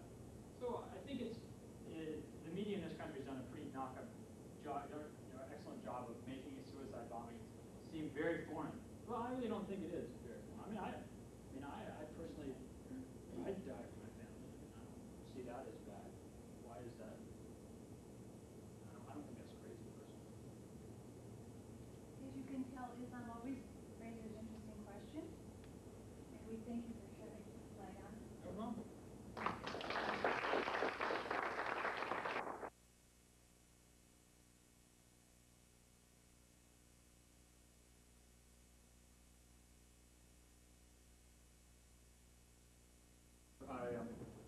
Well, I only caught the end of Hakan's talk and then Jonathan's talk, and Jonathan's awfully serious. So I'm going to be a little more lighthearted and tell you the happy, fun story of the Arab-Israeli conflict. And I have to say, this summer when I taught here, was the first time I ever taught a group of people much younger than I, 10 or, and you're shaking your head, Carol's in the class, and what happened was no one got my cultural references. For 8 straight weeks, 16 some hours in the classroom, I could say, this is sort of like The Princess Bride, and they would just stare at me. So should I mention, because in my opinion, you can understand a lot about the Middle East by watching Star Trek and by watching the video for Rocket Casbah by The Clash. Okay, at least some of you have seen the video for Rocket Casbah by The Clash. I got nothing. I got 8 weeks of blank stares and playing with the camera phones and things like that. So I'm glad to be back here. What I'm going to do, or try to do, I know that Hakan, I've heard that everyone said, oh, ask Irving, ask our last presenter about all these things. I'm going to try and get to as much as I can. For a while, I would do my presentations in chronological order, start at the beginning, wherever the beginning may be, where I thought the beginning was, and then go to the end, and I always ran out of time. So then I started going backwards, and then I realized there was no context. So today I'm going to try and start with some themes, rush through the past, get to the present, and spend some time on what's happening right now. As you know, one of the interesting things right now, something I never thought was going to happen, was Yasser Arafat's very sick and has actually left Ramallah. Now, I was beginning to think that he and Ariel Sharon were both immortal, and I at least until evidence proves me different, proved differently, I still think they're immortal. One of the things I like to talk about in terms of themes is how old both of these guys are, especially compared to myself. Ariel Sharon is 76 years old, Yasser Arafat is 75 years old, and it's not just chronological age, especially in the case of Ariel Sharon. This is a man who is a veteran, not just of the war in Lebanon in the 80s, not just of the 73 war and the 67 war, but of the 1956 and 1948 wars. This is a guy, this is like George Washington, Andrew Jackson, like the first 9 presidents of the United States and their military experience rolled into one tremendously obese 76-year-old man. One of the issues that's come up, speaking of mortality, is that they asked Sharon, aren't you afraid with what's going on that you could be assassinated? There's a lot of opposition within Israel to what he's currently, his current plans. And they said, Mr. Prime Minister, are you going to wear a bulletproof vest? And he said, look at me, there's not one that fits. So, enough jokes. I'll make plenty of jokes about Sharon and the fact that Arafat looks like Mr. Furley. But first, a couple themes. Just, I want you to keep in mind, if there's nothing else that you can take away from my lecture, other than a bunch of stupid jokes, are some themes. The first theme is when we talk about the Arab-Israeli conflict, these are my nots. It is not ancient. I think this is one of the biggest problems in teaching this subject, is that people say, oh, where do you start? Do I have to start in the Old Testament? Do I have to start, first the Earth's crust cooled, then there was dinosaurs and they died, and then the Arab-Israeli conflict broke out. And I think this is one of the things that keeps people from wanting to talk about it is, where do you start? Do I have to go back to David and Solomon and to talk about this issue? I argue, and there's people that obviously disagree with this, that you don't. That we can understand the Arab-Israeli conflict in a similar vein in the way that we understand the conflict in Armenia, the Kurdish issue, the Assyrian issue. Name your ethnic group that wants its own homeland in the Middle East and didn't get it. This conflict is one of those. It's a modern nationalist conflict over who's going to get this chunk of land. When we think about this, this is always my first slide. Israel fits with space to spare in the state of Illinois. So when we're talking about this, we're talking about a very small chunk of land, and it only sort of confuses the matter to buy into the nationalist arguments made by both sides that, well, you have to start with Abraham and Ur, or in Moses, or whatever, and on the other side of it to say, we have to go all the way back to the time of the Prophet Muhammad, or before that. Yes, both sides in their nationalist narratives use a lot of ancient terms. For example, one of the big ones that came up in this ad from the Facts and Logic about the Middle East ad in U.S. News and World Report is that, we call the area over here the West Bank, right? This is the common usage, common name for that area. To your ultra-nationalists, Israelis, that is not the West Bank, it is Judea and Samaria. And one of the ongoing projects of the modern Israeli state is to give things or return things back, depending on how you look at it, their ancient biblical names. Now, there's a lot of problems with this. I could spend my whole time talking about this. But one of the problems is, can you really go back to the kingdoms of David and Solomon 1,000 years before the birth of Christ, and what I like to call BCE, the backwards counting era? Can you go back to that time and say that a modern nation state that gets its independence in 1948 has a whole lot in common with a kingdom from 3,000 years ago? What is the modern structures of a state as we know them really didn't exist in ancient times. Your borders basically lasted until the guy next door decided he was going to take over that town to take their wealth and their loot, basically. So this whole idea is kind of problematic. And from the Muslim side as well, well, we've been there for forever. Yeah, you were there, but it wasn't the be-all and end-all of the Muslim homeland. And so constantly referring back is really just a way of trying to give some depth and weight to an argument that, at its root, is something that we can understand in terms of, my favorite ethnic conflict, because no one's ever heard about it, is Nagorno-Karabakh. We're all tremendously invested in Nagorno-Karabakh, right? Okay, this is like talking about the Clash to my 13-year-old. I'm going to mess up the details, but Nagorno-Karabakh is either Armenians in Azerbaijan or Azerbaijanis in Armenia that want their independence. Why don't we talk about, that doesn't seem to raise anybody's hackles, whatever that term phrase is. No one gets all upset about Nagorno-Karabakh, they don't even know about it. I don't even think people get that excited about Chechnya until there's a massive killing and then they go, I'm not really sure what happened, but it doesn't seem to be that old. But we don't talk about this conflict in that way. The second point I want to make is that, this is another fun one, is that along with this, it's not religious. Like I say, this is a modern nationalist conflict. This is about two groups of people who have wrapped their identities in the ancient and in the religious. But to say that it's religious would mean something like, an almighty being has somehow commanded that these two sides are destined to fight for all time. And I think a lot of you, when I talk about this, people say, oh, yeah, I guess that makes sense. But you'd be surprised going out and talking on this issue, whether I'm talking to my mother-in-law or, being boring at parties, as I usually am. The first thing you say, if you say, I talk about this, they'll say, oh, it's an ancient and deeply felt, conflict and hatred or something along those lines. And it's really not. Yes, there are times when you find Jews in conflict with Muslims throughout history, but there's much longer swatches of time where there was no conflict, or the two of them were coming together against a third party. This whole sense of modern identity, the sort of Cardinals versus the Red Sox of religious conflict, is very, very new. People who lived in this area in the 19th century, Jews, Muslims, what have you, they identified in a lot of different ways, but they didn't identify in ways that were mutually exclusive the way that they do sort of now. So talking about it in terms of, again, well, what does God actually say, makes it very hard to talk about it. It also makes it uncomfortable to make jokes about it if this is in fact some sort of divine, recipe for all time. So that's the third thing. Or second thing. The third thing is that it's not complicated. Now there's two things. I think when we're talking about this, or teach it, or talk about, look at it in the newspaper, think, oh God, I'm never going to be able to understand this. There's just something there's something about it because it's religious and ancient that makes it sort of, this esoteric knowledge that only people like me, of course, can know. And I'm going to tell you, and then this is a very Shia construction of how the world should work. But I will argue that it's not really that complicated. We can understand it just like we understand all sorts of other nationalist struggles, but that's not to say that it's not complex. There's a difference. I think you can understand this, and yet, when you find partisans of one side or the other, they'll start throwing out very minute details.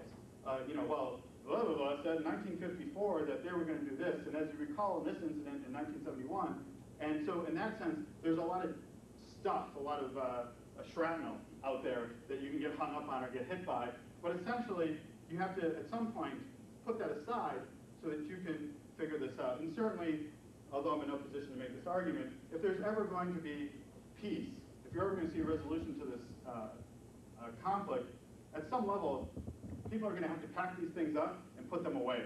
I don't know how many of you are religious watchers of The West Wing, but the last couple episodes of The West Wing have all been about President Bartlett trying to resolve the Arab-Israeli conflict. I actually thought that for those of you that watch it, they did a pretty good job of discussing the issues at hand. They did a good job of sort of portraying the Israelis who had both practical concerns, but then when pushed hard, they would go back and say, this is this is given to us because of the Holocaust, and for the thousands of years our people have been chased around the country or around the world or whatever. And then on the other side, they did a very good job with the Arabs, and you saw in that episode, if you watched it, or even in the real peace negotiations, for those of you that followed those, at some level you have to say, okay, yes, Jerusalem, is holy to both of you, but if we're ever going to resolve this, if you're ever going to figure out a solution to this, you have to give a little bit. You have to say, what's happened has happened. There's nothing we can do about that. We can only move forward. Now, that's much easier said than done, obviously. But it's, in my opinion, it's the truth. Trying to redress 50-year-old grievances or 100-year-old grievances is just silly. Finally, along with all this, with all these issues, this issue is covered tremendously. I found this summer, there's a lot of Arab American students that enroll in classes at Moraine. They could do sort of the first four caliphs, and then they could talk about Ariel Sharon. This is an issue that gets a tremendous amount of press coverage, and I think it gets a lot of tremendously bad press coverage in all sorts of ways. The way that the issue is described, sort of what the important issues are, and as Jonathan said, the sort of fetishization of the violence. Don't tell me about progress, or don't tell me about the life of the average Joe on the street. Tell me about suicide bombers, because that's exotic and strange and interesting. Tell me about the settlers, who are every bit as exotic and strange as a lot of the suicide bombers. And so the story is really portrayed as this battle of extremists, and what gets lost is that there's all sorts of people who are just average people, who are not particularly religious, who want to be left alone, who would prefer not to die, and they're sort of being left out of this, not only by the press, but also by their leaders. One of the important things in regards to whether or not it's a religious conflict is to realize that this is not, there's all sorts of Christian Palestinians. Yasser Arafat's wife is a Christian. And there's all sorts of Christian Israelis and Arab Israelis, and it's really, really difficult to start saying, at some level, we see this as a struggle between Jews and Arabs. But it's not, really. There's a lot of different factions in Judaism, for one thing, but then also within the Israeli government. There's leftists and people on the right, there's religious parties and secular parties. And the interesting thing about Sharon is that he's brought together both the right-wing religious folks and the right-wing secular people. There's people who say the religious folks, the settlers, have much tighter grip on Israeli politics. We're a secular, modern country, let's get them out of government, and somehow they found common cause with Ariel Sharon's party as well. Very interesting. And then on the same token, you have the Palestinian side, where you have secular nationalist leaders like Yasser Arafat, but you also have Islamist people like the Hezbollah and Hamas. And Hezbollah and Hamas are two also different factions, right? So it's very confusing in that regard, but again, a big picture is not that complicated, but it is worth noting that there are a lot of different factions. One of the big themes also is that we tend to see, or as I like to say in the shorthand, Arabs as Arabs, right? Well, it's the Palestinians, but why don't this is a common argument made in these facts and logic ads. Why don't the Syrians take the Palestinians in? Why don't they just pick up and settle, somewhere else? Why do they have to be there? And I think that's because of our underlying, not a bias, but our underlying assumption that Arabs is Arabs. This is like saying, look, Illinois is a bit too crowded, so what's left of our Native American community is going to force us up into Canada, because whitey's whitey, right? Who cares?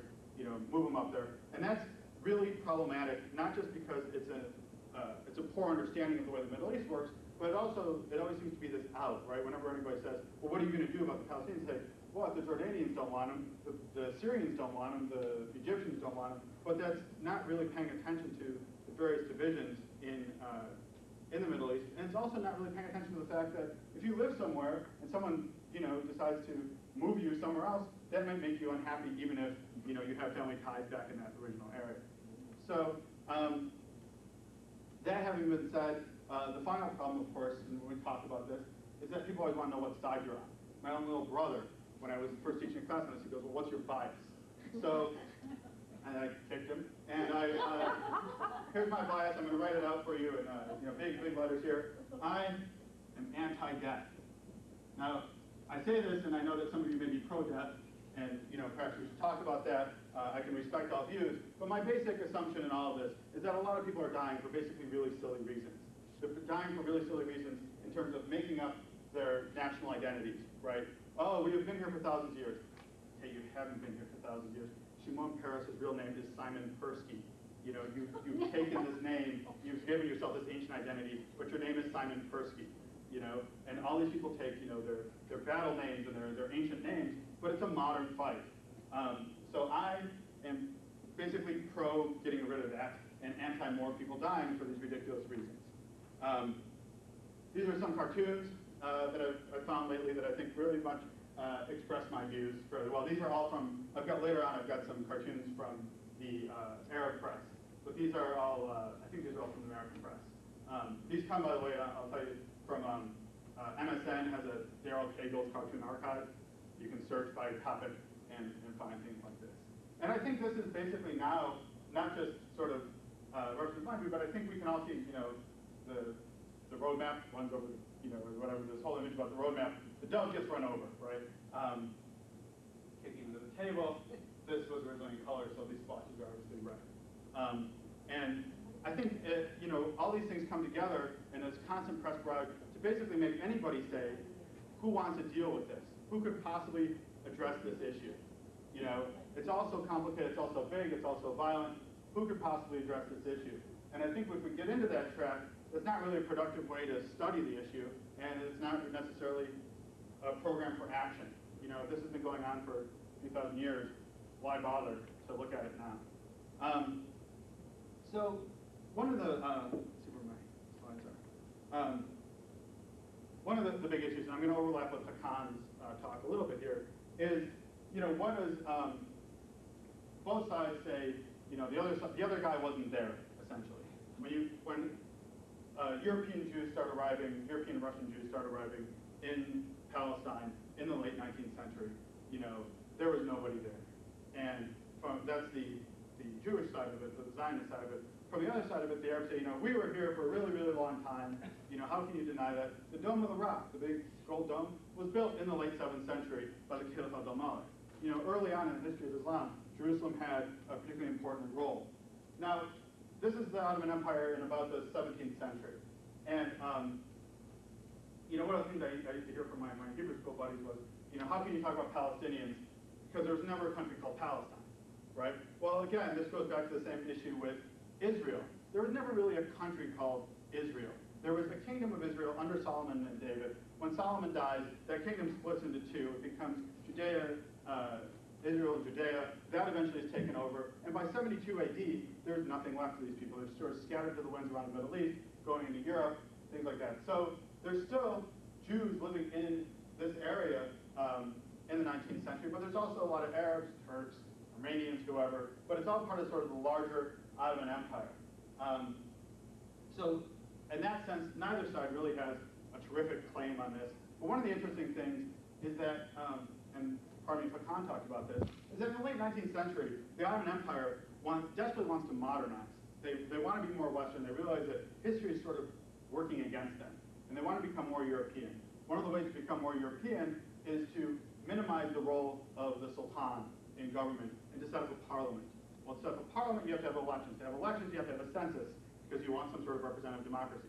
This is a relatively short period in Ottoman history, but they want to set up a parliament, so they go out and take a census of, who lives where. And from that census, we know that there's a few thousand Jews living in Palestine and tens of thousands of Arabs, which is interesting. The other thing that's interesting is that the city with the largest Jewish population in the Ottoman Empire is Salonika, which is in Greece. And the number 2 and 3 cities are both in the Anatolian Peninsula, in modern-day Turkey. And Jerusalem is way down the list. Because one of the funny things is that a lot of the evidence used by modern Zionists to argue about the kind of area that Palestine was in the 19th century is Mark Twain's book, Innocents Abroad. He goes abroad, and Mark Twain hated the Middle East.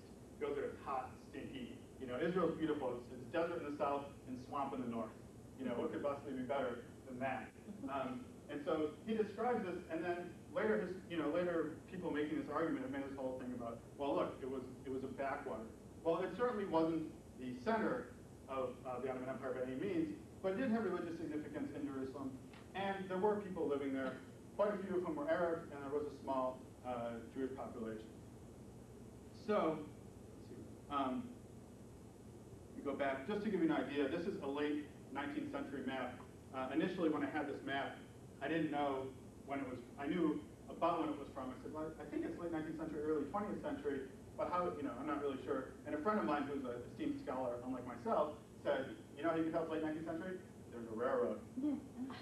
So this is a late 19th century map, firmly dated by the presence of train tracks, which were later blown up by Lawrence of Arabia during World War I. This is how Palestine, this was all sort of the bigger vilayet of Syria, and this is how Palestine broke up.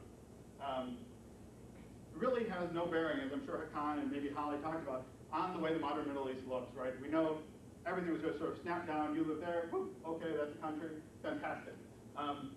And what's interesting now is that the current struggles in the Middle East, or especially in the Arab-Israeli conflict, are over borders that no one would have recognized, that their great-grandparents and maybe even their grandparents wouldn't have recognized.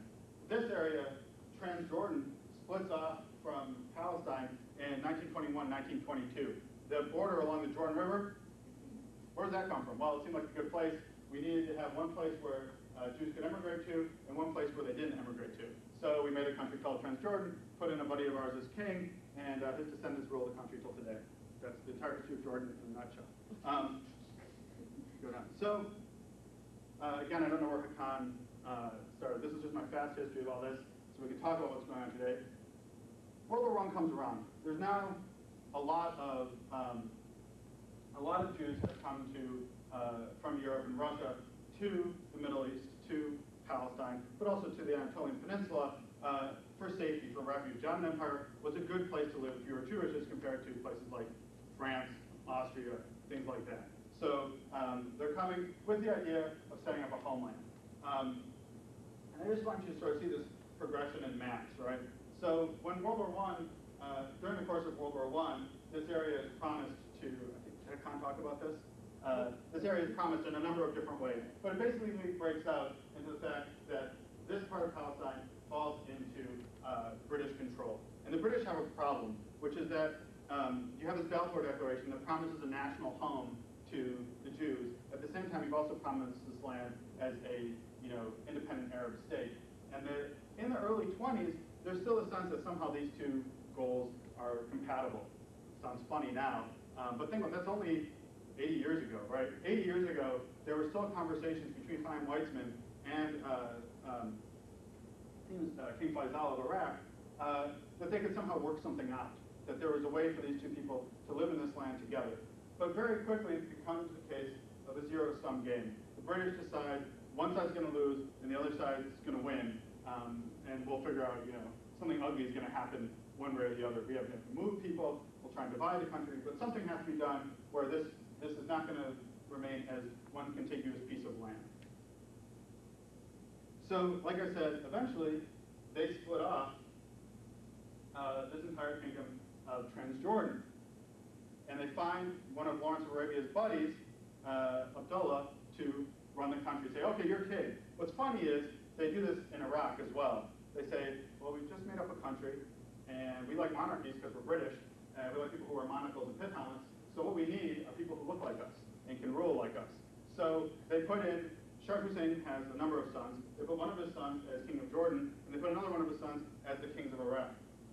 Great idea. In 1958, one of the last things the kings of Iraq ever do is try and reunite what they call the Hashemite kingdoms into one big country. They have an Iraqi-Jordanian republic, basically, with King Hussein of Jordan at the head of it. It's a great idea, except for when you have all the leaders of these two countries meeting in Amman, and you send troops into Lebanon to go fight the Lebanese civil war, and they turn around and invade Baghdad, your whole monarchy fails, and the Republic of Iraq is established. Another little nutshell, right? But in any case, so this is split off.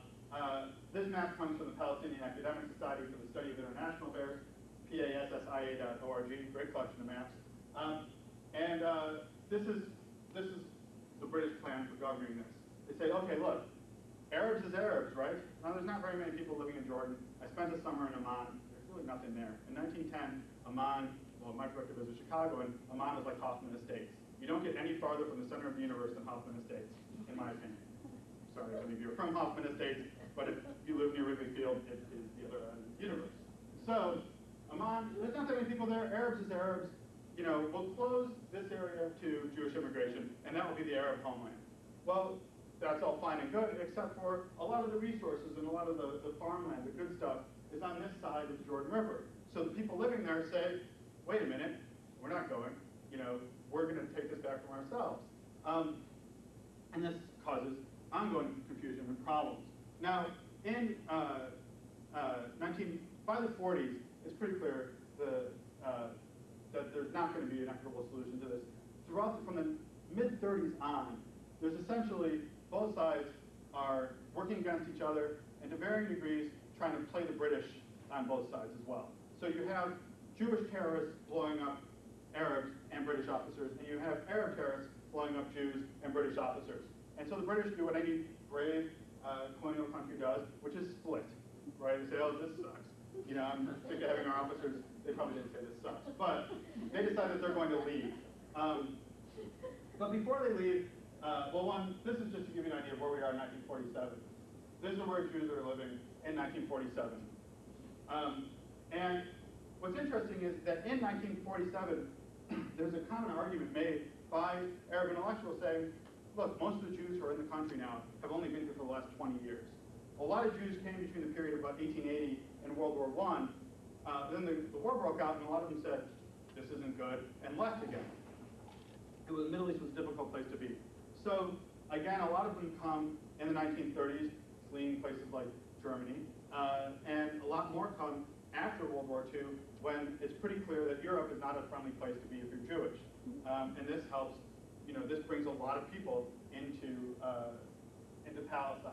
Now, still the Arabs are saying, well, it's not our problem. You know, we've been here for years. You know, this is our old farmland and everything. Just because the Europeans don't know how to live with minority groups doesn't mean we should have to suffer for this. And so they're not terribly friendly to the idea that the British and then the United Nations put forward, which is this. The UN Partition Plan of 1947, one of the earliest acts of the United Nations, and you can tell they got off to a strong start. This worked out tremendously well. Excuse me. The idea of this map is that a Jewish state will exist in the light yellow area, and an Arab state will exist in the gray area, with Jerusalem being an international zone. This doesn't look like any map we've ever seen of the region. You can imagine why. Very quickly, the Zionist community says, you know, they're willing to give us something. We'll figure out what we'll do about this later, and they accept this.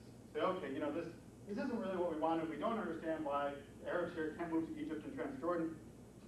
Fine, we accept it. It's better than nothing. The Arab community, on the other hand, says, forget this. You know, again, everybody, you know, they're going to give this much land to the Jews who don't have it. I mean, this is looking at this and then looking at how much land results from this. This seemed grossly unfair to the Arab population. So they reject this. Now, there's all these sort of, again, these are not, when I talk about the Jews or the Zionists and the Arabs, I'm talking about sort of their leaders, the officialdom of both parties. Because it's pretty clear that, you know, the average Palestinian, if he had known what was going to happen, or could see sort of the way things were going with the support for the Zionist movement by Europe, would have said, you know, rejecting this out of hand, you know, this is a bad idea. And one thing that has been a theme of this entire conflict, at least in my mind, is that it took an incredibly long time for Arab leaders to say, you know, we've just got to stop saying no. You know, every time there's a proposal, we say no. You know, there was a famous, the Khartoum Declaration after the Six-Day War in 1967, where they say, you know, no peace, no negotiations, and no recognition. Well, that's not exactly a position to negotiate from, because you made it pretty clear where you're going to go. Now, when this is said by, you know, the president of Egypt, the president of Sudan, the king of Jordan, whoever, great. Okay, you're not going to negotiate, but who does that hurt? It doesn't hurt you. You're still propped up by the British and the United States, and say you're the king of Jordan. It hurts the Palestinians on the ground who don't ever really get a say in this. It's really not until the late 60s that Palestinian nationalism really blossoms and becomes its own separate movement. From this point, from the late 40s until 67, the Palestinian issue is considered in context of a larger Arab nationalist struggle, you know, and so it's sort of not dealt with by the people who are living on the ground here, it's dealt with by the kings and presidents of other countries. And if you know anything about the rest of the Middle East between, say, 1947 and 1967, it's really screwed up. So you have, this issue affects the stability and prosperity of Iraq and Syria, where, you know, Iraq has any number of coup attempts before the monarchy actually falls in 1958. Syria has a half a dozen coups between the late 40s and the early 60s. And it has a lot to do with, you know, well, you're getting support for the British, but the British caused all this. And what are our leaders doing to make any of this better? So while they're simultaneously not helping Palestinians, they're also increasingly attracting the ire of their own citizens who are saying, look, our Arab brothers, you know, our allies, or whatever, are suffering, and what have you done about it? So this issue has waves throughout the entire modern Middle East in terms of stability. And obviously, as we know today, it still resonates as an issue of, you know, what are you doing about this conflict? And it allows some of the worst regimes to stay in power for a tremendously long time, which is, you know, Saddam Hussein could always say, look, you don't like me, but hey, I'm giving money to the Palestinians. I'm helping our Arab brothers struggle. You know, Syria says, oh, well, you know, sure, you're really, really poor. Sure, we haven't gotten a new tank since 1989. But if we allow democracy, the country could become unstable, and then the Israelis will invade us. You know, we have to remain strong, so democracy will come later. Okay, so there's a war in 1948, right? We all know this. There's a war in 1948, and these areas, the West Bank and Gaza, become under the control of the outside countries. So the West Bank becomes part of Jordan. They annex this.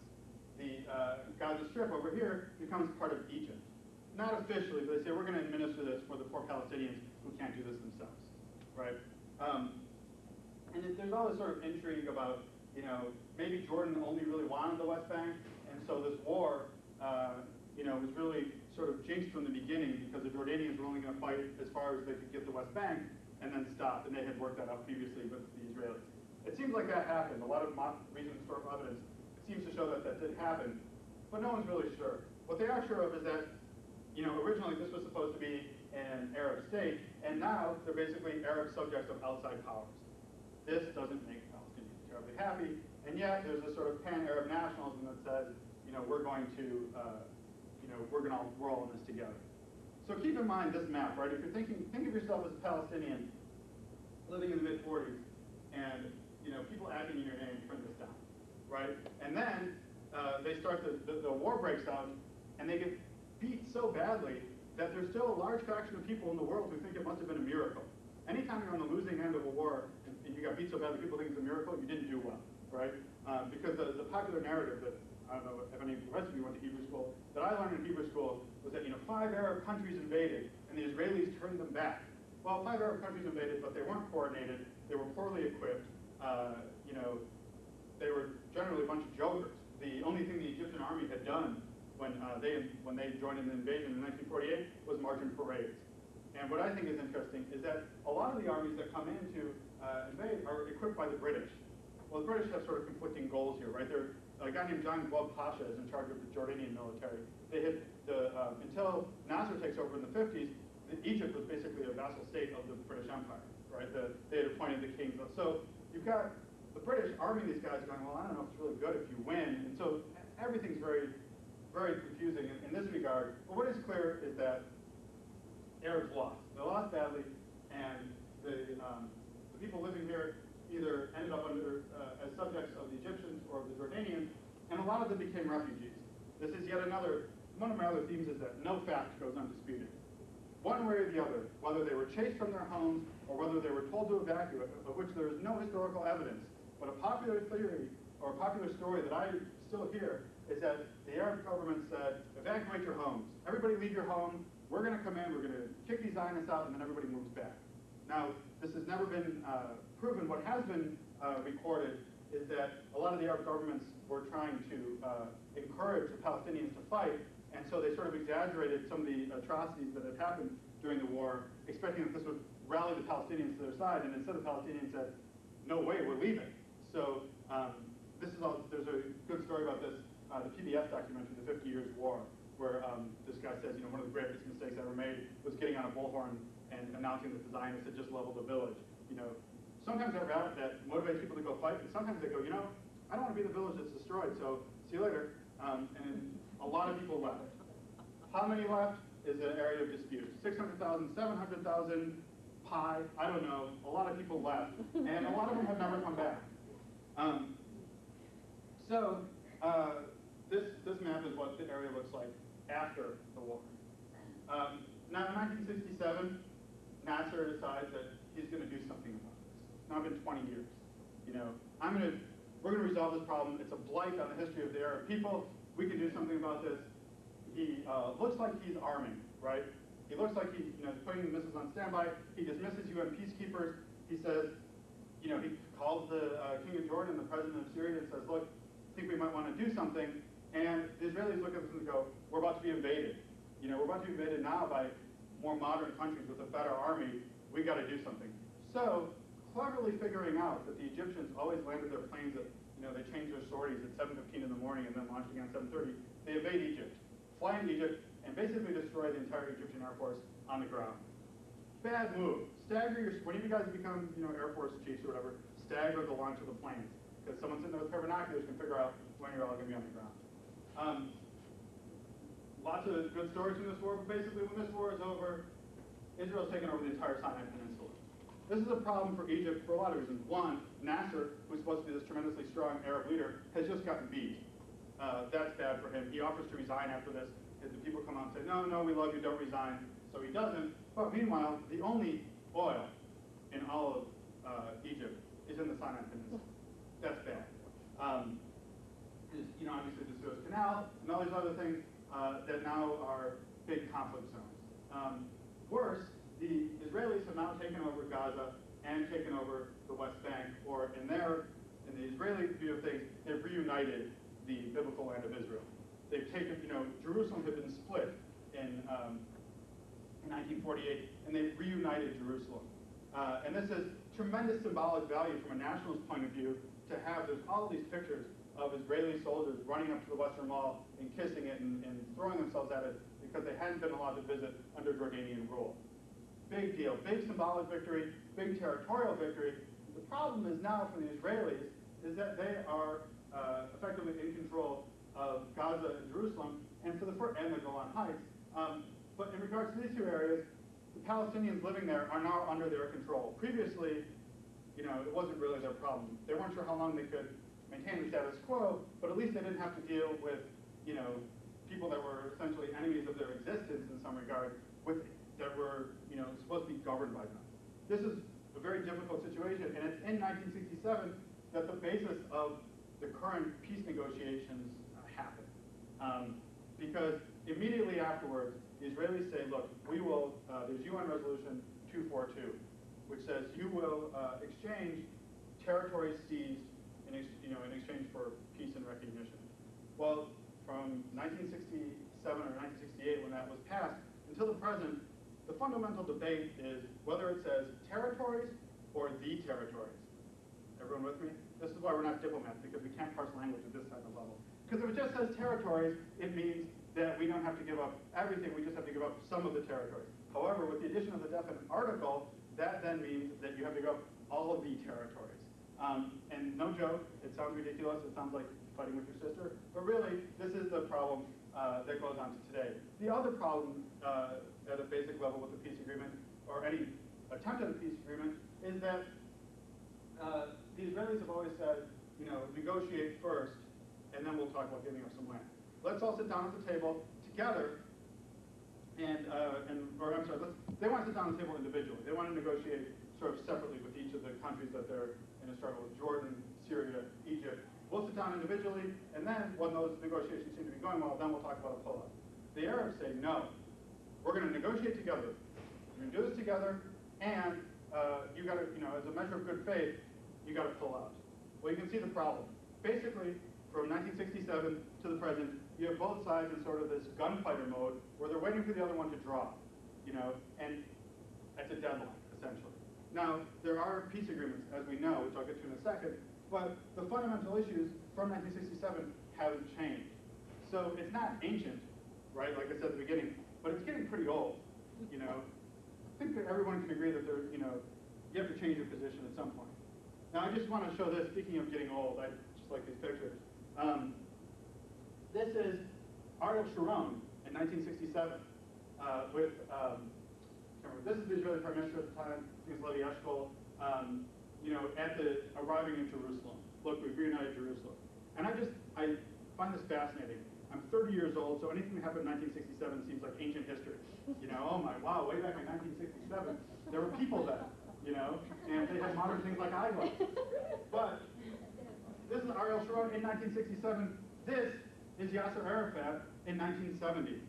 And what's most interesting to me is not just that their positions haven't changed, but the people haven't changed. You know, and you have this sort of, it's like a John Woo film, right? These people were like mortal enemies for years and years and years. They're now old men, and they're still fighting it out. They're still, you know, Arafat hasn't changed clothes in 30 years. So, until that picture of him yesterday with a stocking cap on. But what's interesting is everybody else in these pictures is dead. And who would have thought that these two guys would be the ones eventually negotiating? This is Nasser. Nasser died right after this picture was taken. There's a civil war after the '67 war in Jordan, where the Palestinians try and take it over. Palestinian radicals try and take it over. Nasser comes in to try and work out the situation, works it out, says goodbye to, this is King Hussein and Yasser Arafat, waves goodbye to the tarmac and drops dead. Very dramatic, just like Leo on the West Wing on Wednesday night, you know, I'm done here, die. No after effect, anything like that. And so this is 67, 1970. Okay, we're gonna skip for lack of time, we'll skip the 73 war. We just say more territorial seizures, Egyptians invade, and they actually do fairly well. The one important thing about the 1973 war is that it convinces the Israelis that they're not immortal. You know, they won big time in 48, and they won big time in 67. The Egyptians sneak attacked them on Yom Kippur in October 1973, and for just a moment, it looks like they're going to win. For just a couple days, the coordinated attack by the Egyptians and the Syrians really threatens the Israeli people. They're very scared, and I've talked to an Israeli general from the time who said, look, we knew the Syrians had more tanks, we knew the Egyptians were better armed, you know, the Russians at this point are heavily involved with giving these guys surface-to-air missiles, tanks, planes, what have you, and the United States, under Nixon, especially early in the Nixon administration, is saying, you know, if we sell arms to people, they'll probably use them. So we should hold back on selling them arms. And this really ticks off gold in my ear. You know, what are you doing? Give us planes. They've got planes. We need planes. And eventually, of course, everybody sells arms to everybody, and everybody's happy. Well, not happy, but they've got really nice planes. So the Israelis get F-4s, like in 1972. But it's a sort of combination from the Egyptians' point of view that they were able to do something in 73 to surprise the Israelis and make some headway. And from the Israeli point of view, wow, we can't really hold this situation forever, that causes them to begin the Camp David negotiations, which still take 5 or 6 years after the 1973 war to really get underway, despite the fact that almost immediately after, Henry Kissinger is doing his damnedest to bring the two sides to the table. But it's not Kissinger ultimately that does this. It's Jimmy Carter, his Secretary of State, Cyrus Vance, Brzezinski, his National Security Advisor, that do this all. And I put these pictures together because, as far as I can tell, the best thing that ever happened to peace negotiators is that everybody gets Nobel Prizes and gets these really noble pictures taken of them, right? I mean, look at that. Look how, it's just beautiful. So this is, that's Begin, Carter, and Sadat, Begin, Carter, and Sadat, and then Rabin, Clinton, and Arafat. What's interesting to me, and what I think is a lost fact about the first Camp David Accords in 78, 79, is one, that they take 3 years to go into effect. But the Israelis don't actually pull out for quite some time after that. There's all these sort of staged negotiations. The other thing that's interesting is from that point forward that the United States gives $3 billion a year in foreign aid to Israel and about $2 billion a year in foreign aid to Egypt. We're basically buying these, the Egyptians and Israelis don't have what is called a warm peace. They have a piece that says, I like money, you like money, if we fight we don't get any money, so let's not fight. Seems reasonable. But the third thing that's really interesting about this, it's in the context of the Camp David Accords. They say, look, we're going to lay out a framework so that there can be peace for Israel and all its Arab neighbors. When they start talking about the Madrid Accords in 1991, it's within the framework established back in 1979. Now again, as a 30-year-old, that's an enormous amount of time. I mean, Reagan and Bush were president in that time. That's amazing. And it takes forever. The entire Reagan administration, they're not able to work this out. Of course, the Lebanon War gets involved, the Iran-Iraq War gets involved, the Iranian Revolution is involved. And of course, Anwar Sadat's also assassinated for approaching these negotiations in the first place. So nothing much happens during, a lot of stuff happens in the 80s, but in terms of real steps toward peace, not a whole heck of a lot happens. Skipping ahead a little bit, what time do I have until? 3:45. Oh, I'm going to get this. Okay. By 1987, there's peace with Egypt. Peace in terms of the rest of the region hasn't gotten very far. Okay. There's a generation essentially occupation of the West Bank and of Gaza. And if history has taught us one thing, it's that don't tick off teenagers, right? People younger than teenagers are too weak to fight. People older than teenagers usually are, they have a stake in the system, or they're sort of accepted the status quo, or they're willing to negotiate. Teenagers are going to start picking up rocks and throwing things if they don't get their way, right? Look at rock concerts. So imagine an entire generation by 1987 or so has lived under Israeli occupation. Now, I admit that when I was in college, one of the things that I had a difficult time understanding was that occupation was exactly that. It was an occupation. Palestinians do not get rights of citizenship, right? If you live in the West Bank and Gaza, you are not an Israeli citizen. You're not allowed all the privileges of an Israeli citizen. You're subject to searches. You have to carry an ID all the time. You're a ninth-class citizen, And what would really tick you off, if you were a Palestinian at this point, is that the Israelis are importing Ethiopians, right? There's this massive airlift of Jews out of Ethiopia at this point. In the early 90s, they're importing Russian Jews who are no longer safe in their country. And the Palestinians are saying, great, you're bringing in more and more people to enjoy the benefits of the state. What about us? This is really starting to sting. Of course, I say that in Arabic. But this leads to an intifada. This is the sort of the conditions on the ground that lead to the first intifada, which starts small. And one of the things I've learned about Middle Eastern history is that all these things start small. You try and shut down Muqtada al-Sadr's newspaper and arrest somebody, for the assassination of al-Qawi, the Southern Ayatollah, and that starts small, and now things just snowball and go badly very, very quickly. This starts small as well. There had been sort of isolated incidents of rock throwing and sort of small-time violence, but when an Israeli car runs over a Palestinian citizen, December 9th, 1987, people protest. Because one of the things that was most irritating to Palestinians was that if one of them was killed by a settler, or one of them was killed by an Israeli military vehicle, those people often did not get the same sort of prison sentence as if they had killed an Israeli. This really ticks them off. And so when an Israeli vehicle kills 4 Palestinians in Gaza, this begins this intifada in late 1987. Within 1 year, 150 Palestinians are killed, and 11,000 are wounded, and 2/3 of those people that are wounded are under 15 years of age. Now, this, we talk about the current violence as the second intifada, and so we sort of project backwards and imagine that the first one was a lot like this one. But it's really not. It's much lower intensity, as you can tell. 150 people in a year is, pocket change in this one, right? I mean, it's depressing to think about, but it's true. The other thing is that there's not as much use of lethal force on both sides as there is today. You don't find as many tanks moving into civilian areas, and you don't find suicide bombers are really a feature of the current intifada, not of the previous intifada. It's a lot of rock throwing and civil disobedience and sort of violent but non-lethal force. And this is also true of the Israelis, a lot of rubber bullets and tear gas and things like that. So it's ugly and awful, but it's not anywhere near the level of violence and sort of almost a nihilism that is going on today.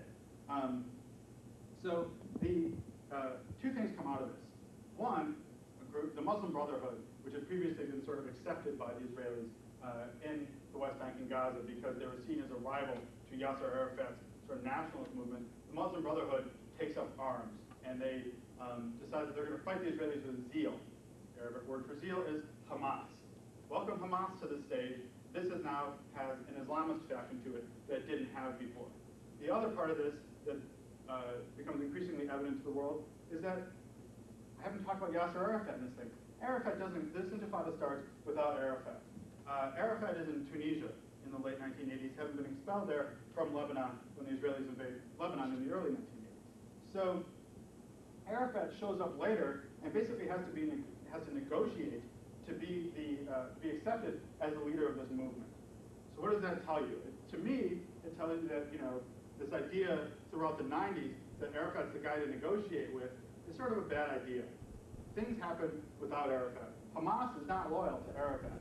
A generation of Arab teenagers think that Arafat is nothing more than a sort of clay pigeon, someone to get shut down every so often, who can't really lead his people. And yet, he's the person that gets negotiated with, and now he's the person who's sort of reinvented himself as this oppressed nationalist symbol locked away in his compound in Ramallah.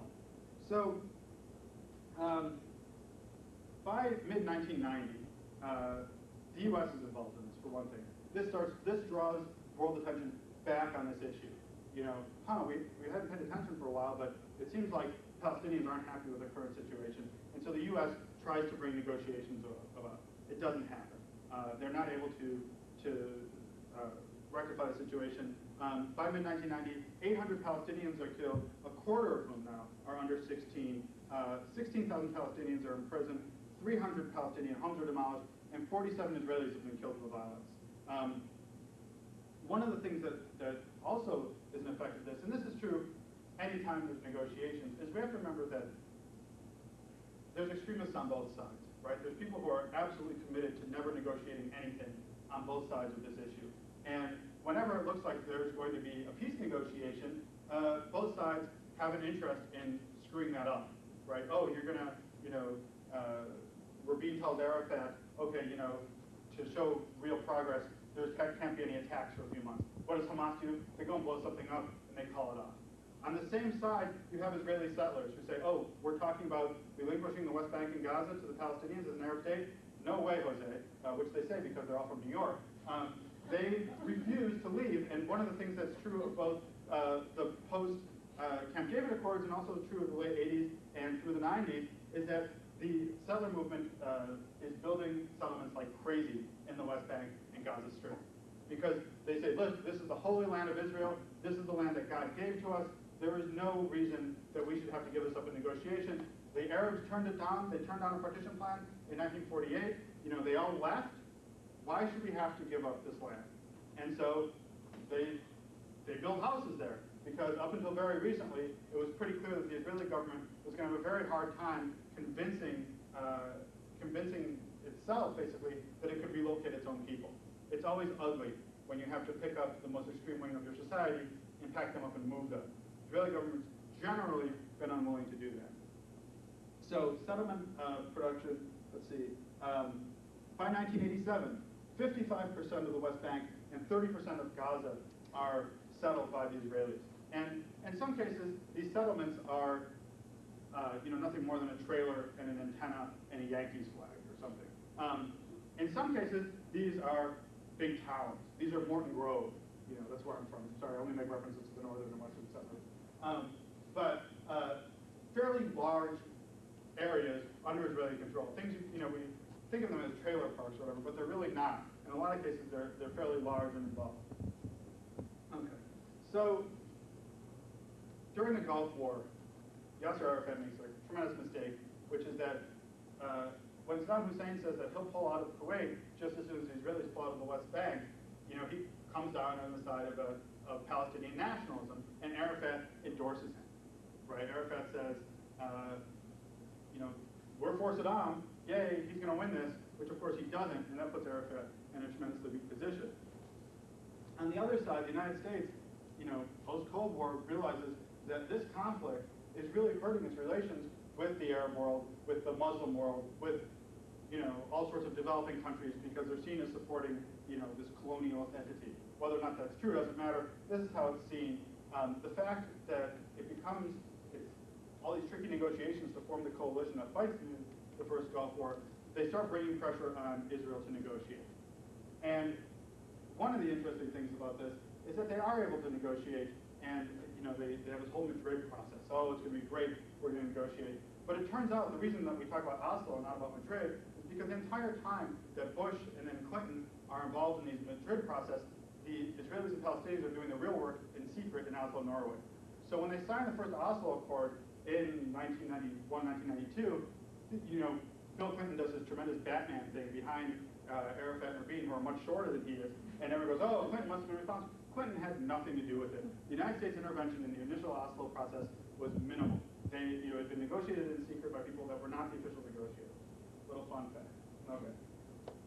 So, as a result of skipping sort of this process a little bit, they keep coming up with these maps.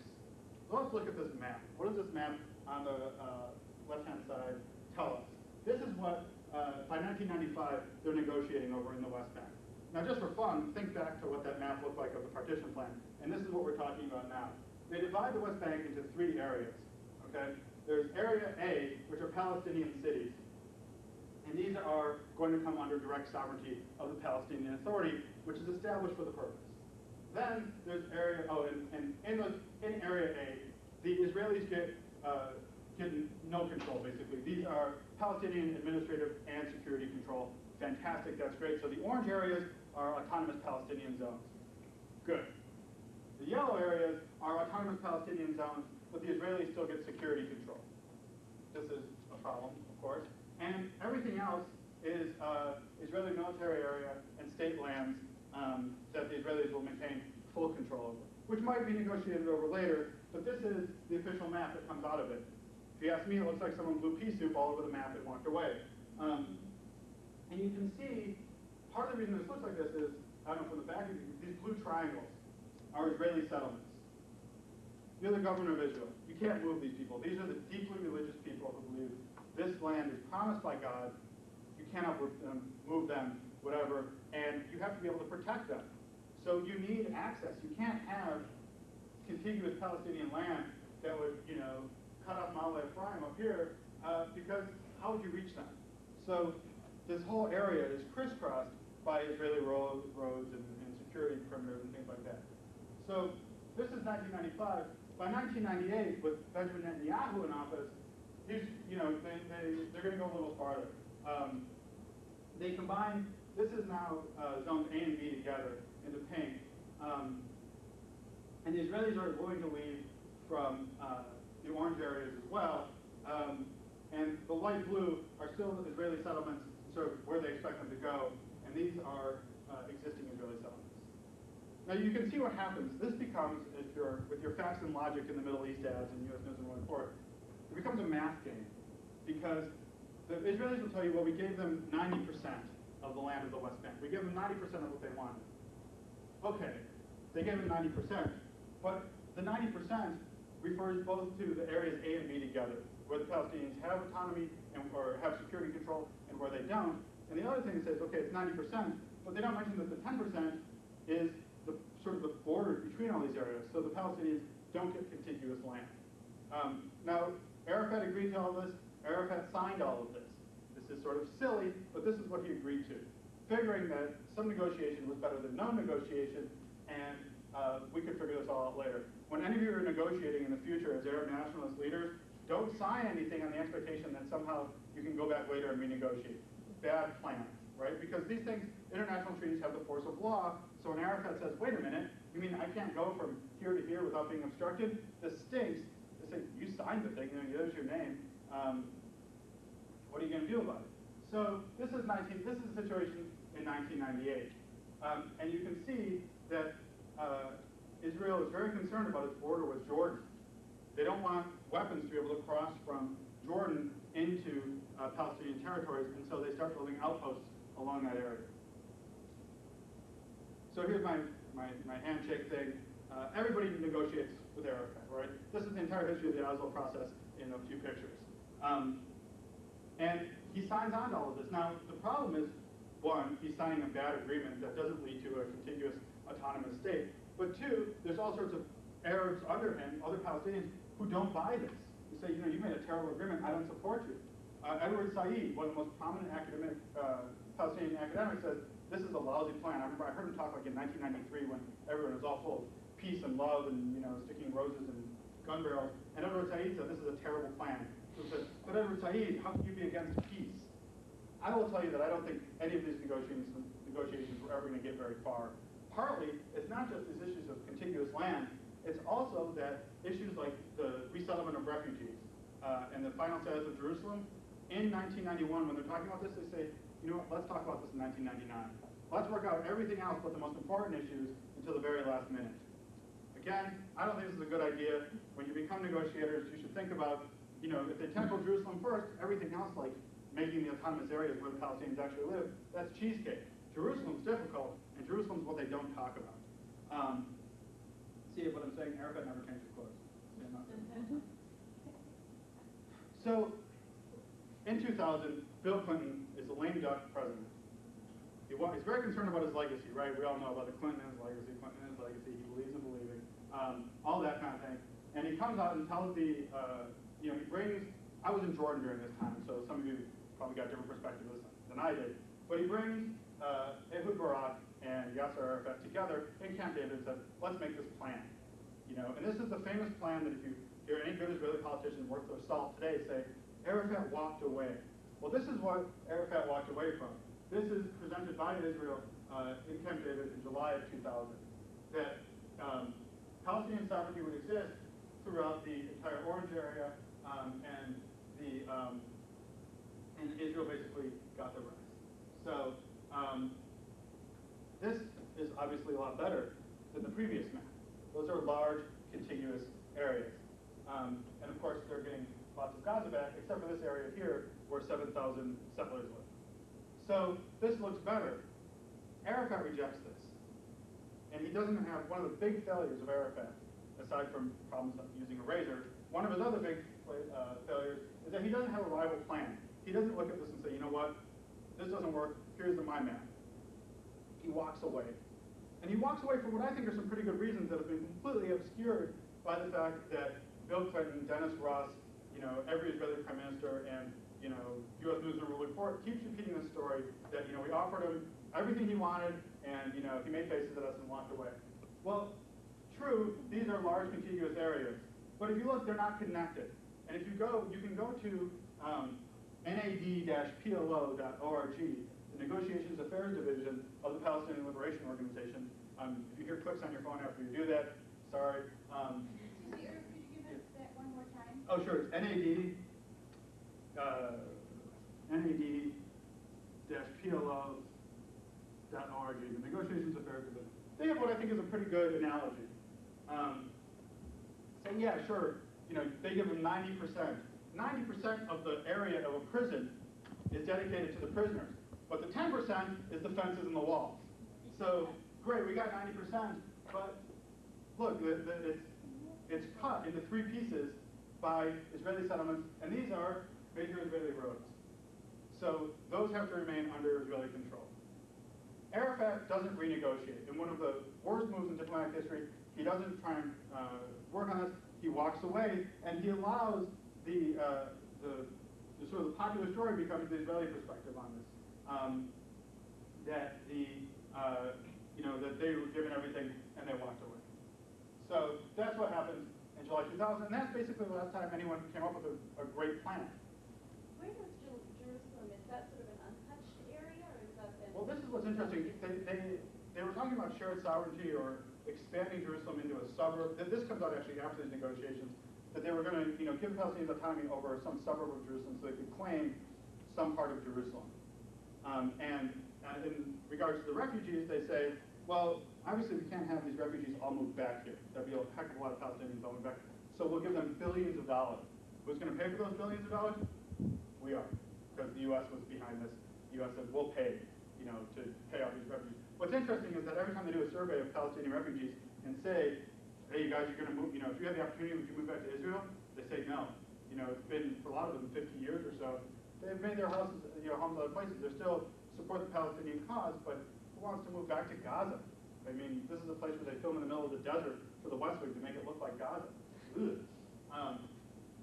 So when Arafat goes home, like I said, the popular story becomes the Israeli story. The other thing is, with the previous maps, you had the orange areas designated for the Palestinians, but the Israeli settlements are outside. In the last map, you have the settlements within the orange line, within the boundaries, so they're not separated. Right, and this is there's no autonomy. Well, and this is a problem for both sides because the settlers are scared to death of attacks, which happened in 2000. I had relatives who were sending their kid to a school in Gilo, which is a settlement, and the kid couldn't go to school for an entire year because they were shelling Gilo. So the settlers want a certain space around each settlement so that they don't get attacked by Palestinian militants on the outside. From the Palestinians' point of view, they're like, get out, leave, go back to Brooklyn. Technically, they don't all come from Brooklyn. I have cousins who are settlers. They come from Delaware. But for whatever point, this plan doesn't go into effect. Now, one of the other big stories, I wish I had more time to talk about this, is that, Arafat rejects this and goes home, and the Intifada starts, blood, death, and you get to where we are today. There's a lot more to it than that, obviously, not all of which I can talk about, but one of the things that does happen, which I think is really, if you go to the Israeli Ministry of Foreign Affairs website, you'll see them talk about this in various ways, is that Barack wants to make peace. Clinton wants to make peace. They want this to be their legacy, that they're the ones who brought about into this. So in September of 2000, they're trying to come up with other plans, and Barack starts talking about that, well, maybe we should have some sort of shared sovereignty over Jerusalem. This wasn't part of this original map, but it's clear that this is a sticking point. There's got to be some sort of shared sovereignty over Jerusalem. We can probably work this out. At this point, Ariel Sharon is in Barack's cabinet, but he's a right-wing hawk kind of guy, right? So I've done the research on this. I've gone back in LexisNexis and looked at the New York Times articles. Within 3 or 4 days of when when there's leaked stories that they're going to negotiate over this, Sharon takes a huge amount of, I've heard from the Israeli consulate, a couple hundred Israeli security guards, and takes a walk on the Haram al-Sharif, the Muslim holy site in Jerusalem. And this leads to people being very unhappy, and they start protesting. And this, in my opinion, is the start of the current intifada. Did you have a question? Yeah, when you mentioned, resolving the conflict using a shared, sovereignty over Jerusalem, would that not necessarily introduce a religious dimension into this conflict? Well, yes, in the fact that they are religious sites, but there's a lot of, by religious I mean that it's not like something ordained by God, or there's nothing written in the Torah or the Quran says it has to be a fight, but there's nothing predetermined about this fight. Yes, the modern nationalism wants to have control over the religious sites because their identity as nationalists is wrapped up with religious symbolism. So for Arafat to turn over the Haram al-Sharif to Israelis would be a bad idea. For the Israelis to not have sovereignty over the Western Wall would be a bad idea for them as well. I heard a very leftist Israeli scholar once say, he said, "What? We're not idolaters. What do we need the wall for? Judaism is not a religion of tokens and ornaments and things like that." And I seriously thought that the Jewish kids in the audience were going to kill him. I mean, to even suggest that the Western Wall isn't that important is a disaster. So if you take out the religious dimension, the shared soul perspective, and unify it to simple philosophical issue? I mean, possibly. But the problem is now, like, you have 50 years of mutual conflict and sort of mutual bad blood so I can say it's not religious, but there's so much else wrapped up in it now, sort of a legacy of mistrust. No one really believes. I mean, one of the constant things, have you been to Jerusalem? Have you been to Jerusalem? The Western Wall is a bad, I'm no Jonathan, I can't draw that well. But the Western Wall is like this, right? And there's Jews pray down here. And then you've got the Dome of the Rock up here. And then there's the Al-Aqsa Mosque in front of it. So basically, they're the same site. It's the same thing, And one of the constant struggles over this is everyone wants to do archaeology to prove who was there first. So the Israelis start coming in at this side and digging away, and the Palestinians say, "You're going to knock the thing down." The Israelis go, "Well, we wouldn't do that to you." And then meanwhile, the Muslims are doing much the same thing, and they start excavating this way to sort of look for ancient or old Islamic artifacts.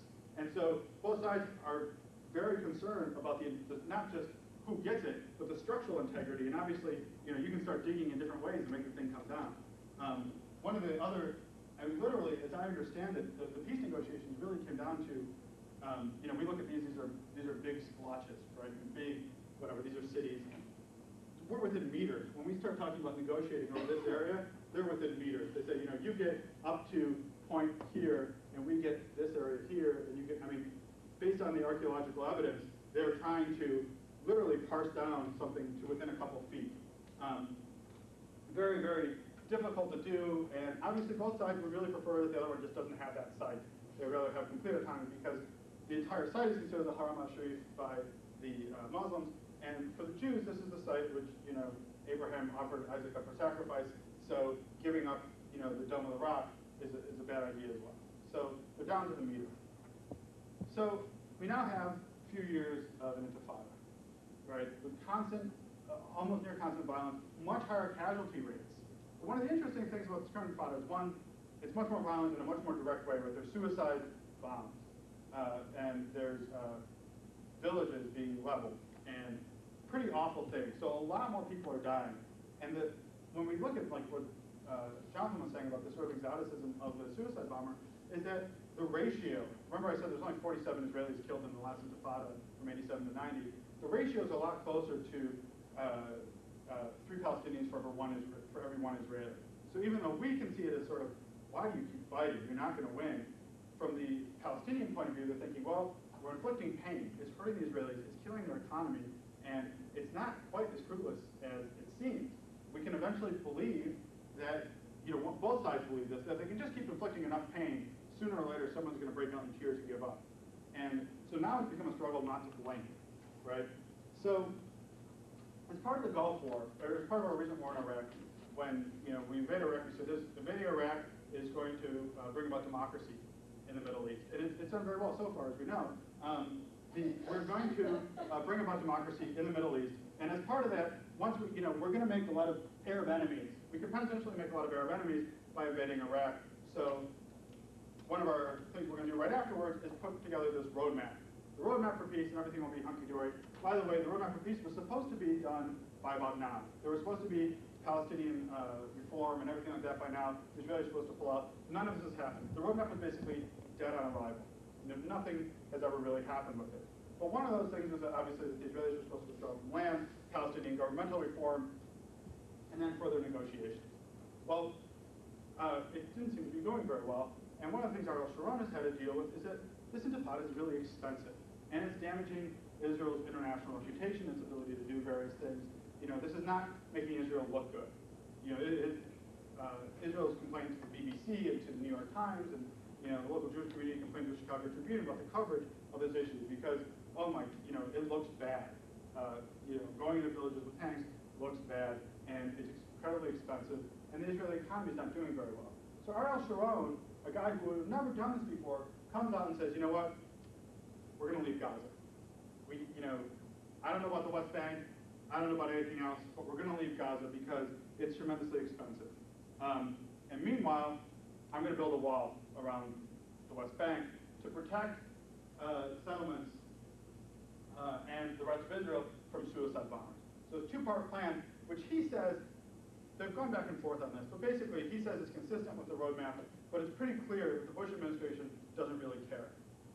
Initially there was a lot of outrage over the wall and the Sharon plan, but lately there was actually a major division between the Department of Defense and the State Department when someone from Defense said, we don't see the wall as an obstacle to peace.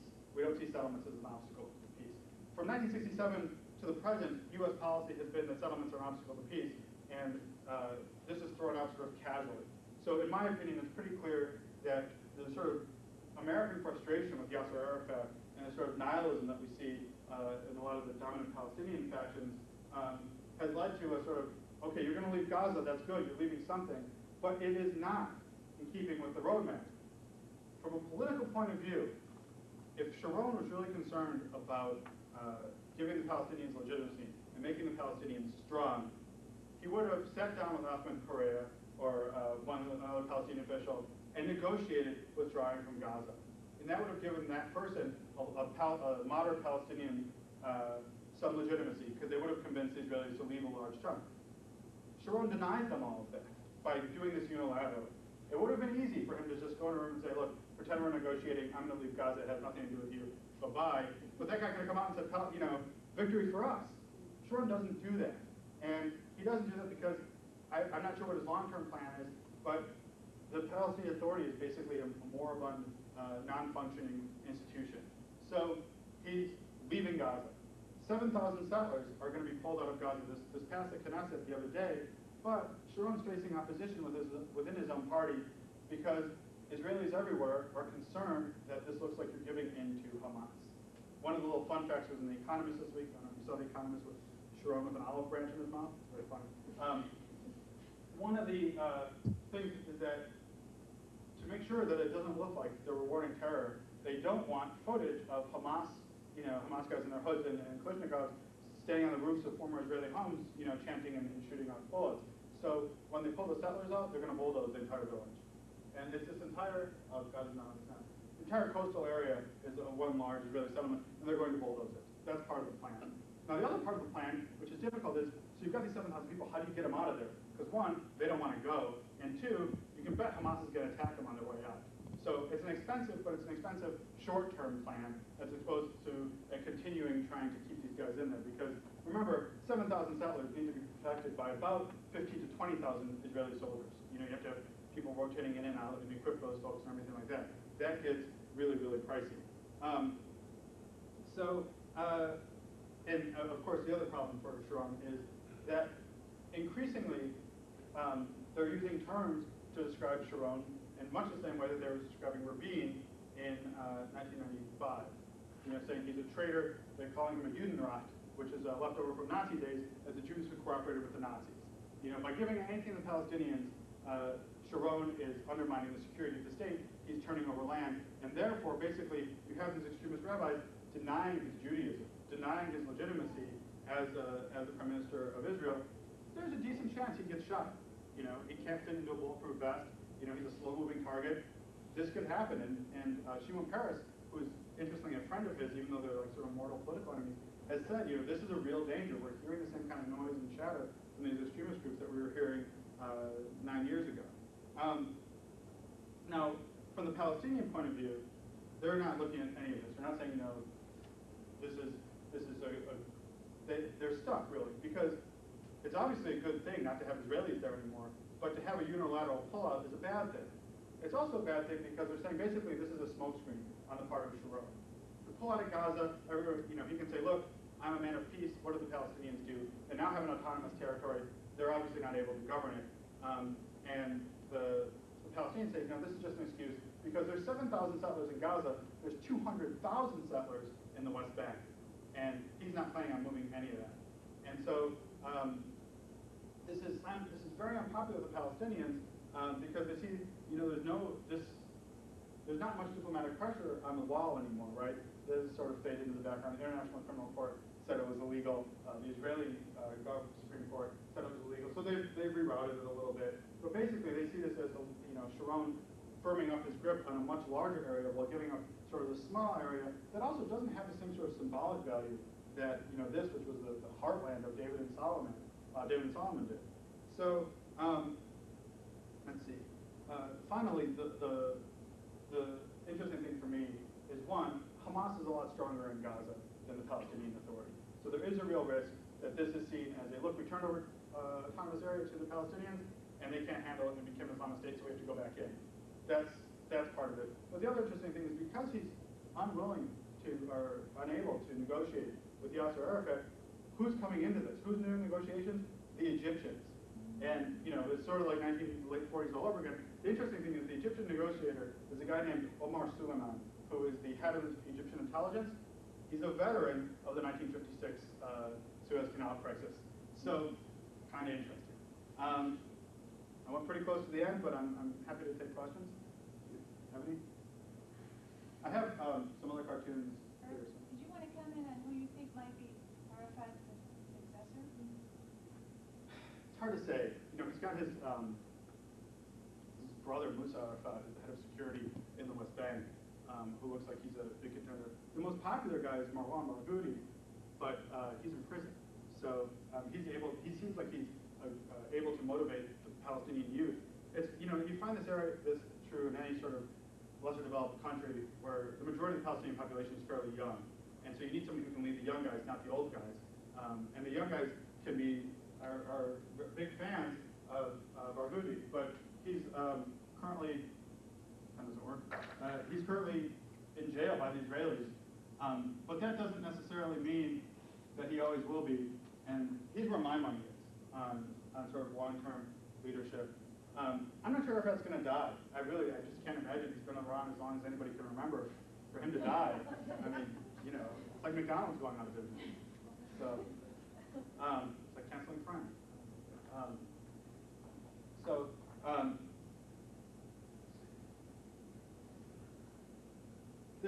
These are sort of just other cartoons I like to use. One, from the Israeli point of view, they see everybody as being their enemy. This is actually on my final. Doug doesn't know this, but this is the final. This cartoon was on my final exam in class this summer, which is I actually gave it to them in advance and said I was going to ask them who all the people in the cartoon were, and then told them who they were. And but this is an Israeli cartoon that's showing all of them are everybody's their enemy. What's interesting about this is this is Muqtada al-Sadr and this is Saddam Hussein. These two don't really exist in the same time, right? And this is Sheikh Yassin, who's been dead for a while. And then on the other side, of course, from the Israeli perspective, that the Palestinians try to make this look as bad as humanly possible by sending out kids. And it is one of the problems. The United Nations says, it's bad that Israel keeps killing kids. This is a bad plan, and it's also terrible that the Palestinian Authority encourages, or doesn't discourage kids from running out on the street after heavily armed, modern infantry troops. And these are Arab world cartoons. And one obviously is using overwhelming force against the kid, and the other, which is a whole other issue, is this whole concept of is Darfur really that bad? The United States is all of a sudden really concerned about Darfur, and they're not paying any attention to Palestine. And you can see that the United States isn't exactly drawing in a favorable way there. You asked me to talk about this ad of facts and logic in the Middle East. I think I talked about a lot of the issues in it. Anyone who ever wants to tell you facts, logic, blah, blah, blah, using some words that sound very absolute is probably lying. And that's true on both sides. One of the most difficult things is finding really good information about this.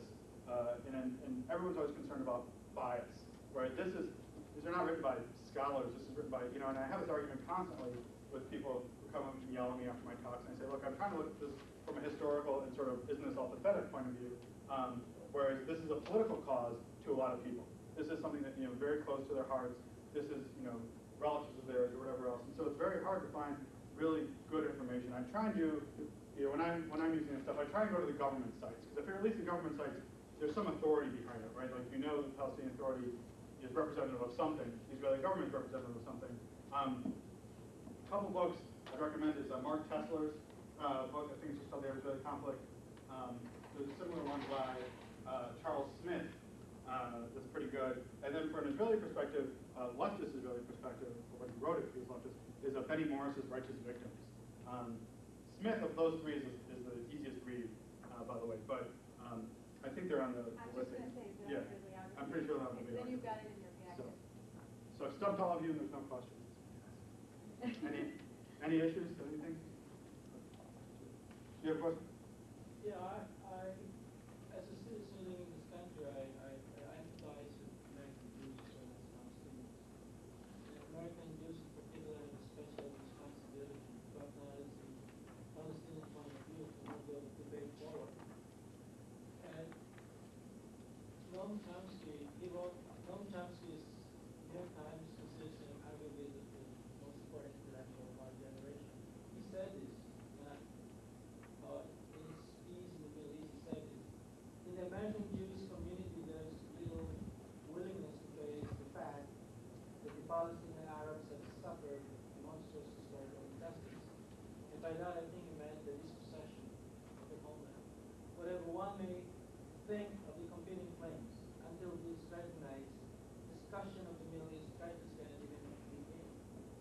While I really enjoy and got engaged by the historical approach to this problem, I think we basically avoided proposing solutions and resolving this conflict. But in response to Chomsky's remark, how do you respond to that? Well, I think it's true on some level that there you know, one of the things that I think would be the most interesting thing in the world is for my parents' rabbi, for example, to have the things that he says at Jewish holidays heard by some of my Israeli friends.